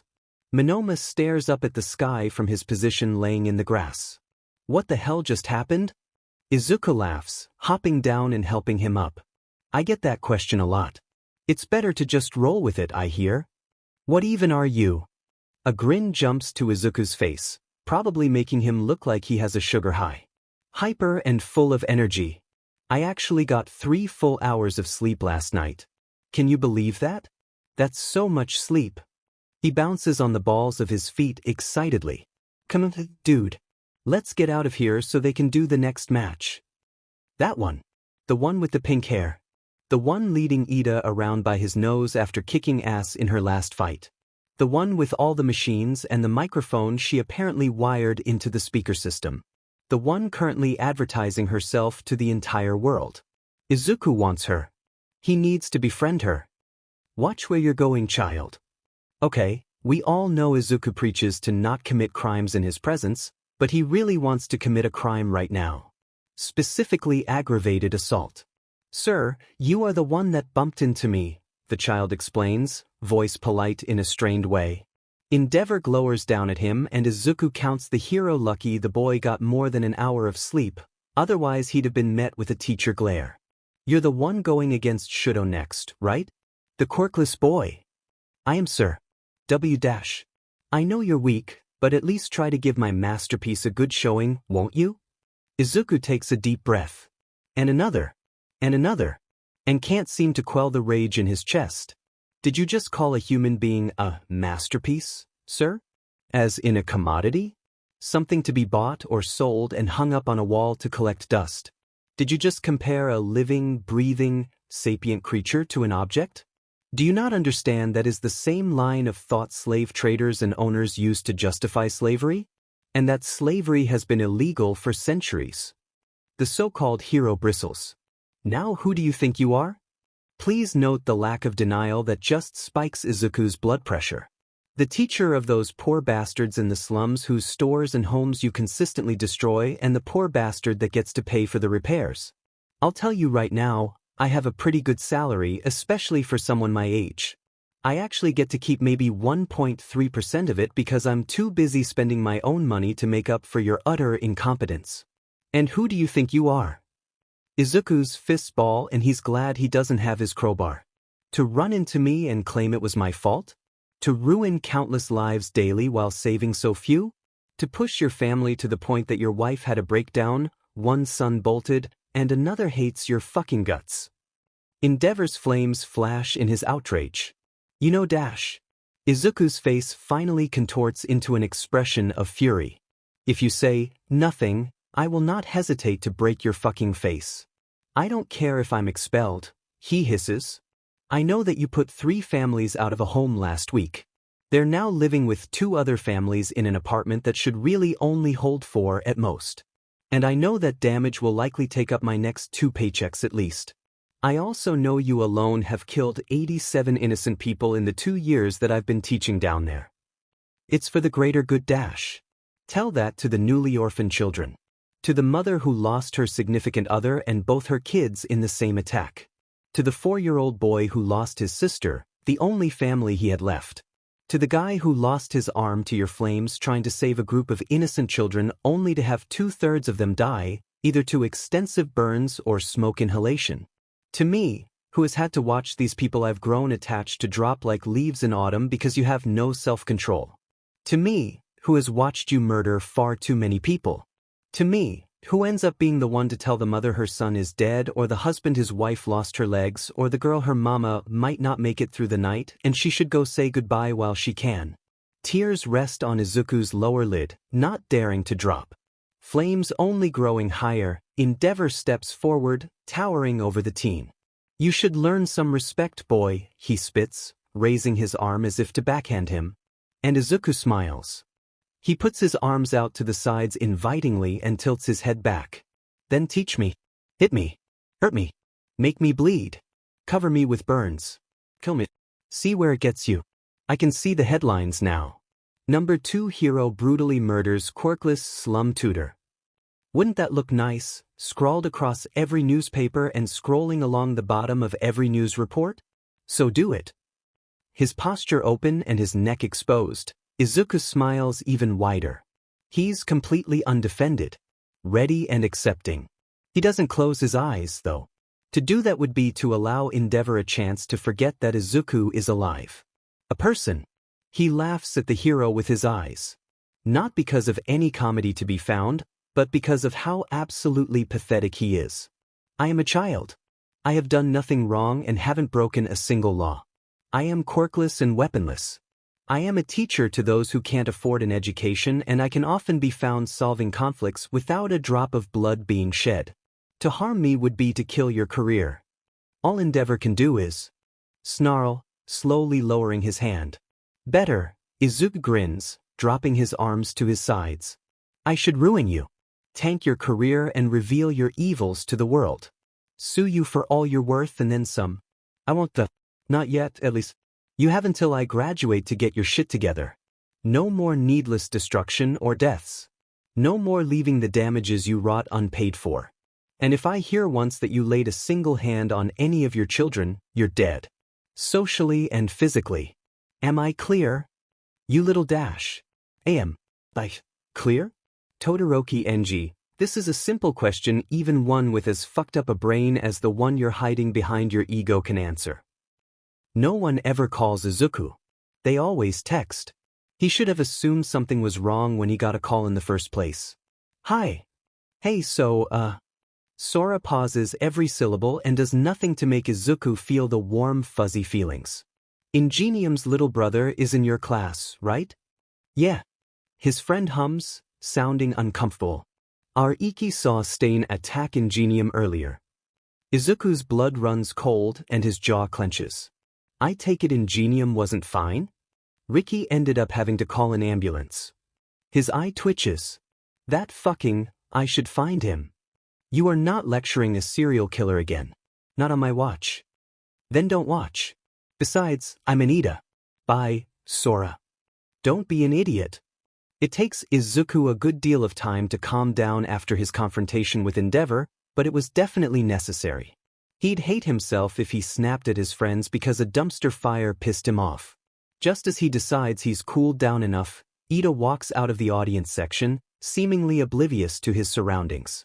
Before the greenette can say anything, he answers his ringing phone, forcing Izuku to watch his expression go from neutrality to confusion to abject horror.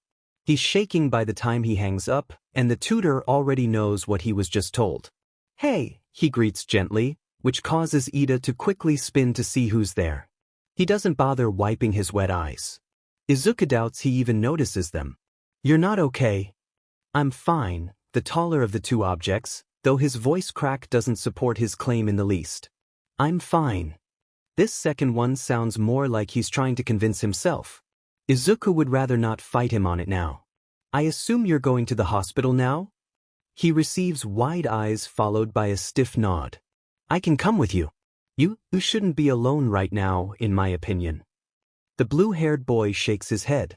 It's all right, Midoriya. You're still in the competition. And you're more important than the competition. I've made my mark already anyway. I'd rather see you get to your brother safely than win some stupid medal. In the end, despite any protest given, Midoriya drops out alongside Tenya and sits next to him on the train. For the most part, the green-haired teen keeps his nose in a book on anatomy, but peeks up at his companion with what appears to be concern every once in a while. Tenya doesn't trust him. No, he's not being ridiculous. It isn't far-fetched to think that maybe, just maybe, Midoriya had something to do with the attack on his brother. Think about it. Midoriya clearly has ins with villains, clearly terrible people who bend to his every whim, and he also knew what happened to Tensei without Tenya telling him. Sure, he claims it was one of his students who found Tensei, and that student just decided to call Midoriya to, what, warn him? Tell him the job got flubbed? So yeah, Midoriya came along with Tenya to go see Tensei. And yeah, it was partially because Tenya didn't want to be alone right now. But it's also because agreeing to let him come along was the safer choice. Don't disagree. Don't give him a reason to put Tenya in a bed next to his brother. Midoriya and Tenya accidentally meet eyes. Midoriya gives him a small smile. Despite the distrust roiling in his gut, Tenya forces himself to return the gesture. From the moment they enter the hospital, Izuku keeps his mouth shut as much as possible, only really speaking so Ida doesn't have to. We're here to see Ida Tensei, he tells the receptionist, letting his classmate hang back. Relation to the patient? The woman behind the counter asks. He points behind himself at Ida. His little brother. I only came to make sure he got here okay. The lady gives an understanding nod. Room 236. Thank you, Izuku replies with a relieved smile before motioning for his classmate to follow him. He's going to be okay, he tells the taller student as they walk. Ida swallows and nods. Of course he will. My brother. He's strong. If he's anything like you, of course he is. When they reach Ingenium's room, Izuku hangs out in the hall outside, a little unsure of what to do with himself. Sure, he got them here all safe and sound in one piece, not actively having a complete breakdown whatever, but what is he supposed to do now that that's been achieved? Lesson plans? Yeah, lesson plans. He hunkers down on the floor across from the Ida's door with his phone to reorganize his classes, trying to separate them more by skill level than they previously were. How he has them currently is just causing him hell. That seems to be a recurring theme in this life. He wonders who he fucked over in a past life to give him this kind of karma. Excuse me? The boy's head whips up and his wide eyes lock with red-rimmed ones. Blue hair. Ida's mom or something? Are you lost? Izuku shakes his head. Are you Mrs. Ida? The woman nods. I'm one of your. He realizes he has no idea if Ida has any siblings apart from his older brother. Of Tenya's classmates. That given name feels weird in his mouth and he doesn't like it. Oh, you dumb bitch, you could have said your sons. I was with him when he got the call about his brother. Didn't really want him coming alone. That alone causes her to start crying again. With his already wide eyes going impossibly wider, the tutor scrambles to his feet, unsure what to do. Mrs. Ida suddenly hugs him, making that discomfort a bit stronger. "Thank you so much," she whimpers into his shoulder. Not a problem. "My pleasure. Holy Mother of Gumdrops. I am so not suited for this sort of thing. It's official. Izuku's being avoided. By Ida, of all people. You know, the class rep who will stick his nose wherever he feels it's needed, even if that's the receiving end of one of Bakuga's temper tantrums, makes everything his business, and sees no reason not to talk to anyone? So yeah, Izuku's feeling wonderful about himself. It's probably nothing, just him being upset over what happened to his brother. He reminds himself as he looks over his internship offers for Experience Week. Experience Week. Surprisingly enough, Izuku got a good amount of offers. Not nearly as many as Todoroki or Tokoyami, who came second and first respectively in the sports festival, but still a decent number, especially given his quirklessness and the fact that he dropped out in the semifinals. Even more surprisingly, there's a hero's name on his list he doesn't recognize. Some guy called Gran Torino. Izuku definitely doesn't have his phone under his desk during math as he tries to dig up literally anything about the apparent cryptid to no avail. It's almost as if the man doesn't exist.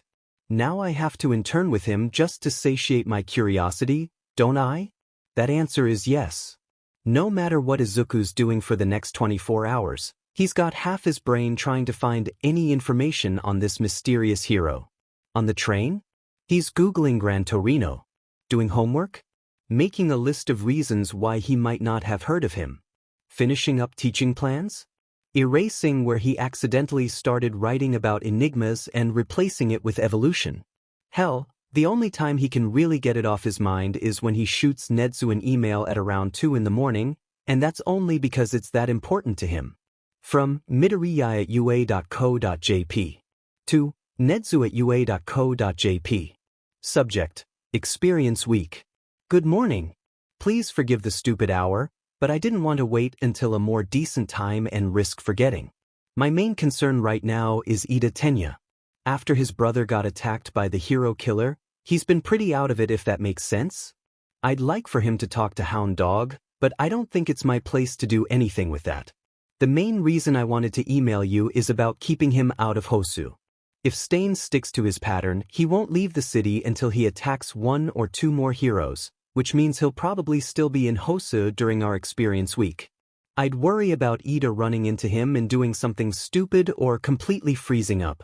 In all reality, we should probably be keeping all students out of Hosu until Stain moves on or is captured, just to be safe. Thanks for your time.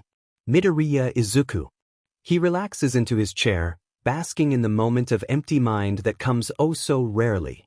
He's not thinking about his next lesson or doing his homework, or what he and All Might are supposed to do for his next class, or. Instead, he watches the night sky, trying fruitlessly to count the stars. Sometimes it's nice not being busy. A ping from his computer brings him back to the screen, back to every single thought that vies for his attention at this so pleasant hour of the morning. From nedzu@ua.co.jp to midoriya@ua.co.jp. Subject: Experience Week. You bring up a good point, Midoriya, though you're not the first to mention keeping students' agencies away from Hosu. It was already being spoken of. However, should a student intern with a hero attempting to hunt down Stain, there's not much UA can do to keep them from participating in the search. As for getting Ida in to see Hound Dog, I'll see what I can do. Now go to sleep. I won't be happy if you fall asleep in tomorrow's staff meeting. Principal Nedzu. That's pretty damn good. Izuku goes to sleep content. Mr. Aizawa? Shuda's eyes drag open, lifting to meet Ida's with a slight hint of annoyance. He was just about to fall asleep, damn it. Could I have a word? What is it? The boy's eyes shift elsewhere, openly displaying his discomfort. I was a bit, worried about Midoriya? Dear fucking God, what did the gremlin do this time? He was really friendly with the villains at the USJ. Shoyuta has an idea of where this is going. And he knew my brother was hurt before I did. I was just concerned he was secretly working for or commanding the villains? The teacher offers skeptically, to which he receives a nod. I really hate my job sometimes. A good number of the villains at the USJ are people he teaches. Outside of UA, he acts as a teacher/tutor for those who need it. This seems to sufficiently confuse the student. Teacher? His head tilts and his eyes narrow almost suspiciously. Yes, Ida. Teacher. I completely understand where your worries are coming from, but he's not. Just know. Confusion and suspicion shift to straight frustration before disappearing altogether to an oddly emotionless expression, considering which student this is. If it were Shuji, Todoroki, Tokoyami, or someone like that, it wouldn't be so curious, but this is Ida, robot arms and undying passion for what he believes, Tenya. Thank you for your time. And Ida walks out the door. Something's wrong with him. Something's very wrong. Midoriya's words during the sports festival really forced Shudo to look at things a little differently. Honestly, no matter how much the guy bothers him, he made some valid points. Why would Dad care how he gets to the top so long as he gets there? He's never been the type to care about the means so long as the ends meet his standards. He still can't believe Midoriya's quirkless. And that he ran out on their fight. Fucker. No, Yagi. I have to catch my train and I'm not going to be the asshole yapping the entire train ride and bothering everyone else in the car. Speaking of Midoriya, the other student walks at the same pace as Shudo toward the train. Guess they're taking the same train? We'll talk more about it at the end of the week. Midoriya tells whoever's on the other end of the phone in exasperation. One of these days, you'll have to come up with your own ideas for this type of thing. You're the one who took the job. I'm hanging up now. He jabs his phone screen and stuffs the device into his pocket with a small sigh. That didn't sound pleasant, Shudo comments as they walk, unconsciously falling into step beside his classmate. Midoriya rolls his eyes. Sadly, he's not the most difficult person I have to deal with. Would that be Bakugo? That gets a surprised snort out of the greenette. He is a pain, isn't he? He grins. What hero are you interning with? Shudo gets the feeling his companion isn't going to like his answer. My father, he replies anyway. Midoriya gives him an incredulous look, basically questioning his sanity. Don't look at me like that. Green hair bounces as the shorter of the pair shakes his head. Derisively. If he pulls any shit, castrate him. Shudo trips in his surprise. Just fuck him up. Once the taller recovers, the conversation becomes much easier. Neither party is overly hostile, quite the opposite, really. Midoriya actually smiles and makes jokes like he does with most everyone else in the class. Was it really just Shudo's attitude that made him close himself off so heavily? At least the train ride isn't awfully boring like it usually is. Color Izuku impressed that Todoroki is actually tolerable when he doesn't have that stick so far up his ass he's spitting out splinters. It's enough to keep his mind occupied for the whole walk from the train station to the place he's supposed to be staying this week. He's not calling it an agency. He refuses. Agencies don't look like this, all old and decrepit, ready to fall apart, covered in graffiti and hazard tape. Honestly, this place looks more like somewhere Izuku would teach rather than learn. Regardless, he walks in the front door, sighing when he sees the dead body of an old man surrounded by what might be blood. One normal day. It's all I'm asking for. Why is that too much to ask? Maybe he's not dead? As he drops his belongings and gets his phone out, the boy reaches for the possible corpse's neck to check for a pulse. The next few seconds are kind of a blur. First the corpse uncorpses, which means Izuku goes flying back, both out of surprise and a soul-deep desire not to get his face broken by the not corpse. He doesn't think his insurance covers the undead, and the phone he was about to use to call emergency services on, the pulse check was going to tell him if he wanted an ambulance or the coroner, goes flying out of his hand and into the wall before landing face down on the ground with a less than pleasant crack. The clearly not dead body rockets around the room at an incredible speed, one Izuku would probably be marveling at if he weren't too busy wiping the splatter of, is that ketchup? He licks his finger and confirms it is, indeed, ketchup off his face and going for his phone. Don't be broken. Don't be broken. Don't be broken.